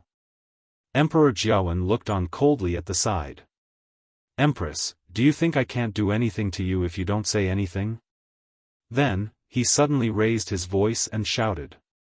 Guards! Bring me a brush and ink. He had smashed most of the things on the table, and they couldn't be used anymore. However, the imperial study didn't lack these things at all. Eunuch Min hurriedly came in from outside as if he didn't see the disheveled Siyi and the Empress on the ground. He silently walked to the other side, took out a new brush, and presented it to Emperor Xiaofan. Then, he very consciously started to grind the ink. Emperor Xiaofan picked up the brush and nonchalantly glanced at the Empress. I think you can't continue to be the Empress. As for Rong Jin, with a mother like you, what kind of son can he teach? He can't take on such a big responsibility. I should have removed him long ago. The Empress suddenly realized that Emperor Xiaofan didn't just want to remove the Empress, he also wanted to remove the Crown Prince. In her panic, she couldn't help but scream. Your Majesty, you mustn't. Rong Jin just got engaged with Situ Xingchen. If you remove the Crown Prince now, how are you going to explain to country Xing Luo? Emperor Xiaofan paused in his actions and sneered. I see. I see. No wonder they're so fearless. They actually thought of how to get away with it right from the start. It turns out that Rong Jin successfully fought for the marriage agreement with Situ Xingchen just for this day. Emperor Xiaofan hated himself for being blind for so many years. He actually let such a vicious mother and son lie to him for so long. Okay. I do want to see if country Xing Luo will continue to maintain the marriage agreement between Situ Xingchen and Rong Jin after knowing about this. Country Xing Luo. Situ Xingchen returned to the palace at the fastest speed possible and recounted everything that had happened in detail. However, country Xing Luo's Emperor Xiankang, Situ Yan, kept quiet for a long time before shaking his head. Xingchen, this marriage agreement can't be cancelled. Digression, I forgot how to address the Emperor of country Xing Luo and his name. Using this chapter as the basis, I'll change the previous chapters together. It was hard to believe that in the early summer when mosquitoes appeared, I used 4 heating pads in one day. Mobile users, please browse and read, a better reading experience from love.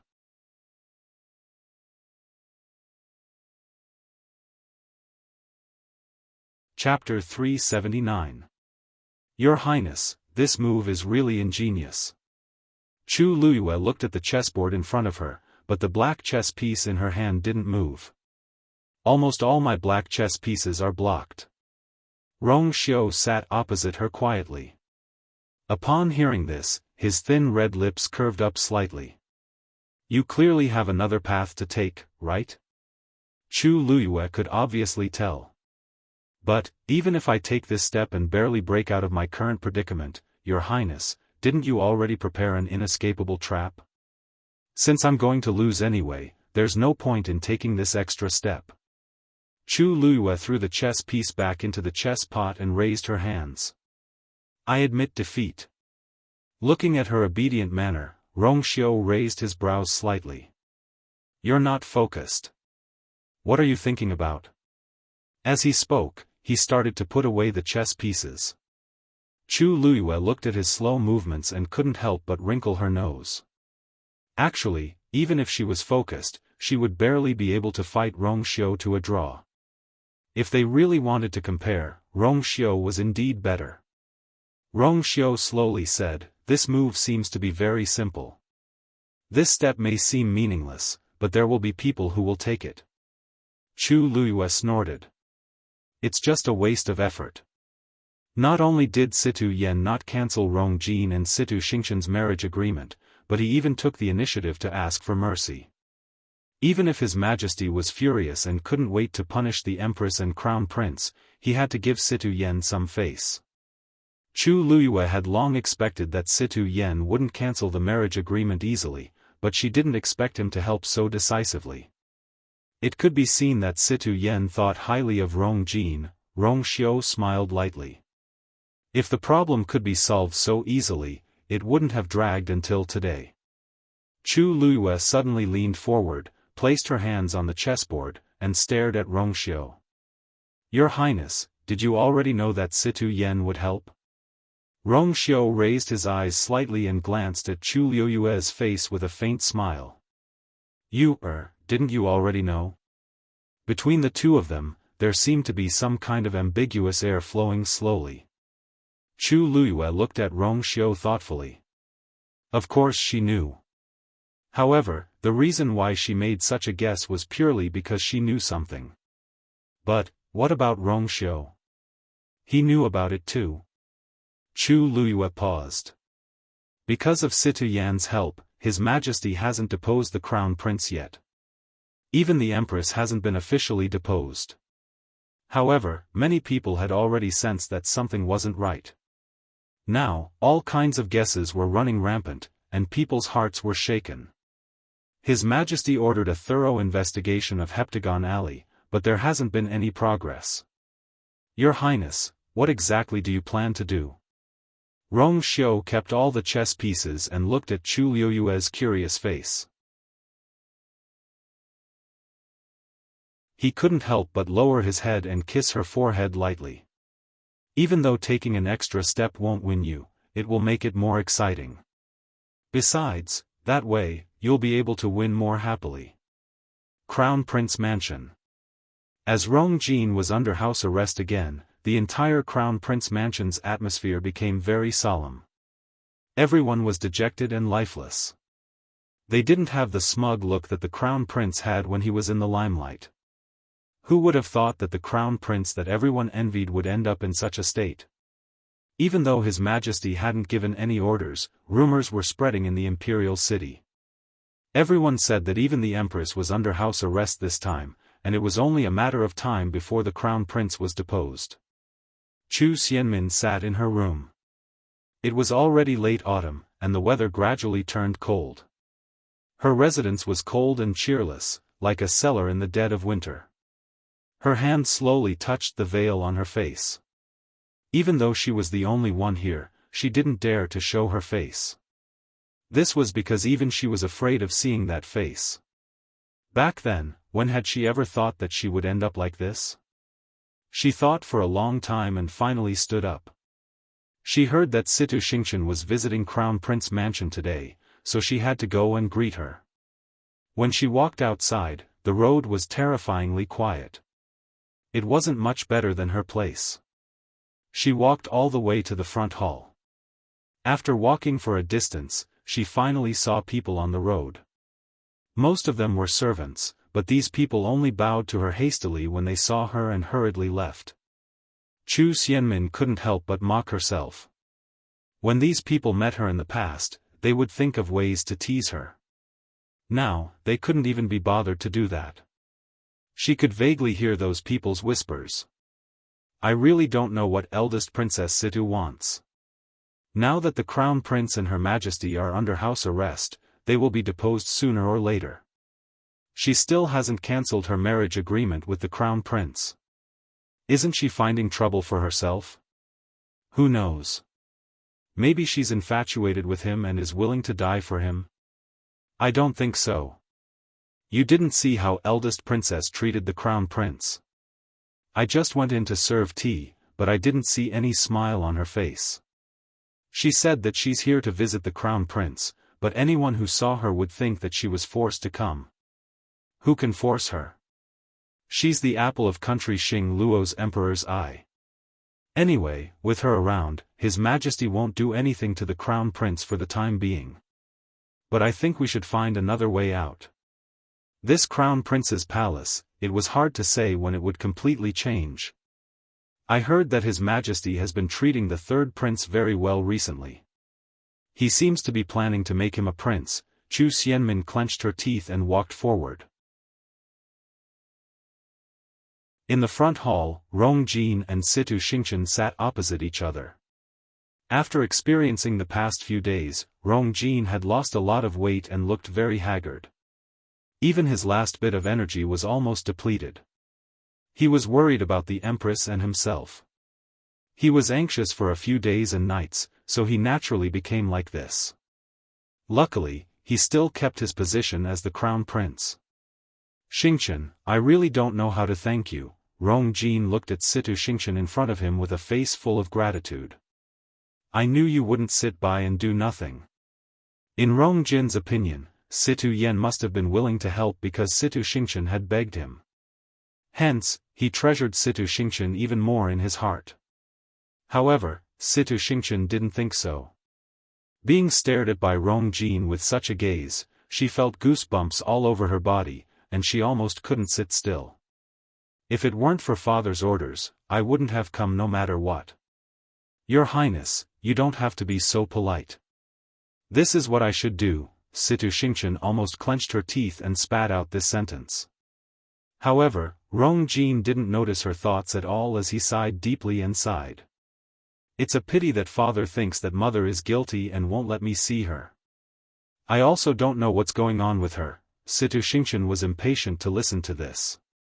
She recalled her former father's instructions and asked softly in a seemingly unintentional manner, Your Highness, His Majesty is doing this because of Heptagon Alley. Do you know what's going on in there? Mobile users, please browse for a better reading experience from Love Network.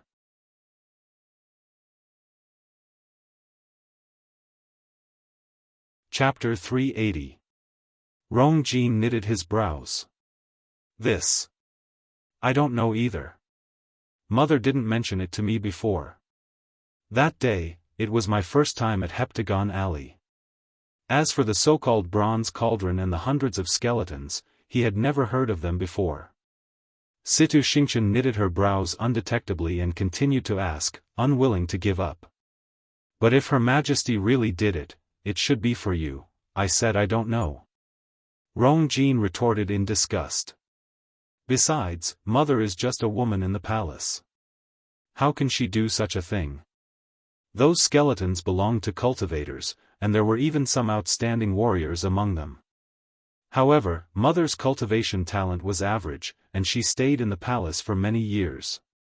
With her abilities alone, it was impossible for her to complete this series of actions. In Rong Jin's eyes, all of this was Rongjiu and the rest slander. Let's not talk about this and talk about Rongzhen. Rongzhen did go missing back then, and mother was very worried about it. She even looked for him several times to discuss countermeasures. If mother really sent Rongzhen to Heptagon Alley long ago, why did she have to act in front of me? Wasn't that a waste of time and energy? In Rong Jin's impression, mother had always trusted him. Since he was young, he knew that he was mother's hope, and he carried her heavy burden. Mother could give up everything for him. Even if mother hid it from the entire world, she would definitely treat him honestly. Hence, he never believed that mother did those things from the start to the end. Father, you're just temporarily blinded. When I find out the truth, everything will naturally come to light. Rong Jin clenched his teeth. Upon hearing this, Situ Xingqian sneered in her heart. Blinded? Rong Jin could only say this to himself. The Empress's reaction that day was enough to explain the problem. Other than Rongzhen's strange appearance, everything else was clearly related to the Empress. Situ Xingqian rubbed the teacup but didn't drink it. She looked down at her reflection in the tea, and her eyes were cold. However, her voice was still as gentle as water. Your Highness, you're right. I don't believe in those things either. If not, you wouldn't have come out to help, right? But, given the current situation, you have to think of a solution as soon as possible. If not, Her Majesty's life in the palace won't be good. Rong Jin knitted his brows tightly. Then tell me, what should we do? Father refuses to see me now. Does Your Highness know that Lord Chu Ning and the third prince are investigating Heptagon Alley together? If they really found out something, wouldn't it be easy for His Majesty to convict him? In other words, the future of you and the Empress is now in their hands. How could I not know that? Rong Jin rubbed his face in frustration. Let's not talk about Chu Ning, but Rongjiu has a deep grudge against me and my son. He will definitely take this opportunity to secretly do something. Your Highness, in my opinion, the crux of this matter lies in Heptagon Alley. I believe that those things were definitely not done by the Empress, but she definitely knows something, don't you think? Rong Jin didn't say anything. If Her Majesty tells you everything she knows, then you'll be able to deal with the current situation better. So, why don't you go and consult the Empress? Rong Jin pondered for a long time and felt that this was indeed a good idea. But the most troublesome thing was, but Imperial Mother and I can't see each other right now, so how can I ask? Situ Xingqian's lips curved up slightly, and she revealed a gentle smile. You forgot that Xingqian can enter the palace. Chu Xianmin, who had walked to the door, suddenly stood still when she heard this.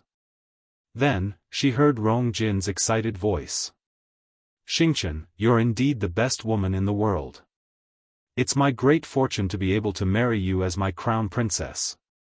Chu Xianmin felt as if countless needles were pricking her heart, and it was very painful. She clenched her fists tightly, and many thoughts flashed across her mind.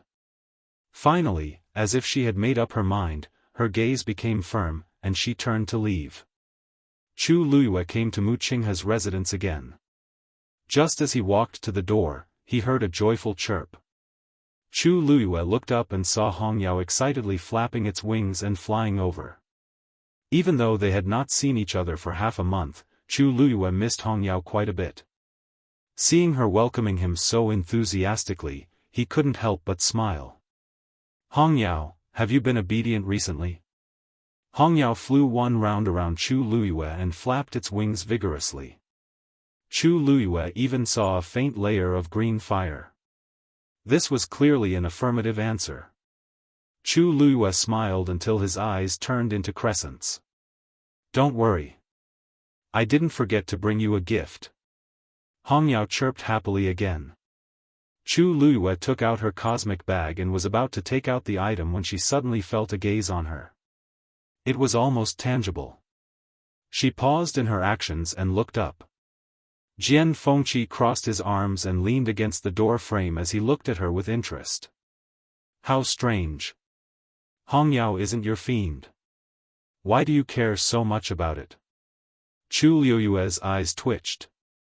It's been more than 10 days. Why hasn't this fellow left yet? As if he had seen through Chu Luiyue's thoughts, Jian Fengqi smiled flirtatiously and proudly. It's easy to invite me here, but it's not so easy to ask me to leave. Chu Luiyue tried her best to look calm and polite as she curtsied. Greetings, young Master Jian. Jian Fengqi suddenly said, do you know that Mu Qinghe only allows Hongyao to accept gifts from one person? Mobile users, please browse for a better reading experience from Love Network.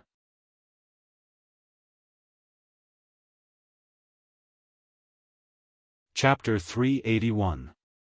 Chu Luiyue put away the Qiankuan bag with a calm expression and smiled faintly. How would Lu know about this kind of thing? Jian Fengqi's gaze fell on her hand. He raised his chin and smiled carelessly. Actually, that's not important. Anyway, it's all in the past. What did you bring for Hongyao? Can I have a look? Chu Luiyue put the things back into the Qiankuan bag without batting an eyelid. Young Master Jian, you must be joking. It's just some ordinary things. They're not worthy of your attention. Since you said that Vice Admiral Mu only allowed Hongyao to receive a gift from one person, then I won't embarrass myself here. If I offend you, please forgive me. Hongyao drooped its head in disappointment and immediately glared at Jian Fengqi. It's all his fault. If this guy hadn't suddenly appeared, it would definitely have gotten the gift. It had been waiting for half a month. Jian Fengqi's lips curled into an evil smile, and his eyebrows were naturally flirtatious. Miss Chu, why are you so nervous?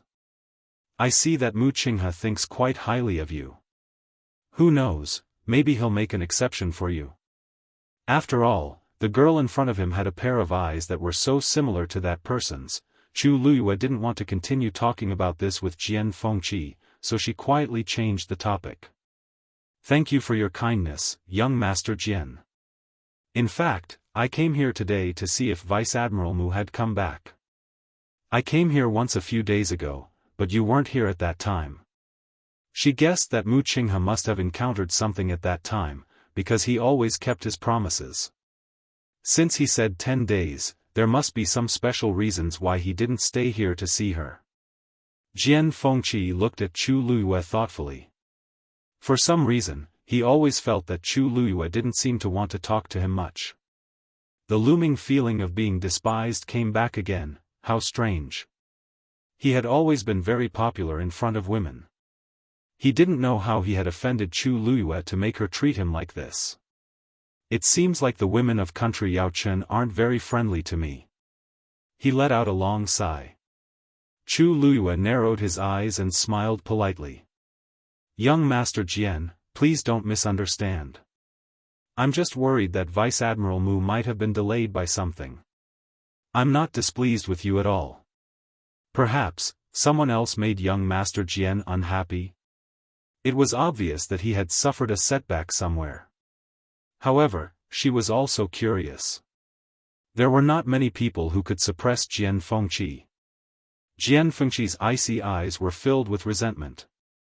He wanted to say something but stopped himself. In the end, he swallowed the words in his throat and turned to walk inside. Forget it, forget it. This young master has never liked to fuss over such things. As he walked, he dragged out his words and spoke lazily. Mu Qinghe, the little girl is looking for you. Chu Luyue inexplicably shuddered. Little girl. This guy must have eaten a bear's heart and a leopard's guts to call her that. Chu Luyue secretly gritted her teeth and made a mental note of Jian Fengqi. She suppressed the unhappiness in her heart and followed him. Jian Fengqi casually waved his hand without turning his head.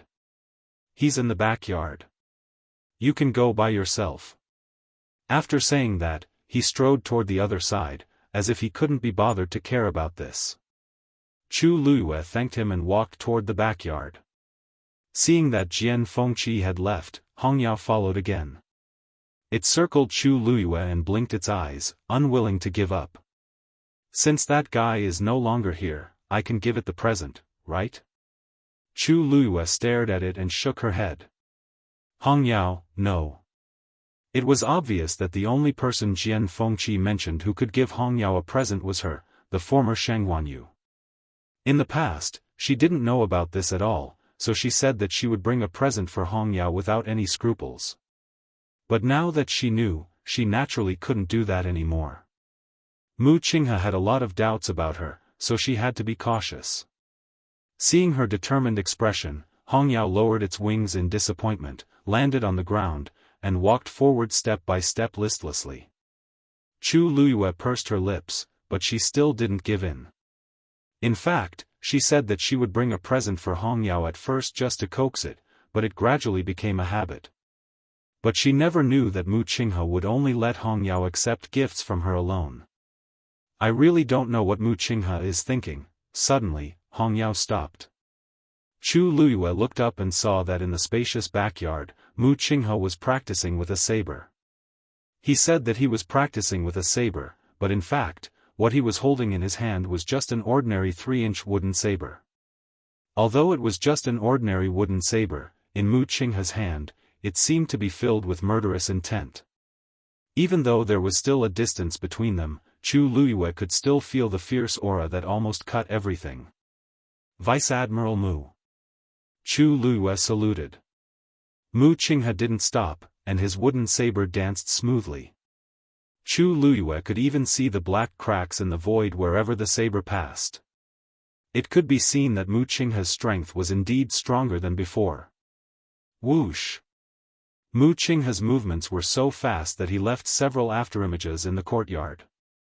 Immediately, he raised his hand and stabbed. The wooden saber in his hand flew out in an instant. Swoosh! Swoosh! Those afterimages were pierced one after another. They dissipated with a loud bang. Chu Luyue knitted her brows unnoticeably. Mu Qinghe didn't seem to be in a good mood. To put it nicely, he didn't show his emotions, but to put it bluntly, he had an icy face. In Chu Luyue's impression, she had almost never seen him reveal his emotions. But from his appearance just now, it seemed that he had encountered something terrible, but she didn't say anything, just stood quietly by the side and waited. Finally, when the last afterimage was pierced, the wooden saber flew back to Mu Qinghe's hand. He slowly exhaled and looked back at Chu Luiyue.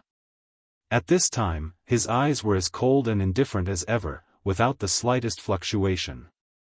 Vice Admiral Mu, the last time I came, you weren't here, so.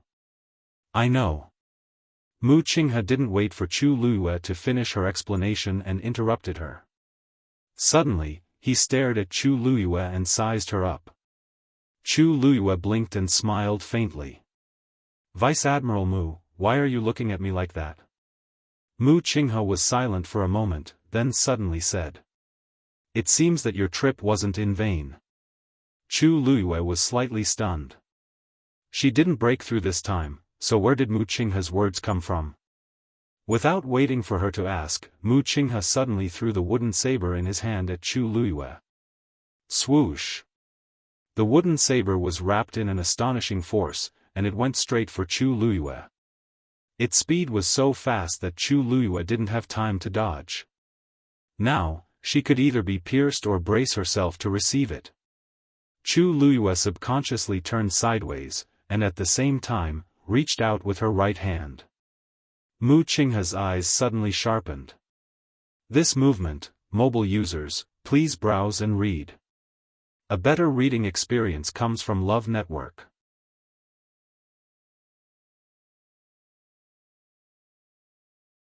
Chapter 382.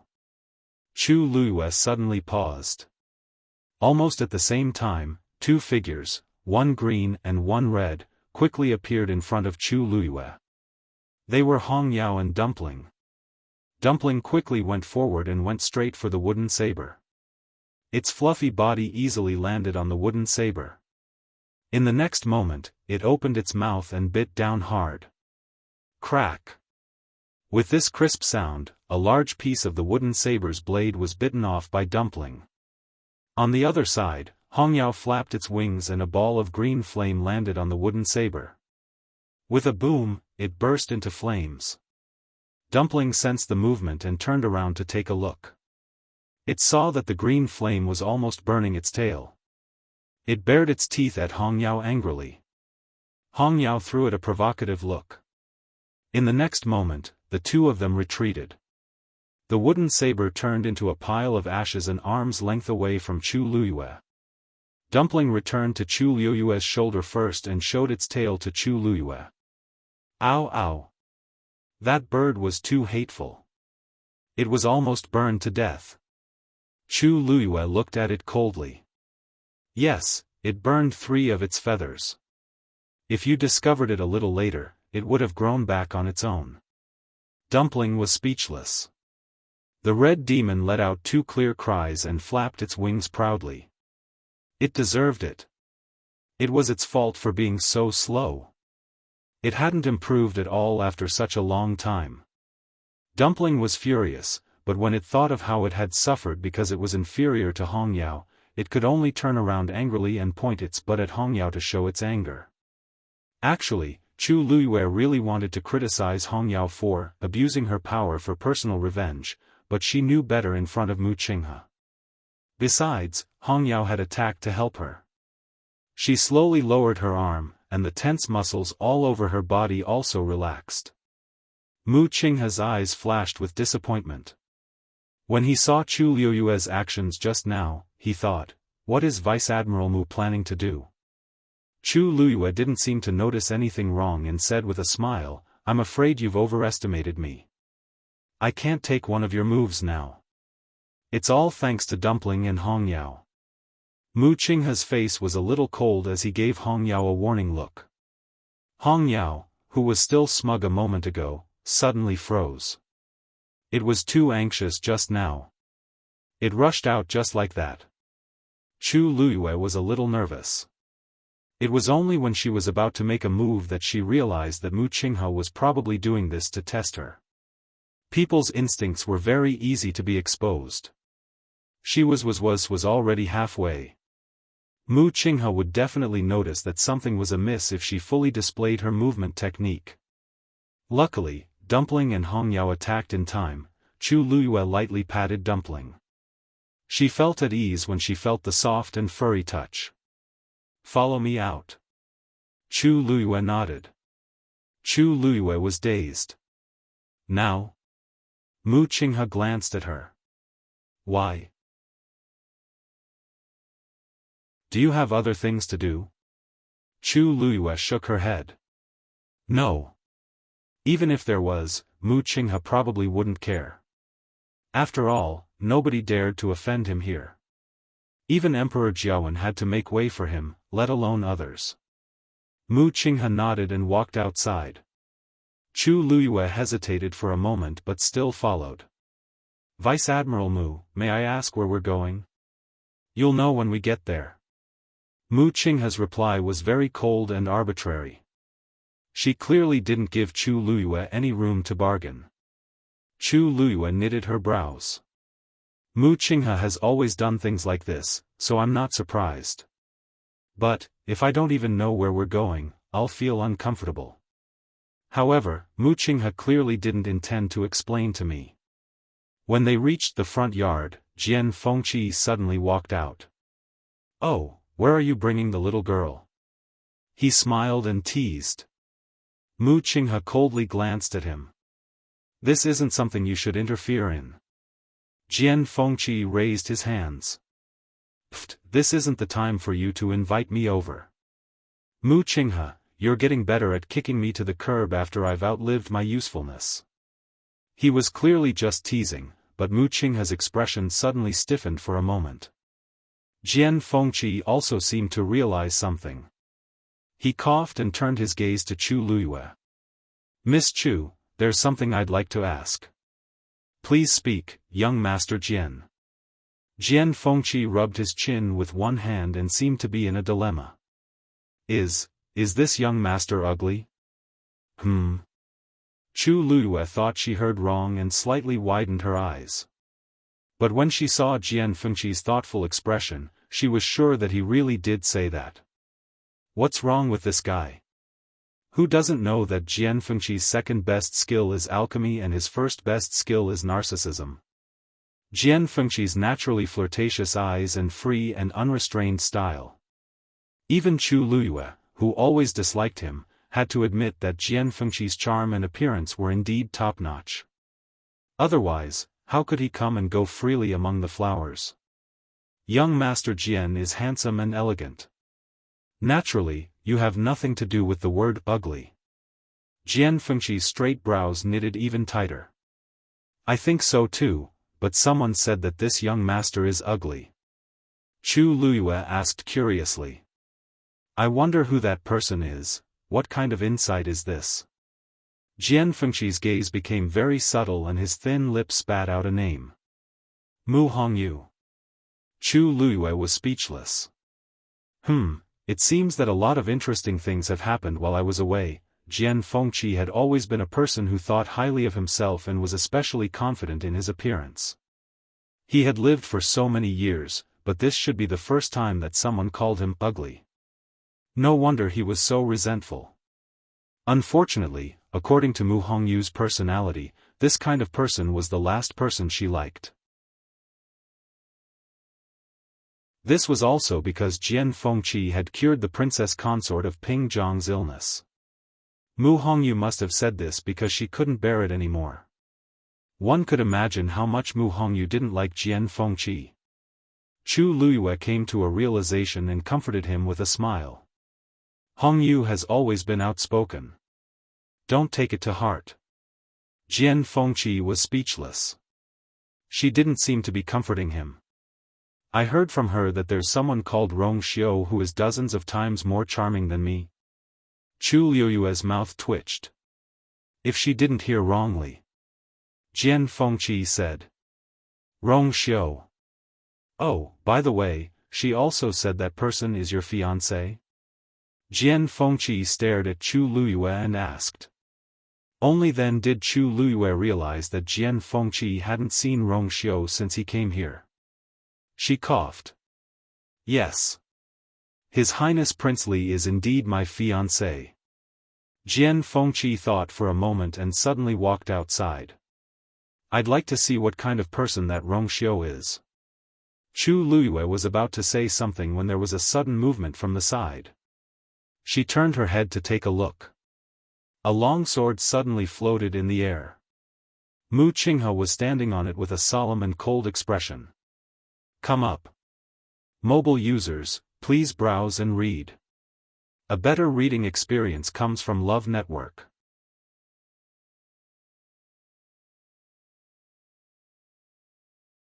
Chapter 383. Palace. Imperial Study. Emperor Jiawen looked at the book in his hands, and the more he read, the more tightly he knitted his brows. Finally, he threw the book aside with a "pa" sound. Chu Ning, I asked you to search Heptagon Alley with all your might, but you only found these useless things? Chu Ning, who was respectfully standing with his hands by his side, immediately knelt down and said, Your Majesty, Your Majesty. I've already used all my connections and methods, but I can only find out this much. Even though there are hundreds of skeletons in Heptagon Alley, other than recognizing that they're all cultivators, I can't find any other information about their identities. Anything that can reveal their identities has been specially taken care of, and I can't find anything at all. Other than the hanging corpse, the other skeletons don't even have a single piece of clothing on them. The person who did this was clearly very careful. Chu Ning didn't sleep or rest these few days and even dug 3 feet into Heptagon Alley. However, other than piles of skeletons, he really didn't find anything else. Emperor Jiawen rubbed his glabella in frustration. He knew that this matter wouldn't be so easily investigated, and there was no point in sitting here and being anxious. However, once he thought of the bronze cauldron stained with dried, dark red blood, he would be filled with worry. Chu Ning glanced at Emperor Jiawen and continued speaking. Refused to investigate. Her Majesty goes to Heptagon Alley once every 2 months on average, and she's very secretive. She only stays there for a short while, so nobody discovered her after such a long time. Emperor Jiawen's face darkened. In actual fact, he had personally interrogated the Empress a few times, but the Empress was very tight-lipped. From start to end, she only said that she did everything, but she didn't mention if she prepared it for Rong Jin or why she did it. In the middle, with Emperor Jiawen's silent approval, his subordinates even tortured the Empress, but they still didn't find any useful clues. Whenever he thought about how the Empress had deceived him for so many years without him noticing, he felt a chill run from the bottom of his feet to his head, causing him to shudder. Knock knock. Your Majesty, the third prince wishes to see you. Eunuch Min carefully said outside. Let him in. Emperor Jiawen took a deep breath in and looked at Rongjiu, who pushed the door open, and asked, What's the news? Do you have any news? The moment Rongjiu came in and saw Chu Ning kneeling on the floor, he realized that Chu Ning probably didn't find anything. He first bowed respectfully, and then slowly said, I'm sorry. Your son has personally interrogated all the servants in the Empress Palace and obtained some information that might be useful. Emperor Jiawen finally perked up. Speak. Rongjiu said, according to the Empress' personal maid, the Empress keeps a box for herself and never allows anyone else to touch it. Every once in a while, the Empress would lock herself in her bedroom. At first, the palace servants didn't think much of it. Later, a eunuch accidentally broke in and finally found that the Empress was inside and seemed to be looking at the things in the box. Emperor Jiawen pondered for a moment. What kind of box is it? Why does she value it so much? Why didn't I know about it? Rongjiu sneered in his heart. Emperor Jiawen and the Empress didn't have any feelings for each other, especially Emperor Jiawen. He probably didn't even put 10% of his thoughts on the Empress. If he cared about the Empress before, he wouldn't let the Empress do so many messy things under his nose. The Empress frequently went in and out of Heptagon Alley and kept killing cultivators to accumulate strength for the bronze cauldron. Even Emperor Jiawen didn't know, let alone a small box. It was really too easy to hide it from Emperor Jiawen. Thinking of this, Rongjiu couldn't help but mock himself. It was also because of this that the empress didn't receive any punishment even after silently killing his mother. Emperor Xiaofan didn't treat his mother any better. Rongjiao suppressed his emotions and looked calm. I didn't ask about this. After all, the palace servants don't dare to ask about the empress's things. But, the eunuch who accidentally discovered this incident fell into the lake and drowned not long after. After that, the empress's palace servants kept their mouths shut about this incident. This time, he had to use some tricks to finally get the answer he wanted. I think that if we can find that box, many problems can be solved. Emperor Xiaofan looked solemn. You're saying that the box has something to do with Heptagon Alley? This is only your son's guess. In the current situation where there are no other clues, this is the only feasible path. Emperor Xiaofan thought for a while and felt that this made sense. Since this is the case, Rongjiao, go find the empress and ask her to hand the item over. Rongjiao hesitated. Father, since Her Majesty values that box so much, she probably won't hand it over easily. Tell her that if she honestly hands it over, I might give Rongjin a chance. If she's stubborn, let her decide what to do. An undetectable cold glint flashed across Rongjiao's eyes. Yes, Your Majesty. With that, he quickly excused himself. Emperor Xiaofan looked at Chu Ning helplessly. Chu Ning, you have to hurry up on your side. If you really can't do it, start from other areas. Go and check all the people who have close contact with the Empress and Rongjin. Yes. After Chu Ning left, Emperor Xiaofan then relaxed his body and leaned against the chair. Chu Ning is good at everything, but he doesn't have enough means. In comparison, Rongjiao's work efficiency was much higher. After all, he was trained in the Northwest Army. Thinking of this, Emperor Xiaofan vaguely felt uncomfortable in his heart. In the past, he never thought of leaving the position for Rongjiao because he really didn't like this son of his. Besides, his murderous aura was too strong, and it even made Emperor Xiaofan wary sometimes. But now, it seems like Rongjin can't do it. Among the remaining princes, Rongjiao actually became the most suitable one. Even if he's cold and murderous, it's better than being weak and useless. What a pity, Emperor Xiaofan sighed as if he was instantly 10 years old. If only Rongxiao's health was better. In the Empress's bedroom. The once bustling and prosperous place disappeared in the blink of an eye, and it was now cold and lonely. Only heavy guards were left, trapping the Empress here. When Situ Xingqian arrived here, her heart couldn't help but skip a beat. Emperor Xiaofan actually hates the Empress so much that he's so guarded against her. A guard saw Situ Xingqian and immediately went forward. Eldest Princess Situ, please stop. His Majesty has ordered that nobody is allowed to come close. Situ Xingqian took out a token from her sleeves and put on the dignified posture of an eldest princess. I'm here on orders. That guard took a look and recognized that it was indeed His Majesty's token. He hurriedly moved aside. Eldest Princess Situ, please. Situ Xingqian put away the token and calmly walked into the Empress's palace. Mobile users, please browse and read. A better reading experience comes from IUN. You're tuning in to the Xiaofan's Wuxia Tales YouTube channel.